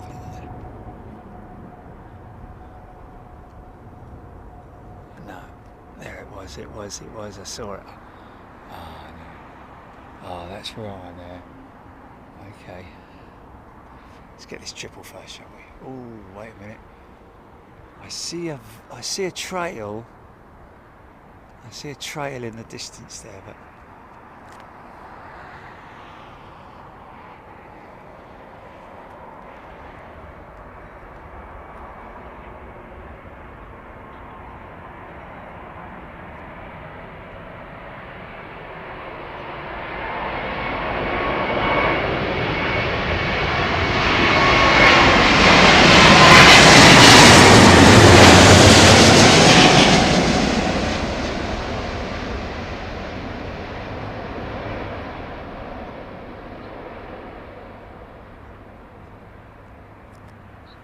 nicely executed.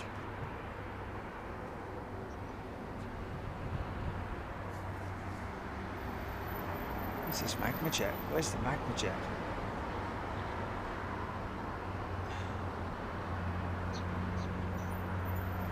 Just over Greenwich. Okay. So still a little ways then. Oh, there she is. I got it now. This could be a difficult one to catch, just purely down to light. It's going to be a luck of the draw thing, man.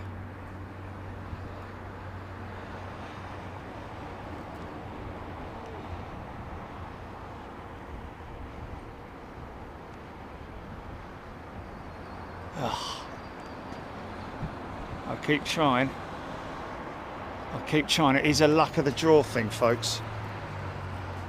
Ah, oh, she's looking beautiful there, man. There she is. Caught it.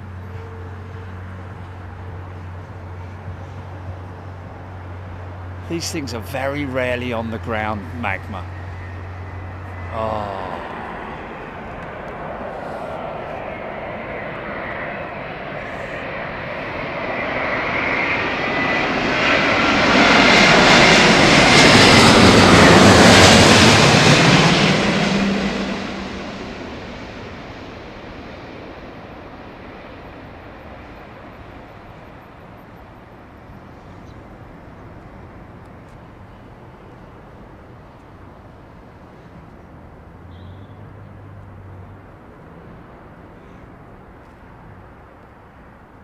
Get her again if you want. A second shot at her.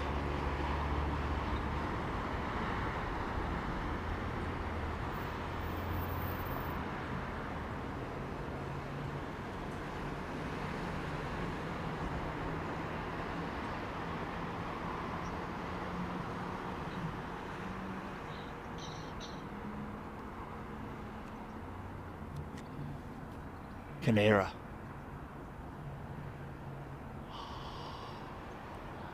Can you hear her, folks? Probably not be able to. Faint sound of those whatever CF6s or Pratt & Whitneys. Kev Miller, Jill Blakeney. Lots of four engine. Yes.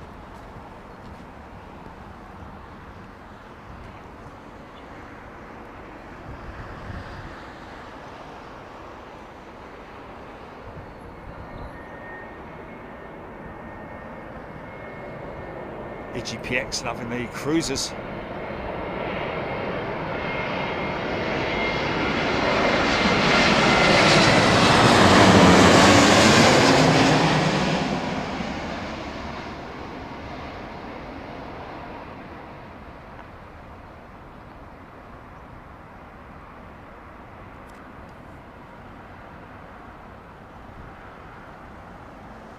need to get my water standby.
Oh,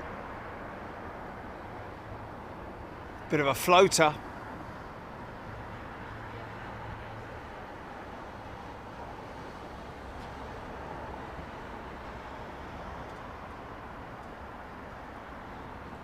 Oh man, look at that.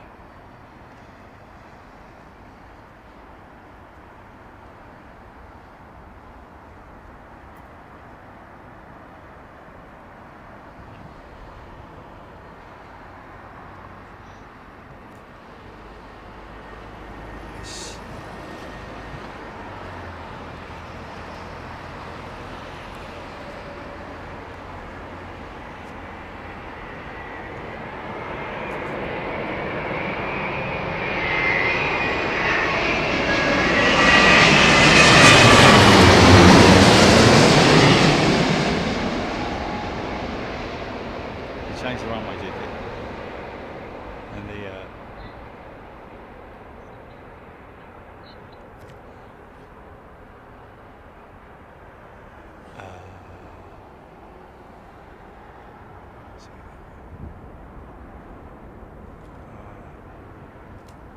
what at all the banner, that banner is.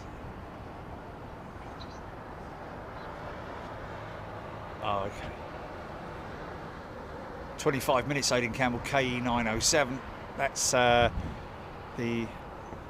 new passenger service for Korean Airlines, folks, which we call the inaugural return for this service. Switched from the, look at that big turn from that Magma jet. Look at that.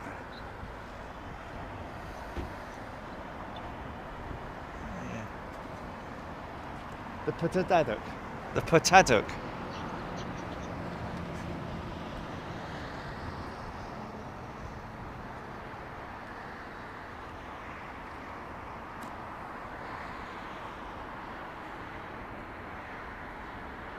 Rusty joints, that Cruiser 747 with Magma, delivered to ANA in August 1990. Wow, she's an old girl, man. So, is ANA cargo, or is it? I think it's a long top, isn't it? It's a BCF.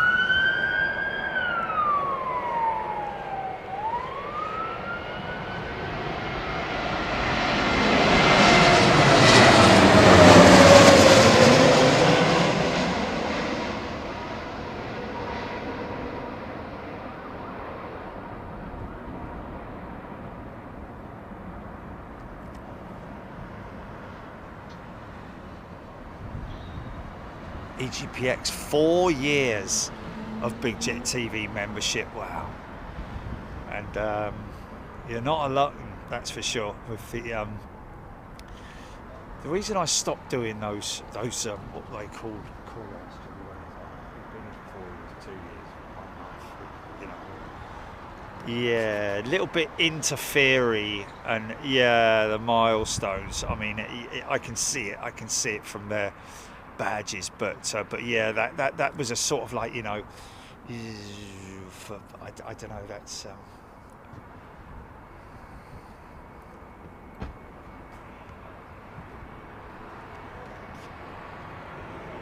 Warren's first time here, obviously a subscriber. Hello, Warren.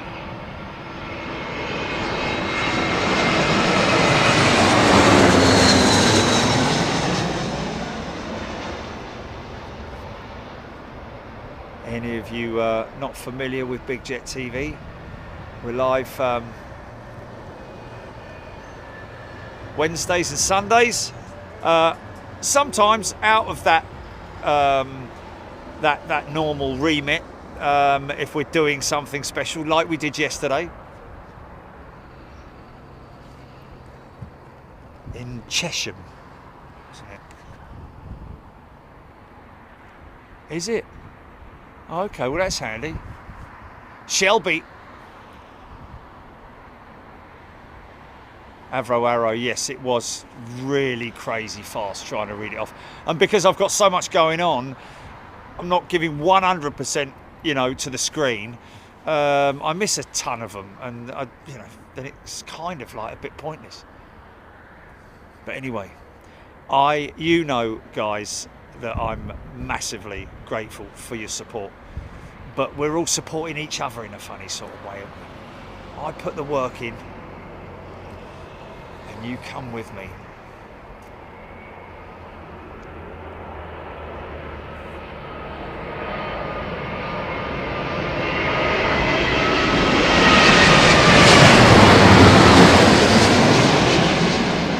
Isn't that nice?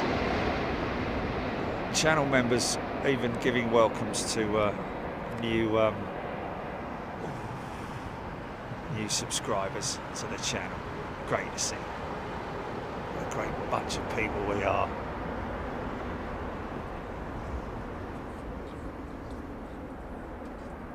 Aidan Campbell loved the week of Frankfurt, Amsterdam and Heathrow. Yeah.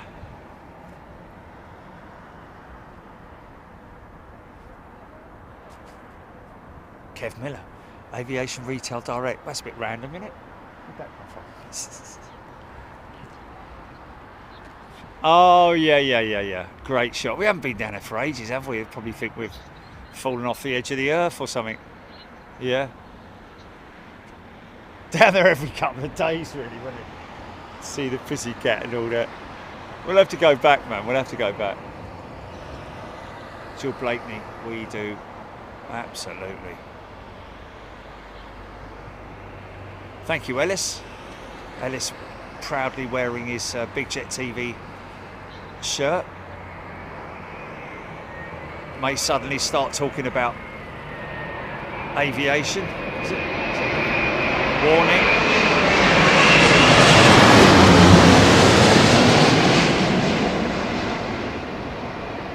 Steph's gifted 5 memberships. Thanks, Steph. Wow, that was quite heavy.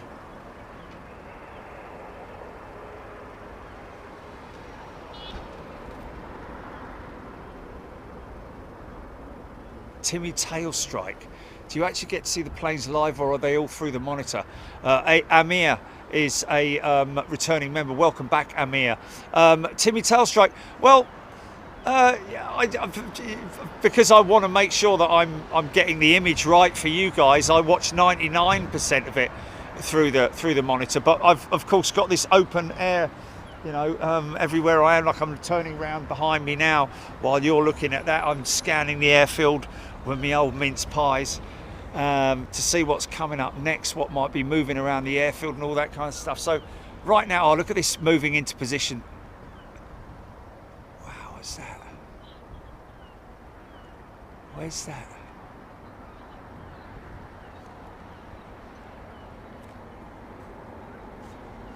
Oh, that's brilliant. Huldah 2002. Gina Graham. Mrs. Floofage. We have to wait for the winter for Mrs. Floofage's name to come into full working order.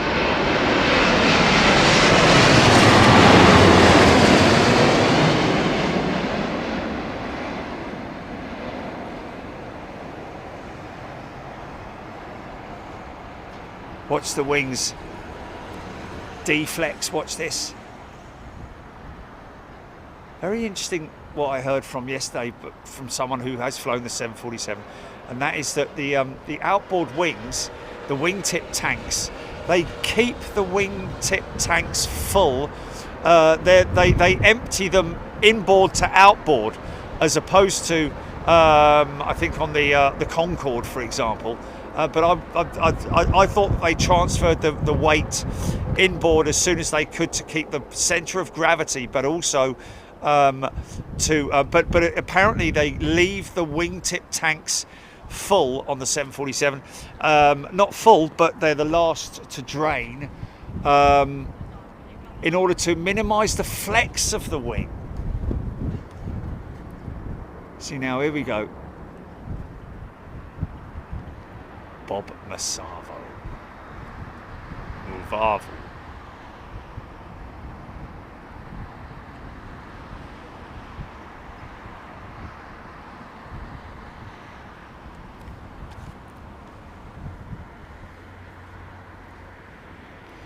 Aidan Campbell, 907 ETA 1632. Okay. Freddie Lake has got another stripe. There you go, you see. Jan Stanley, K-pop. Yes, keeping my eyes closely on the Hurricane.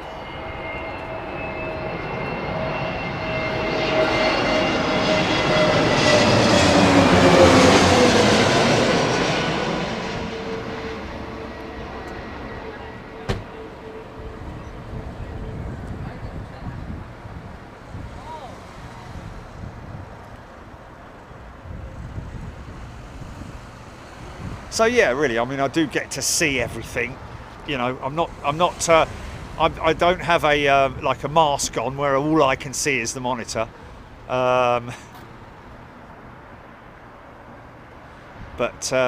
So I see everything, but I obviously concentrate primarily on the monitor. Rebecca Weaver, nice to be back. Highlight was a Lufty 747 parked up next to my plane in Buenos Aires. There we go. Jan Stanley, Ian Morrison, Holder 2002.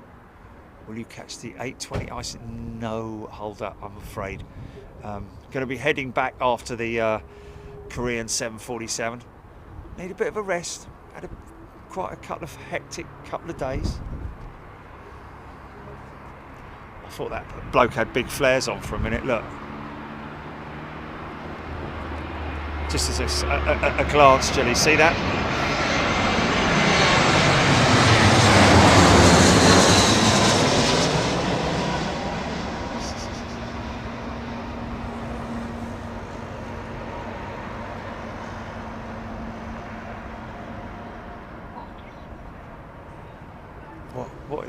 What again?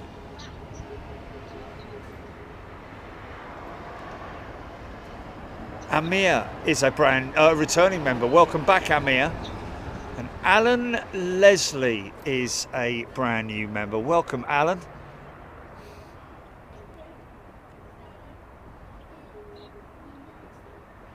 Right. Where's it? When, and where?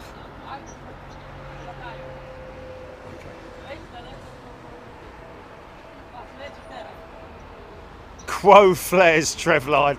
Everyone saw exactly what I was talking about there with the flares. You didn't see it, Jilly, because you were looking somewhere else, weren't you? Nick Gray, thanks, mate. It's gifted 10 memberships. Very kind of you, Nick.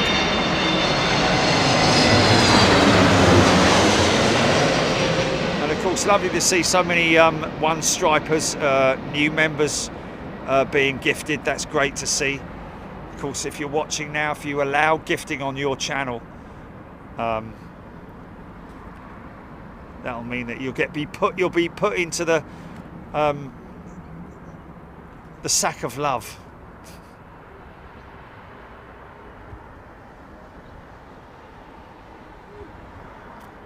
Yeah, but they're clearly people who don't watch the channel, Jilly.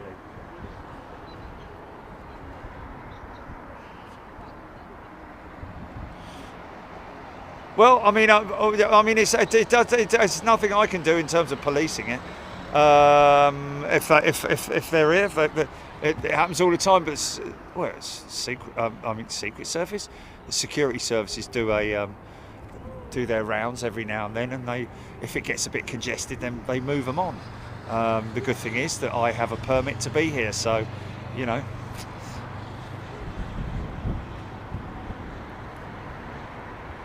Squirrel has gifted 5 memberships. Thanks, Squirrel.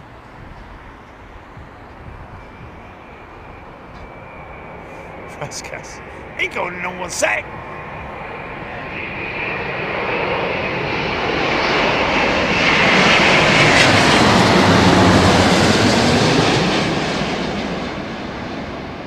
Shalom. Korean 747. Not long now. About another 15 minutes. 15, 17 minutes, something like that. Oh, wow. Drill it. Check those mains. 15 minutes, Aidan Campbell. There we go.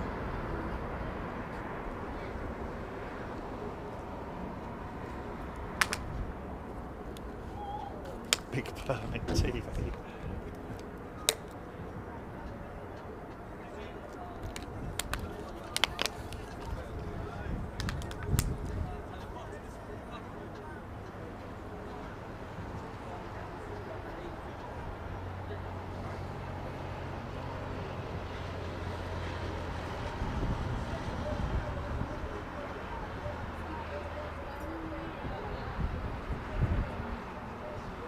Gordon Freeman, Jill Blakeney, hard landing, smoking Mrs. Floofage, Captain Jerry Donnelly, new set of Dunlops. Hey, look, Jerry. Oh, we're going on a. Sorry, we're going on a. Yeah, American 777-3. Very rare to see at London Heathrow, and we're flying on one out to LAX. Yeah. I wonder if that's oh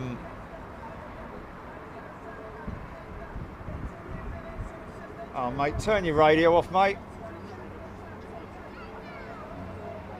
Is the football started, Chilly, or something? Oh, okay.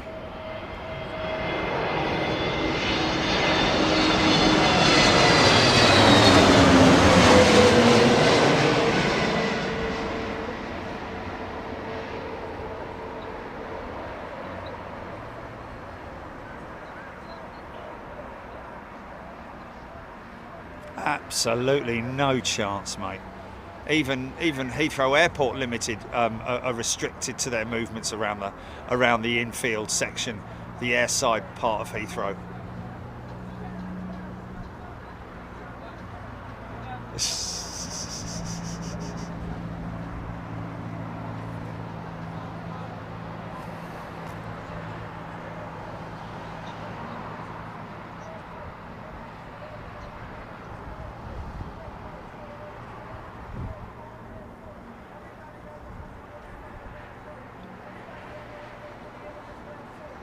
Simon Dinsmore, same camera as Jerry. I've just bought the ARZOPA monitor off TikTok and use it as a monitor for the camera. Okay, well I'm a bit confused because the monitor on the camera is absolutely fine.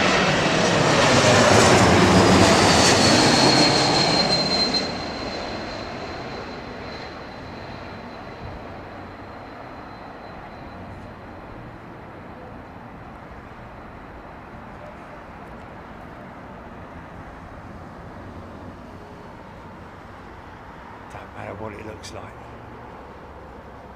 It's how smooth it gets down, isn't it?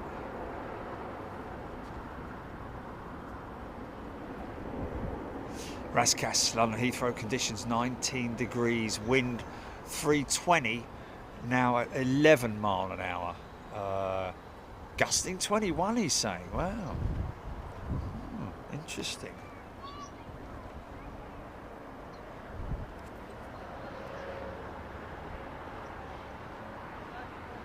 So it's pinging on flight radar. We've got it all on flight radar now. The jumbo. Let's have a little look, see where she's at.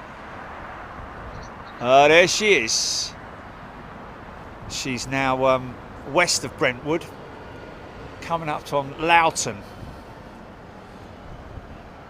Looks like she's going to come straight in, I think.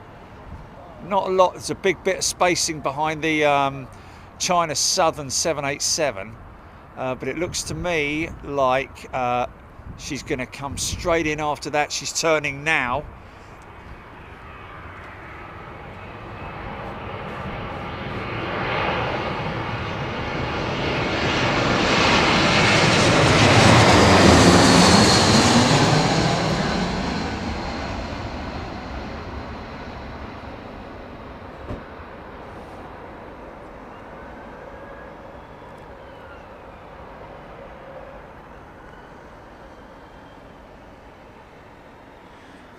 It's interesting to think how many people on board this jumbo jet.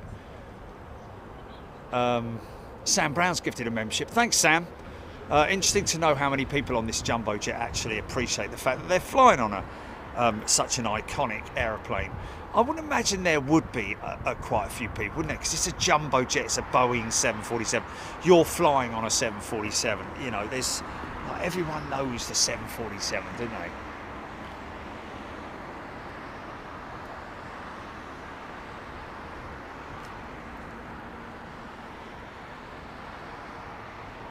Roy Van Can, this spot is truly fantastic. Not too much double-decker buses and trucks interrupting. Absolutely, Roy Van Can. That's why I do favour this, even though I know the Paddock is a big favourite amongst a lot of people. But in terms of visuals, I think this is a better position.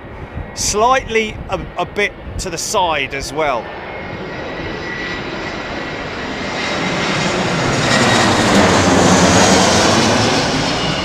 More kind of over the top at the Paddock. It's dramatic, it's brilliant, but the main road is obviously something that's always going to be an issue. Zombie Tog's gifted a membership. Thanks, Zombie Tog. Richard Duckray should be on finals about now. Okay, is that her there? No, no. Okay, so she's gonna appear from the left there. So you should see a great shot as she banks right towards us, lining up with the glide slope.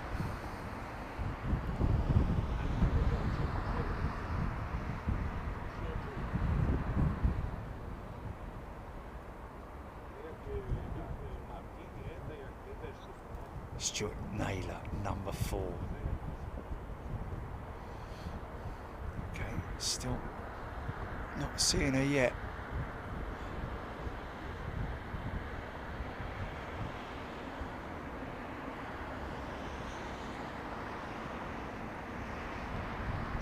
Oh yeah, any moment now, any moment now.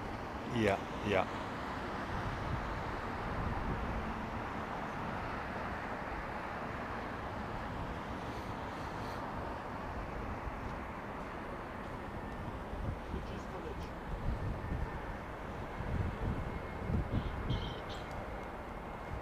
There she is, there she is.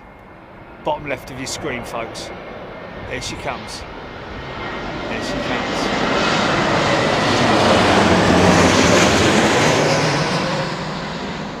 Oh yeah. Speed 165.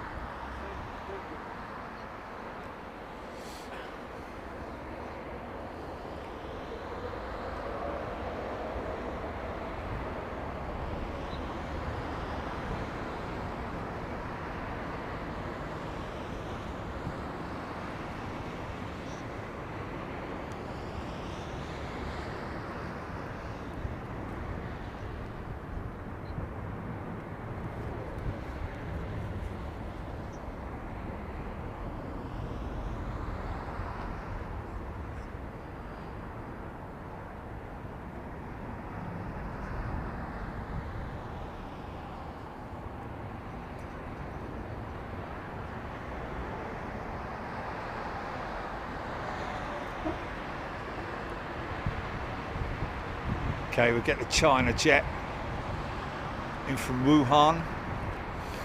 the famous Wuhan.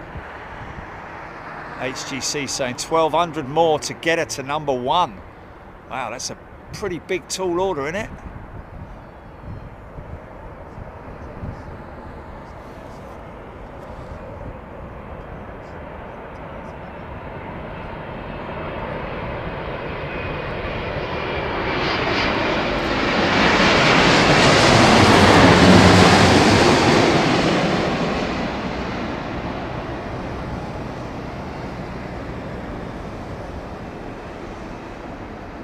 So a little bit of housekeeping before we shut down after the Korean jet. Very tidy, man. Look at that. Thank you to everybody who's joined us and kept us company today. You've been great, folks. Hope you've enjoyed the show. Thank you to all of those wonderful people who've gifted memberships. We really appreciate that. Channel memberships, that is. Welcome to all our new subscribers to the channel as well. And yeah, it's been great to see you once again. And thanks, Jilly, of course, and all the moderators.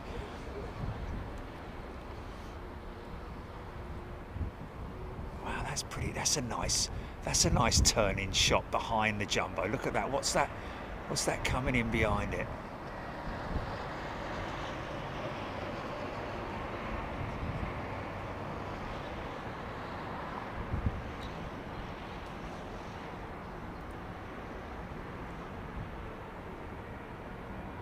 Oh, engine run. Oh, they're running an engine. You should see that on Flight Radar 24, folks.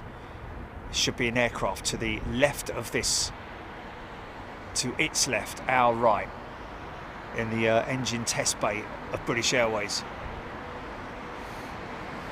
Karina, thank you, Karina.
Can they hear that engine testing in the back?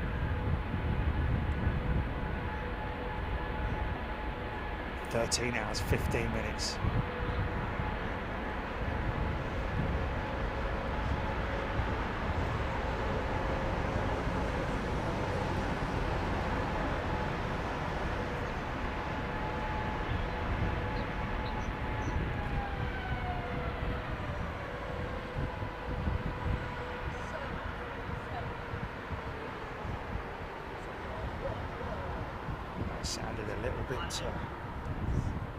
It sounded a little bit odd, that shutdown.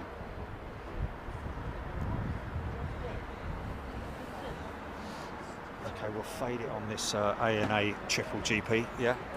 Get the ANA triple, and then we'll say our goodbyes. Thank you, everybody. You have been great. You are an amazing bunch of people, I've got to say. We're so lucky to be so well supported, both, you know, in terms of memberships, so that we manage to keep the whole wheels of industry turning, but also with the support that everybody gives everybody, if you know what I mean. We're so fortunate. Here we go, last one of the day, ANA's triple.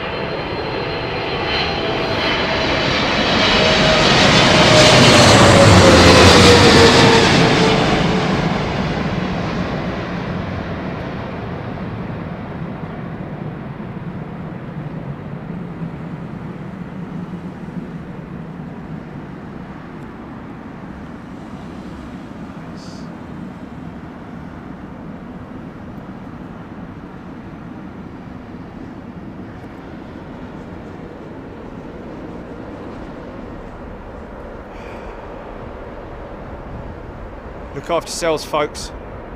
Look after yourselves. Be good. Be friendly. And we'll see you all on Wednesday. Take care now. Thanks a lot. Bye-bye.